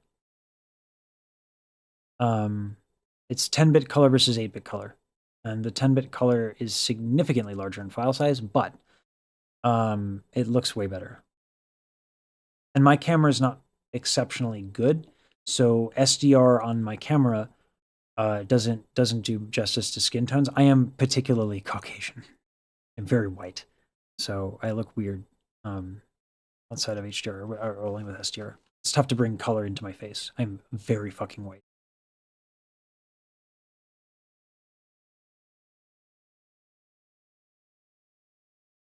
Promoters versus detractors. You'd have to elaborate for a little bit more then. That's totally understandable, I guess. I guess that's that you would like to lurk and vibe. That's totally fine. But I'm saying as a creator. As a creator, why would you do live streams if you don't want to talk to people? You know what I'm saying? Like that's more my angle. As a whatever is best for anybody as a viewer is whatever. Like my goal is to make this good for you guys, and however it is good for you guys, it is not for me to define what is beneficial. There's always that balancing act as a creative person. You know, my God, I'm just.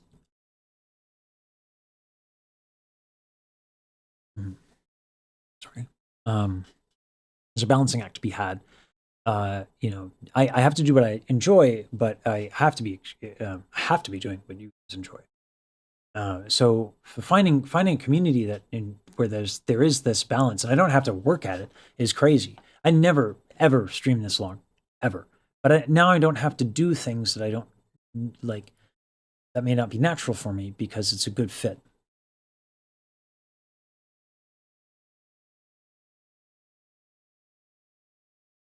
As long as it's not Charlie the Unicorn. Oh my god, that's a fucking reference. Yeah, Charlie. I was trying to explain to my editors who are young what Newgrounds.com was, and who Ego Raptor was, and like how that whole thing came.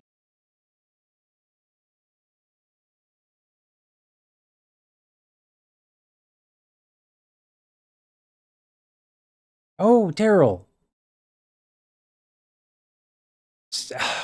Daryl. Hello. Two things. One, you fucking play guitar. And then two, you wrote music for like the anime style stuff for Iron Mouse. I feel almost lied to by omission. I know, like, obviously that's a ridiculous statement. What can't you do? like shit. Like, I thought, like, in a 40-minute conversation, like, I wouldn't find you like infinitely more interesting after the fact, because that generally doesn't happen. But yeah, you're an interesting human being.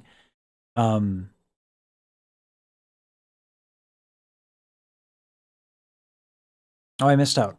Rip, she left, or she's lurking. But yes, no, but feel free to lurk, please.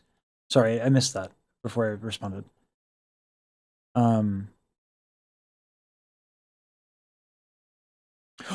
Kimchi, you know Froz. Fuck yeah.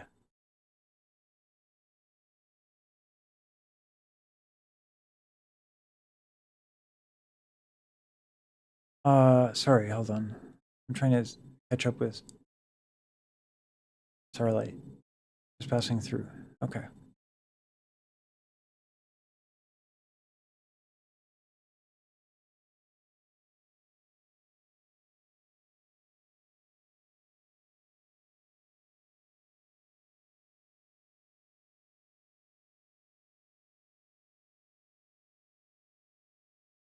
There's a lot sorry, there's a lot to respond to, a lot of interesting topics.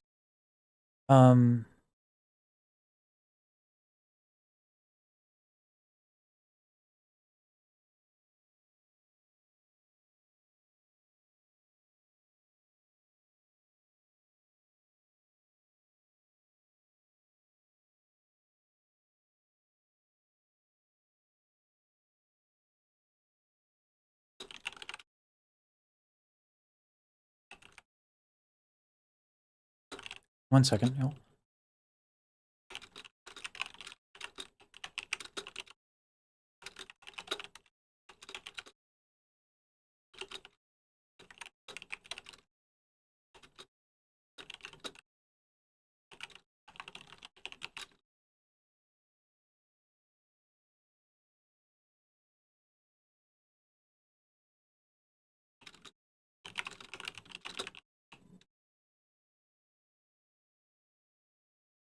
Um,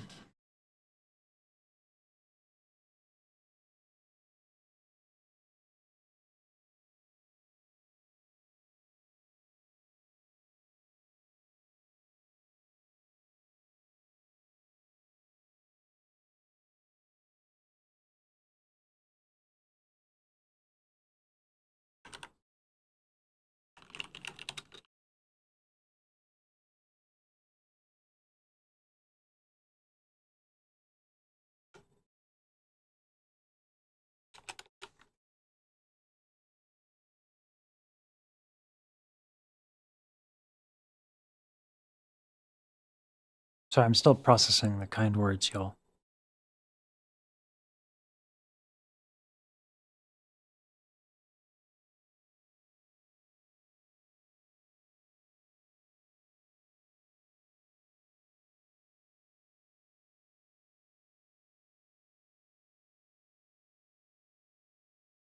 Yeah, they are younger than Newgrounds. I know. It's good, at least on mobile. I'll take a screenshot and put it in the Discord. Looks fine to me. Yeah, a lot of people are. It's a device specific thing. I do think HDR is the future, but yeah.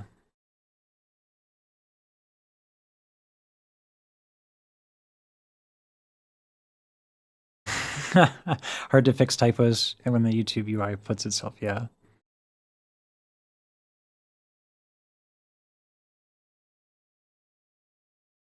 Yeah, I guess that it's yeah, yes, the Step Brothers references feels appropriate.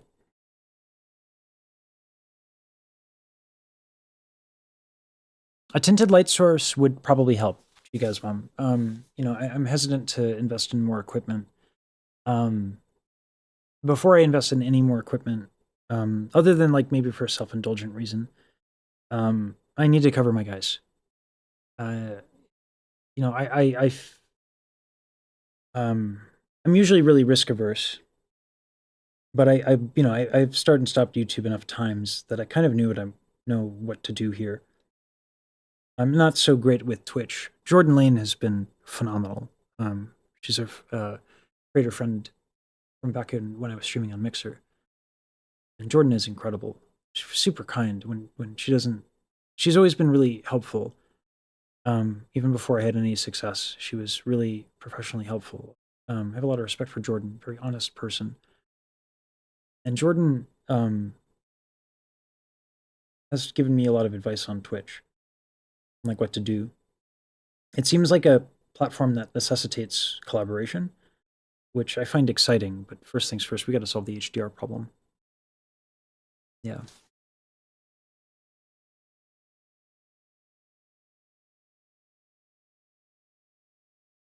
Black equipment in the back. It is what I'm trying to do. I'm trying to make a NAS server, and so those are just some parts.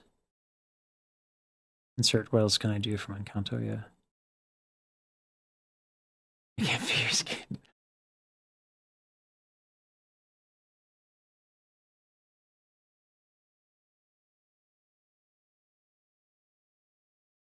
All that okay.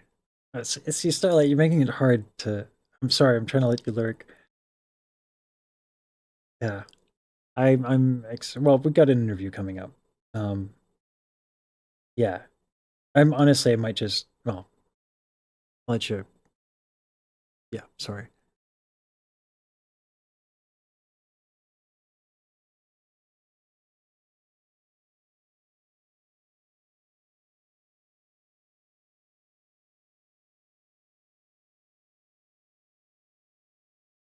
This is a Pixel 8. The screen on it is probably the best one I own. Yeah, I mean, I think devices are going to be more tuned to HDR soon. Not necessarily, Thomas. It's because I mean, I brought it up, right?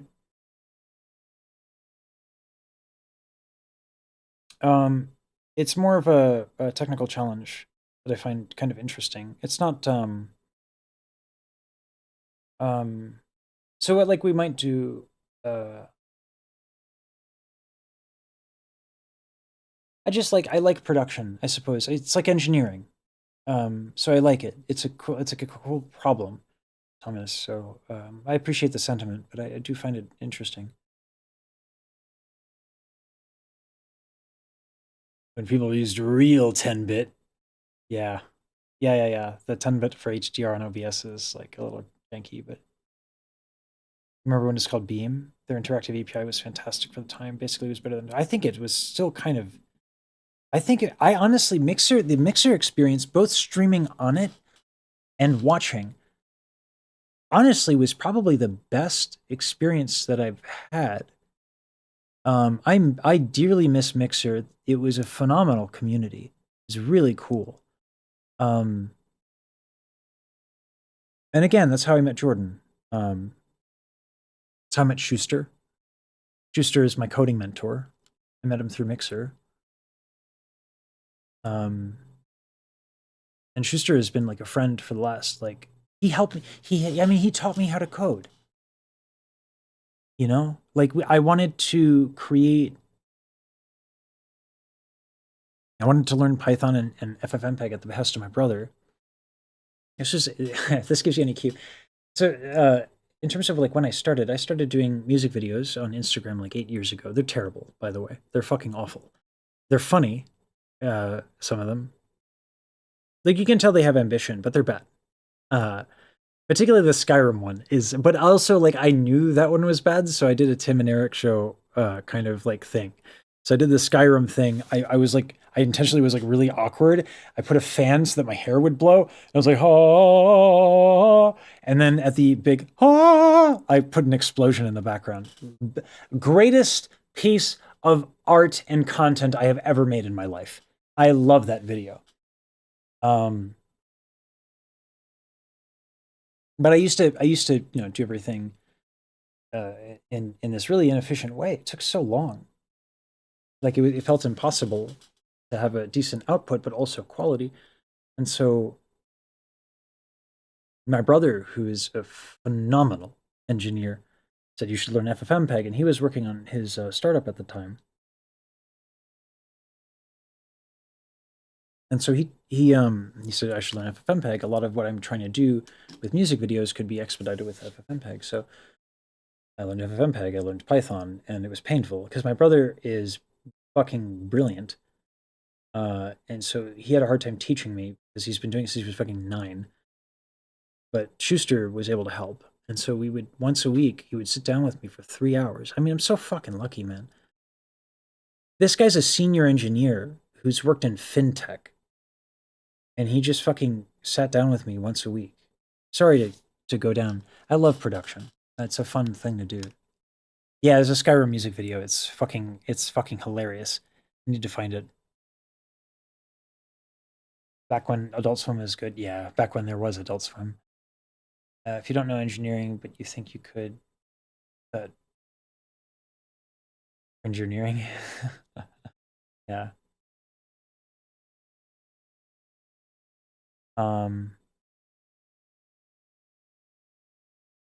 Thomas, it's an understandable reaction.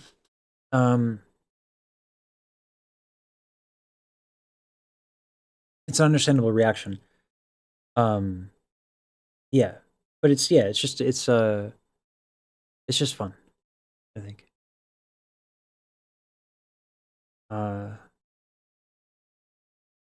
Yeah, something is so satisfying when I finally got how to make builder classes, because when I started, I was learning functional programming.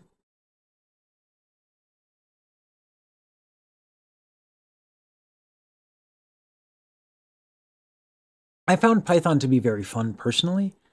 I do miss that. And here's the other thing with Python, I think that made it fun for me, Katie, is that I was taught Python by engineers who code in low-level languages. So I never used, I like rarely used modules that were very common for like string parsing. So I got really good at like cleaning strings and string manipulation.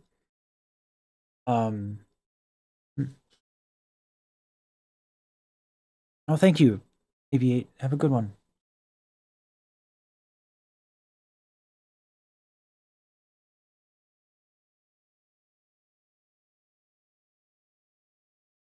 Yeah, by the way, guys, just to point out, because I think this is kind of funny. This is actually kind of my normal speaking voice, by the way. I don't know if you noticed, like in my videos, usually I talk a lot more like this. It's lowered my range, and then I retract my false folds. But like, I can't do that for this long. So this is actually kind of closer to my natural speaking voice. So you've kind of caught me. Yeah. So, just thought that was kind of funny. When we were talking about like, you can't be disingenuous on a long stream, like you'll get caught. I just got fucking caught. Like, yeah. Anyway, I kind of have a higher voice. The syntax, yeah, for sure. And so, I find that I actually really like that it forces indentation. Because I think it's really good at communicating like logical steps. Whereas, I mean, I think brackets probably do the same thing. My biggest complaint is the lack of ability to control memory. I enunciate way more during videos, kind of. Yeah. Well, I'm a little bit more deliberate.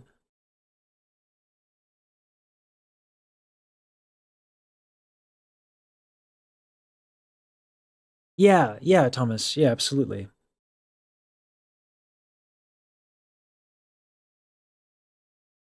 Also, it does make sense that you code when you have winget in your name.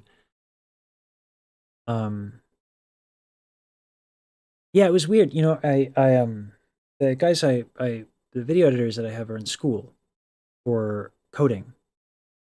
And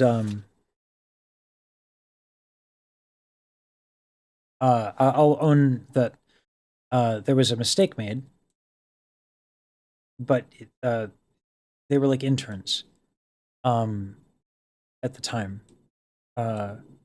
We've been working behind the scenes on this software stuff we've been making for 6 months. Me and these two guys. And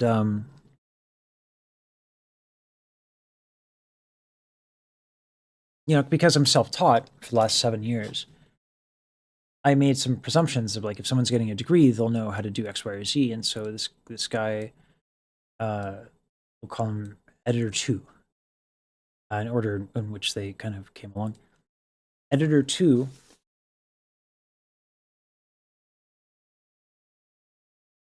created some translation logic and didn't use enums. And it created a kind of a mess, though, to be fair, the mess was absolutely in existence beforehand. And I was way too hard on him because I thought that they would teach this stuff in school. And Schuster, being the saint he is, took me aside and was like, "That's not fair." So I apologized to him, and I sent him a gift card for dinner, and I said, "I apologize. I value your work." And that was like me being like, "Oh, I guess I'm better at this than I thought."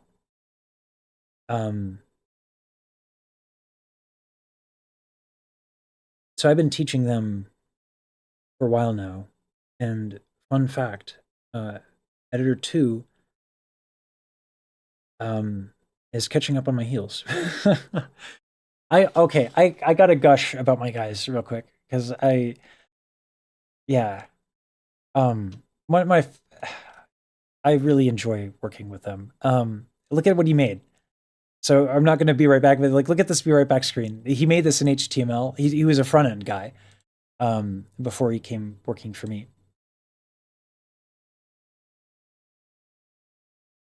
There's so many Easter eggs in here. If you guys can, I don't know if you can read it. I guess I don't have my glasses on. I hope it comes through. So like, he put in so much like cringe alert, like cringe levels maximized, like super, like if you read the terminal stuff, it's so fucking nerdy and great. Because I told him I love it too. I told him like the general idea of the aesthetic. I said, I don't want just nerdy, I want super nerd.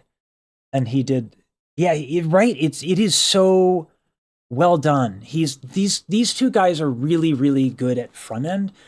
And I think it's because they're younger that they grew up with everything being web based. Yeah, so we'll fix that. We'll increase the font size. That's a good note. Thank you, y'all.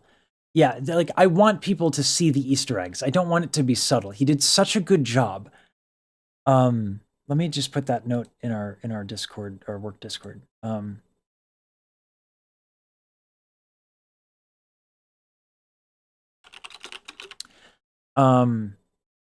Yeah, again, this is like a them being young thing, right? Like small text. I used to make fun of my mother for this, and lo and behold, here I am, you know, like years later as an adult, just like, oh, well, I guess, yeah. But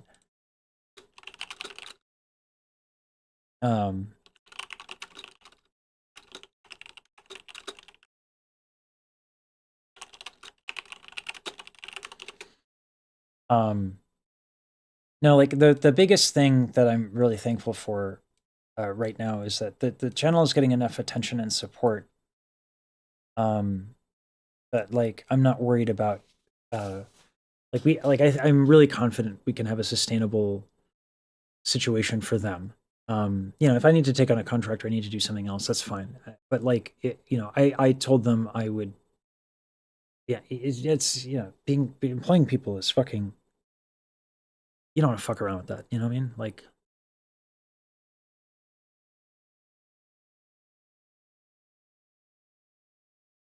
yeah, exactly, Elena. That's exactly what I thought. That's exactly how I felt. I told him I want it to be super nerdy, but I don't want it to be in your face. I want to basically not say anything and then have like things that you guys can chat about. We were also going to think about putting pictures of Blitz in there because everyone always loves to, they want to see Blitz. And it's hard for me to swing the camera around.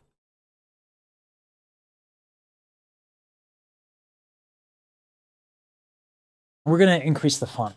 Yeah. KD, that you said that, they will be very happy.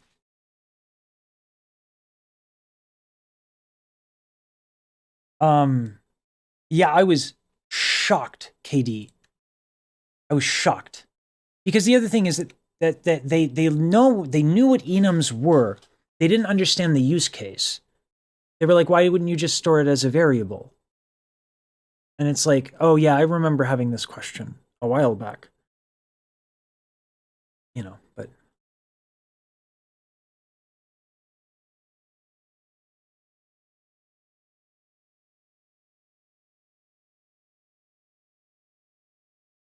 yeah.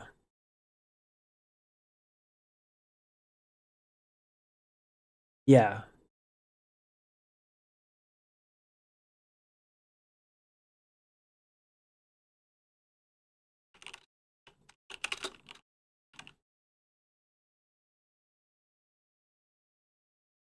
Yeah. I was like, you know, we gotta, for branding purposes, like we're nerdy. We're very nerdy.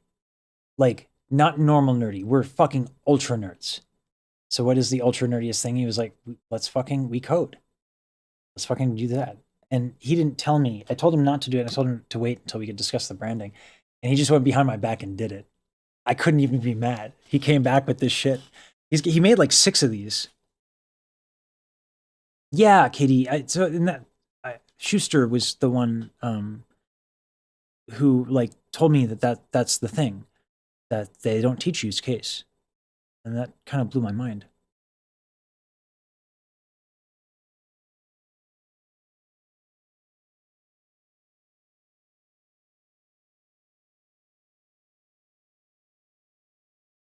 Thank you, Muji-chan.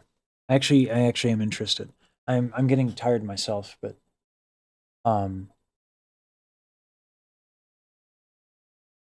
yeah, wood chips. I feel like, you know, whenever the thing with, I love subjects that are also skills. Which is why I like music. I wanted to do my decision when I was like making up my mind what I wanted to do. It was 2 things. It was theoretical physics or singing. And the problem with theoretical physics is that my math sucks. So that's not like my best option, as much as I love it. I loved not specifically astrophysics. Like,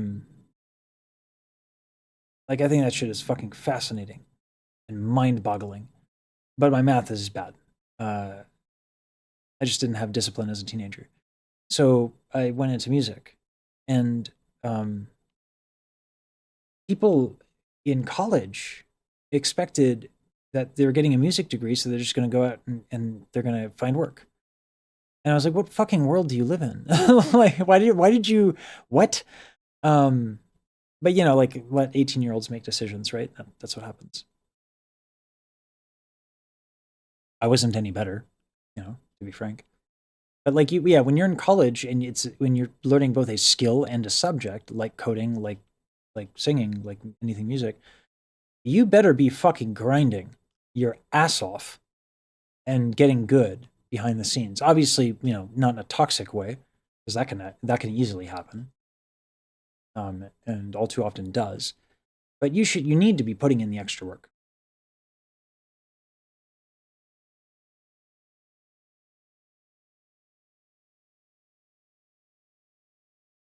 That there's some C masquerading as C++. Yeah, I put my enums in classes. Yeah.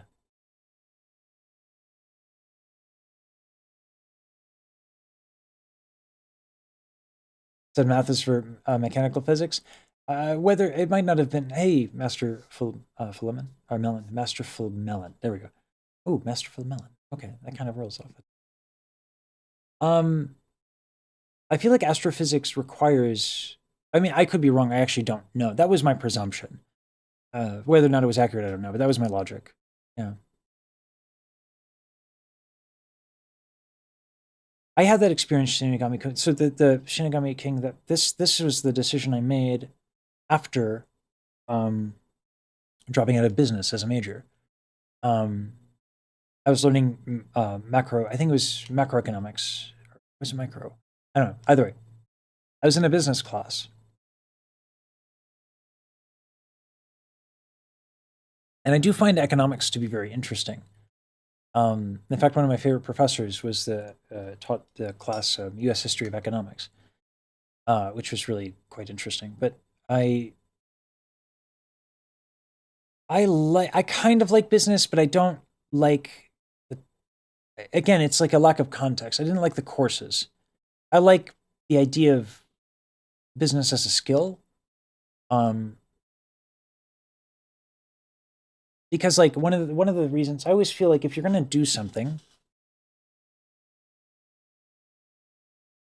the more you know, the more informed decisions you can make. So like, this is a business.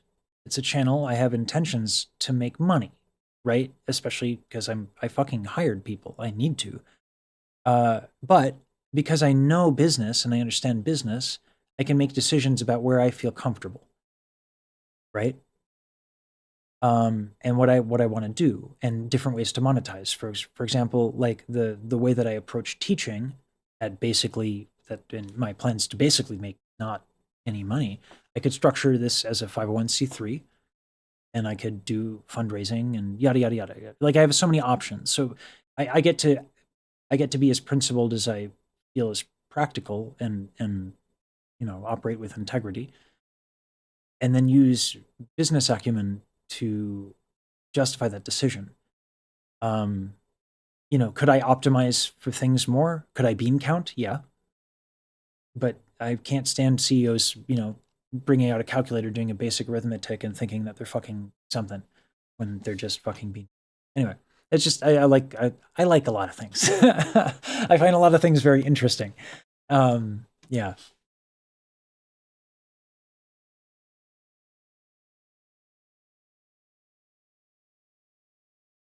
You can't do enum class in my languages, last I checked.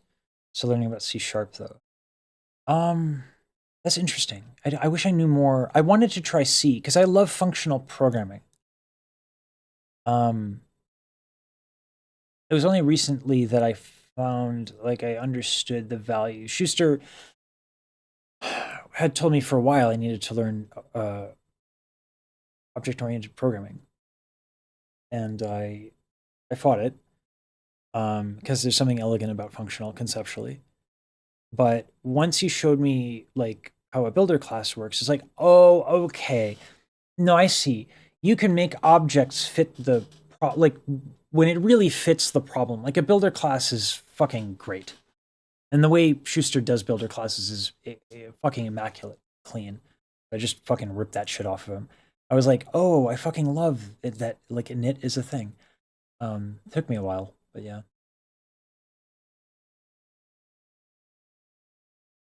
Would I eat at a restaurant that sells chicken tenders and grilled cheese sandwiches? Fuck yeah. I am actually now very hungry. I've been living off of like basically toast. I've been working nonstop. Because like this to me is an opportunity that y'all have presented that is extraordinary and not common. having done this for several years, this response, this fit, between, you know, that someone so well respected as the individuals lurking, you know, come in and say one of us, and that you all say that as well. And I'm a giant fucking nerd, and we just talked about coding and singing. So I've been going nonstop. So I've been eating a lot of like salmon toast with avocado, just like shoving my fucking gullet and responding to comments and shit. Because and also I like it. It's both an opportunity, and it makes, like, you know, it makes sense to do. But it's also a fucking joy, and I can't. It's like I'm having a wonderful. It's been a wonderful week. Yeah, fucking epic. As a matter of fact, we could justify an explosion, I think, here. How epic was this week? I believe it was approximately this epic. Right.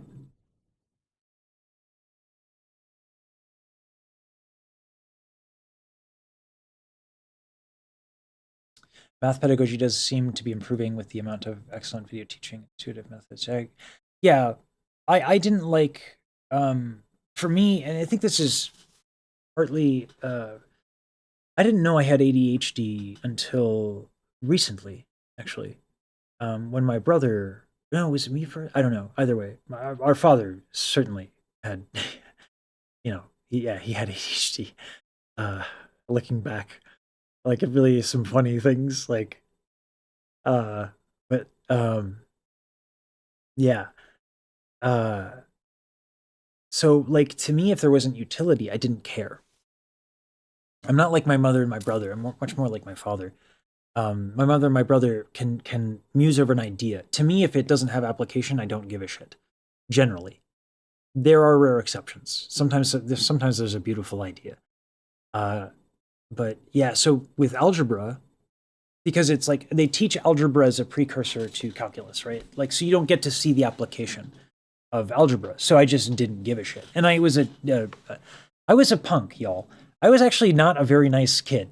If you can believe it, like, I got into a lot of fights and I won. Until, like, yeah, like when I was 12, I actually, like, as when I was like, there was a situation, and it wasn't terrible. It was just like, oh, this isn't fun. People get hurt. And that was the last time I ever laid hands on somebody. But, like, I was a fucking brat, a real asshole, actually. Which is funny because I don't recognize myself. But yeah. Anyway, this little fun massage lore, I guess. I think I'm still somehow coding related. When I return, I won't complain. It might be. Just going along with it. I literally might have to. I do this thing where I enjoy this so much, and then I forget to eat. So I have to make sure I do that. And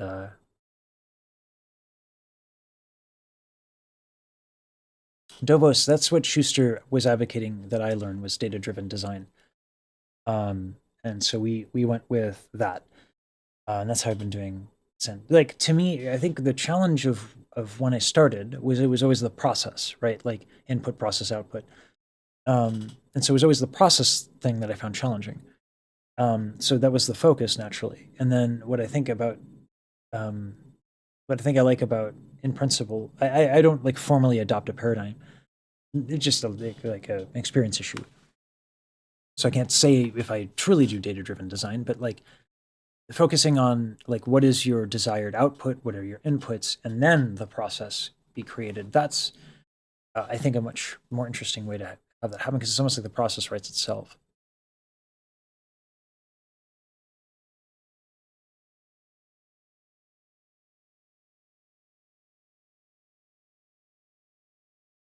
The most interesting programming class I heard was computer ethics. As soon as I learned I was the only one, I realized maybe I'm subject matter.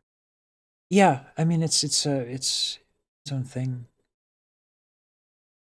Ah, just a guy. Fuck. God, that sounds delicious. Grilled vegan cheese now because I'm hungry too. Yeah. In a restaurant called Chicken and Cheeses, the slogan is to be a taste of your childhood due to the fact that no matter how old you are, you're never old enough to do chicken tendies. Yeah. So for TTT, one of the outfits has to be avocado toast on a t-shirt.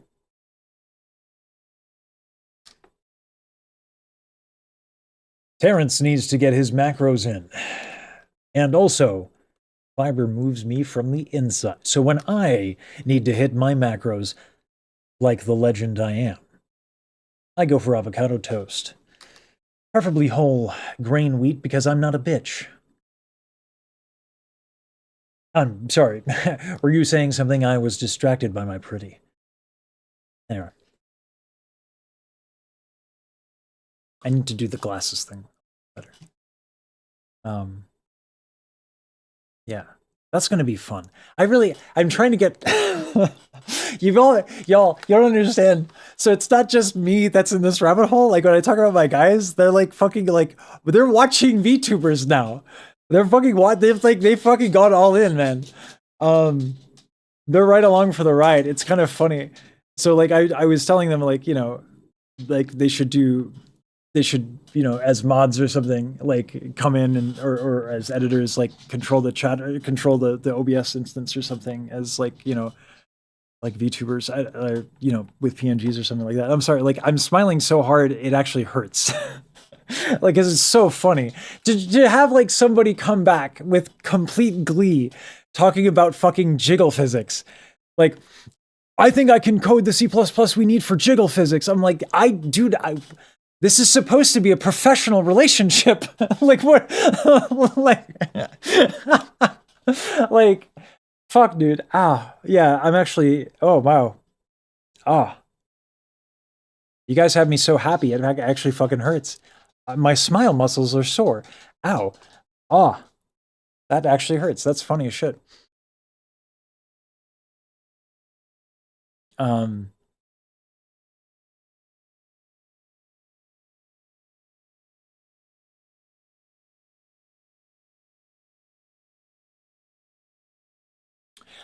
will have a Twitch stream.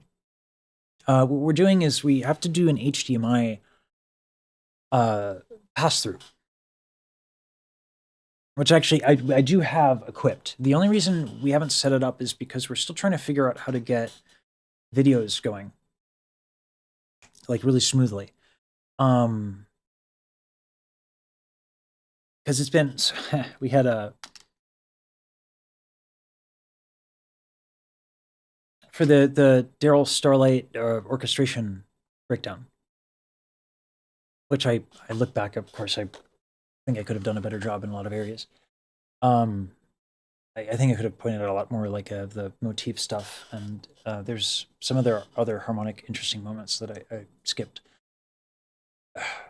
But you know, like when someone's good or something is really good, you can spend an eternity kind of, you know, going through it. Anyway,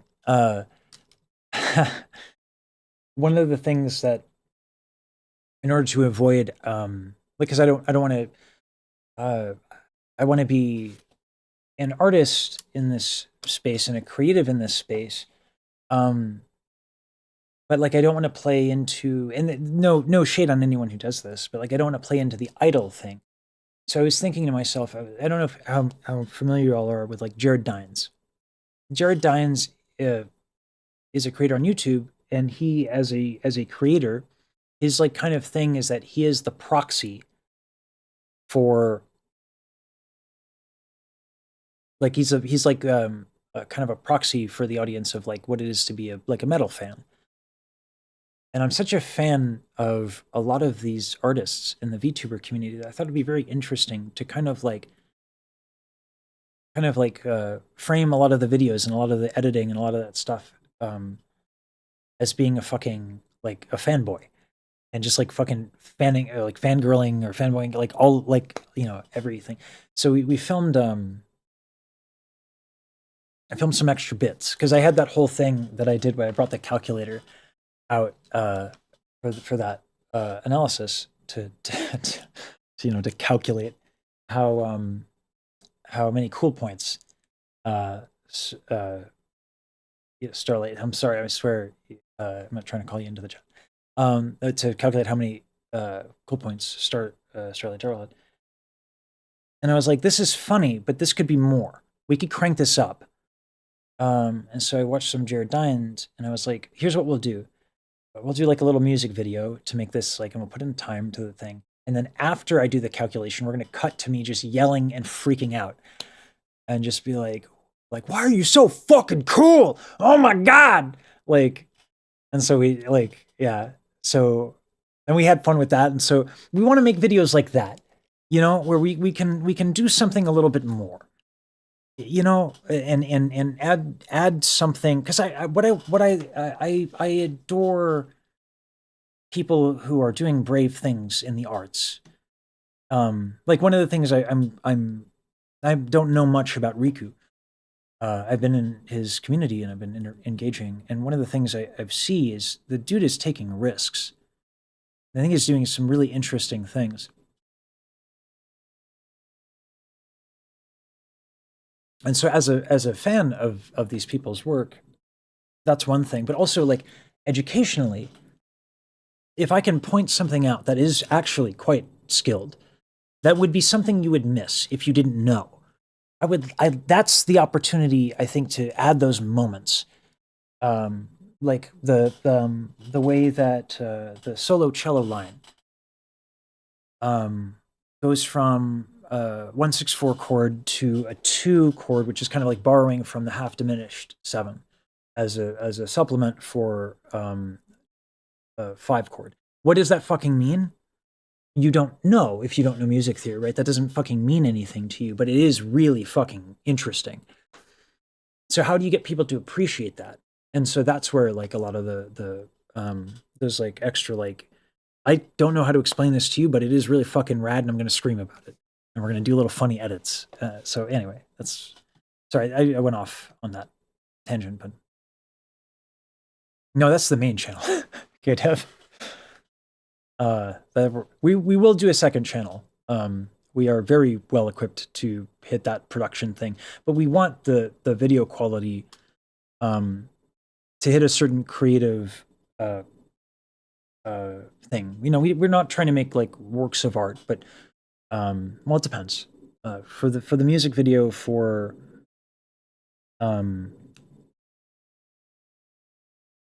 Magic or Music Box of Fate, we have some ideas, and that one is worth investing into. And we're trying to be good about like, what do we invest into when? And it's been interesting because it's not a production problem. It's kind of a creative problem. It's a really, I fucking love this space, man. It's great. You get to be fucking like technical, but then you're like, well, fuck technical. We're going to fucking spend an hour for no fucking reason, just extra footage, just screaming at the fucking camera. It's a lot of fun. I love this space.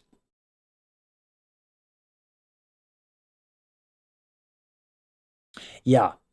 Yeah, I love their content. I'm glad you guys know who that is.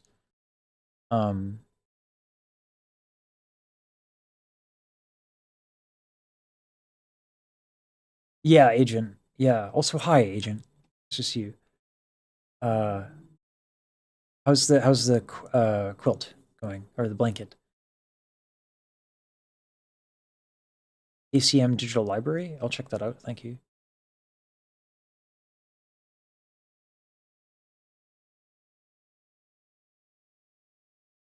Oh, God. Incredibly cool, fails to pull glasses off. That is, yes, yeah. Yeah, that is on brand. Y'all. You could have a cookie or, yeah, hydrate. Maybe. But the problem is I'm a giant fucking child. And I'm having a good time.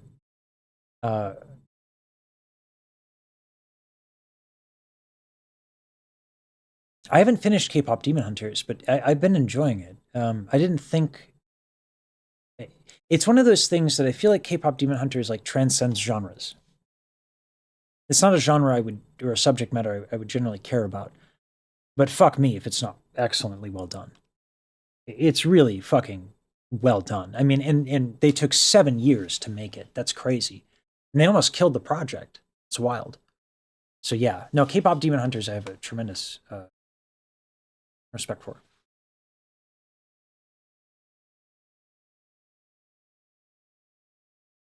And now I'm hungry. Holy shit. Sounds like I learned improv between.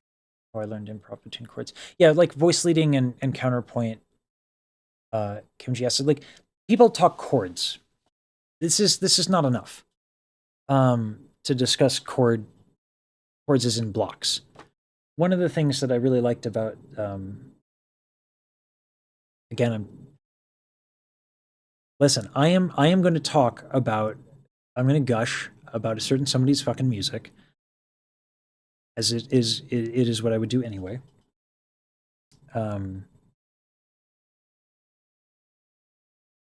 But what I find interesting about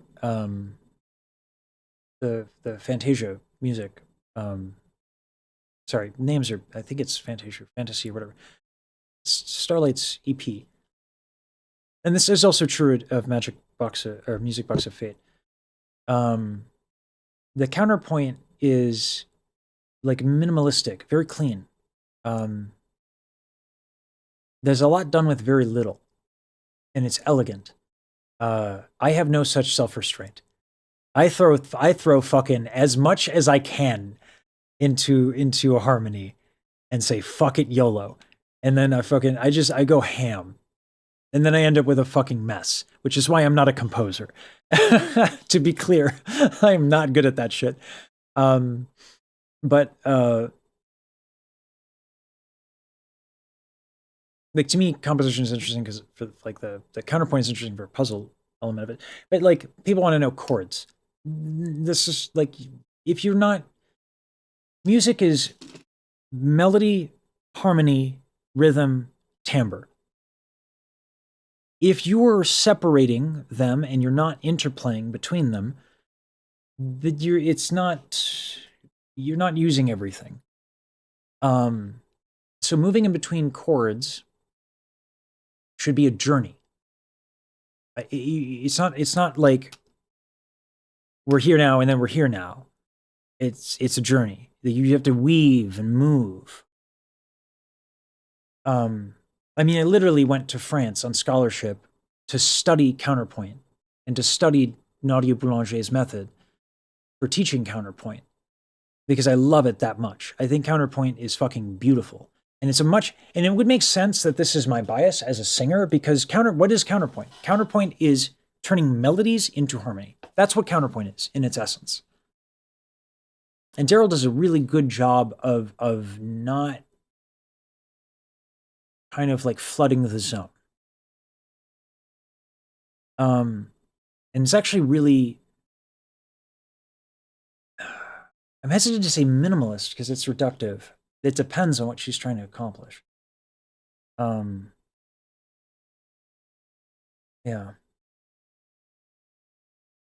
I'm actually nervous about getting the analysis right in this.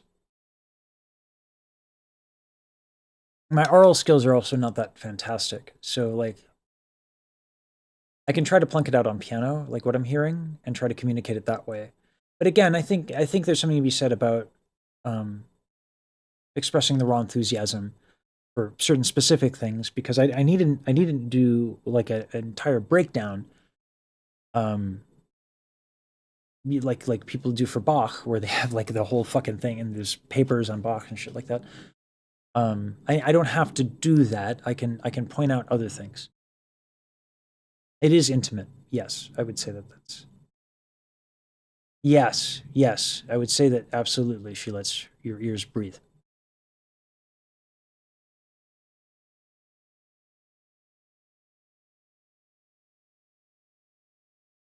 Shinigami, yes, absolutely.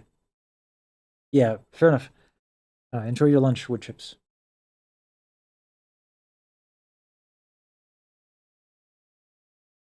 Oh no, you got to play Path of Exiles with friends. Absolutely. I'm glad you were here when you got. Sorry if I missed you as I was fucking pontificating.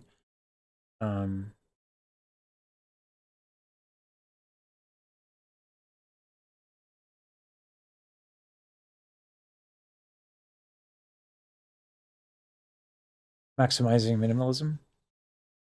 That's fair. I like that one. That's a good term. I'm going to use that one. I hope you don't mind, Agent. I'll like, no promises. my editors might disagree. Like a little citation.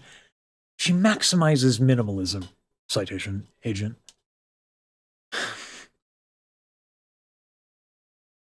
I looked up that song that Rosa was showing on your stream, Ash Again. It's epic.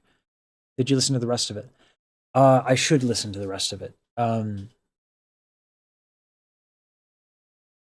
Rosa's fucking brilliant.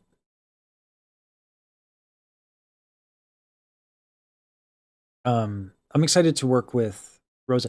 I like working with people who have versatility.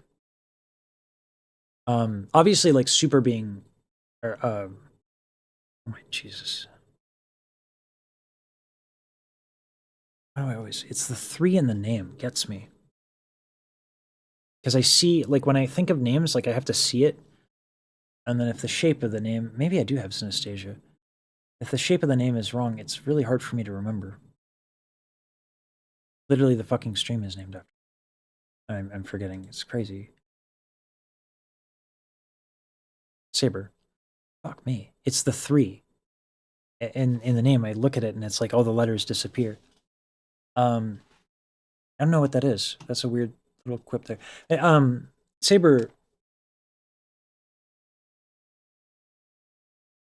Saber's an extraordinary specialist.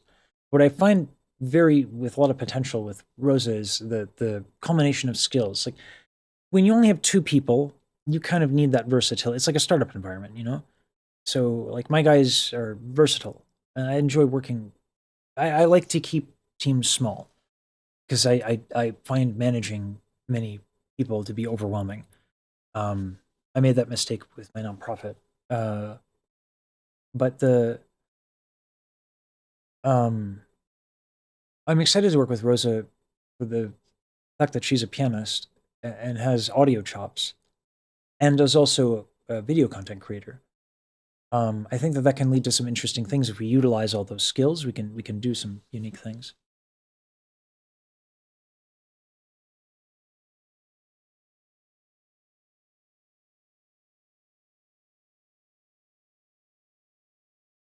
I think, Shinnigan, you should probably give it a watch. I can't guarantee it'll be for you, but I get nervous about gushing over people in fear that they're listening. But yeah, using minimalism, but it's not minimalism. So minimalism in classical music has a certain meaning, and it's actually kind of obnoxious that the connotation for minimalism is so specific because it's not actually apt to describe Daryl's music. And again, it depends on the scenario musically. Like Daryl's not afraid to put a lot of fucking notes in if it's warranted. But it just so happens to be that it rarely is. The one thing that I thought was really fucking cool was the orchestration part where I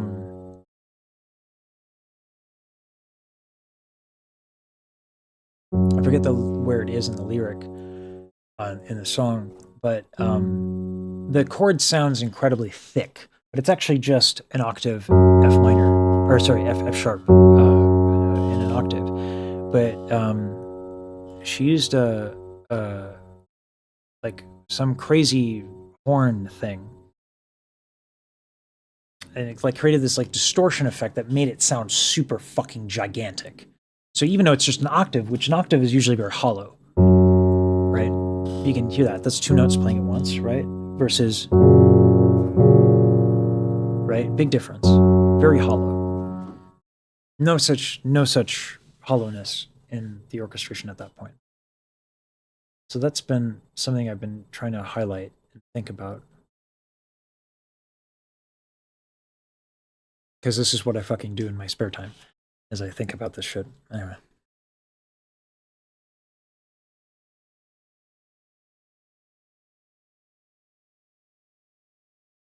Restrained when she wants to be. Right? Here's the thing, is like you can't be so singular in the description, right? Which is the mark of a good creative. You can't pin, because it's about the toolbox, right? If someone has an approach, they are limited in their vocabulary of self-expression, right? So with singing, vowels and comfort on different vowels would be one such thing. Like there are a lot of phenomenal singers who sound like they just fucking sing one vowel. Which, you know, of all the things to get hot and bothered about, I should calm down. But I cannot tolerate the idea of not having options depending on what I'm trying to do.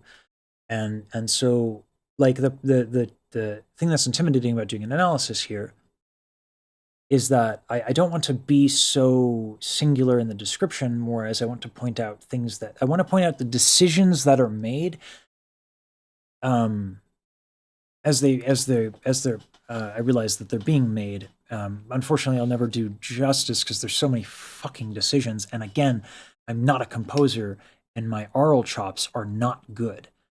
That is my biggest weakness. Is like I've tried to work on it with using solfege and stuff like that, but I you know, it's just something that takes a long time.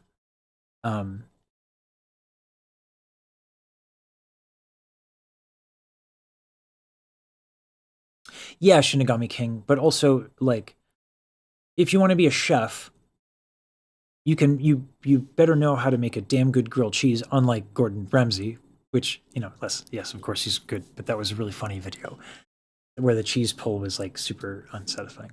Knowing when to use simplicity versus when to use complexity. How goes the mic fund? Oh, Mr. Pig, you missed it. Elsa, thank you. This we don't need a new mic anymore. Saber came in and saved the fucking day. Yeah.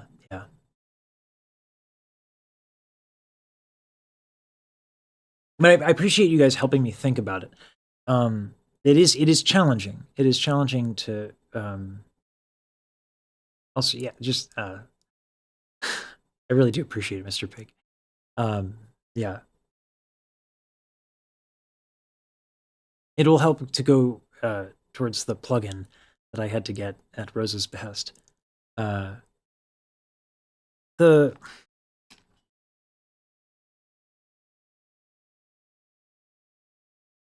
guys might think this is a little funny, but like going back to coding a little bit, the decisions when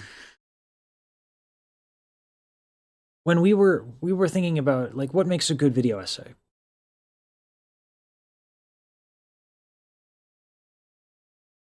You know, like what makes a good video essay? So we actually put, as an exercise, we put into data classes the structure of a persuasive essay, according to, I forget the theorist.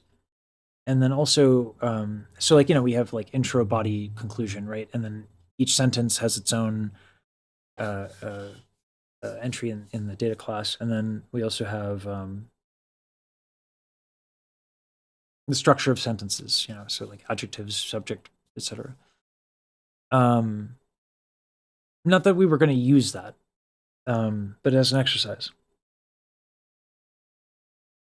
And we did that because we wanted to drill down as much as possible and use the words to inform our decisions on video, audio, etc. Because, like, we have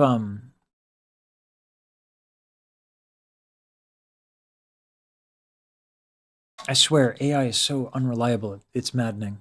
Because, like, it can do cool shit sometimes, and then other times it's just like... we tried to do scene tagging, so I have in my OBS a bunch of scenes.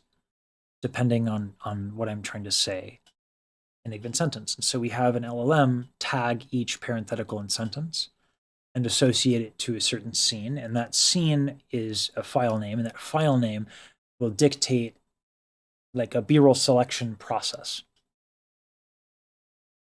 And because LLMs are so fucking useless in terms of their reliability, we haven't really been using automation, but the exercise was really good. The reason I bring this up is because what I was trying to communicate to my guys was like the depth, like you can almost measure quality by the number of instances where a decision is made for the sake of a given purpose. That's obviously, like you can't distill it all into something so simple, but that's mostly true. So my hope is to, as a musician, get better enough to be able to discern when the decisions are made in instance by instance. I can do that with singing. Not so true for music. I do love a good video essay, I do.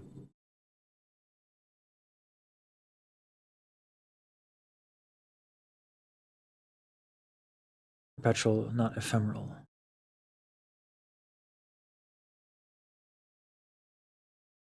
I'm sorry, I don't know what you're meaning by that. I'm very hungry. I'm literally gonna put my method in the comments, including cheeses and bread, so I can give you a try. If you don't enjoy the cheeses, I would fucking love that. I use my air fryer and the setting in the microwave. That'd be wonderful. I could fuck with the grilled cheese pretty badly. Oh my god. It's 8:15. I wasn't even supposed to stream today.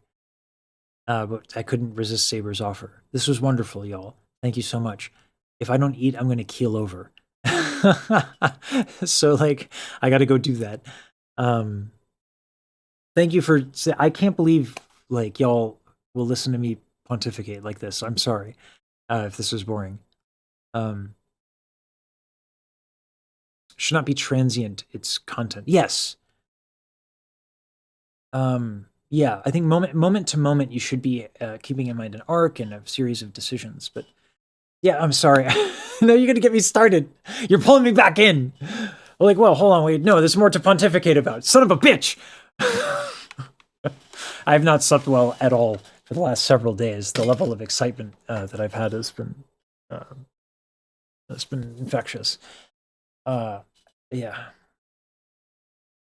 I'm very tired. In the best of ways, by the way. It's like it's almost like if I don't go, I'm gonna fucking go off and on another tangent. So yeah, thank you guys so much for humoring my fucking rants. Yeah, wonderful, much appreciated. Thank you all so much.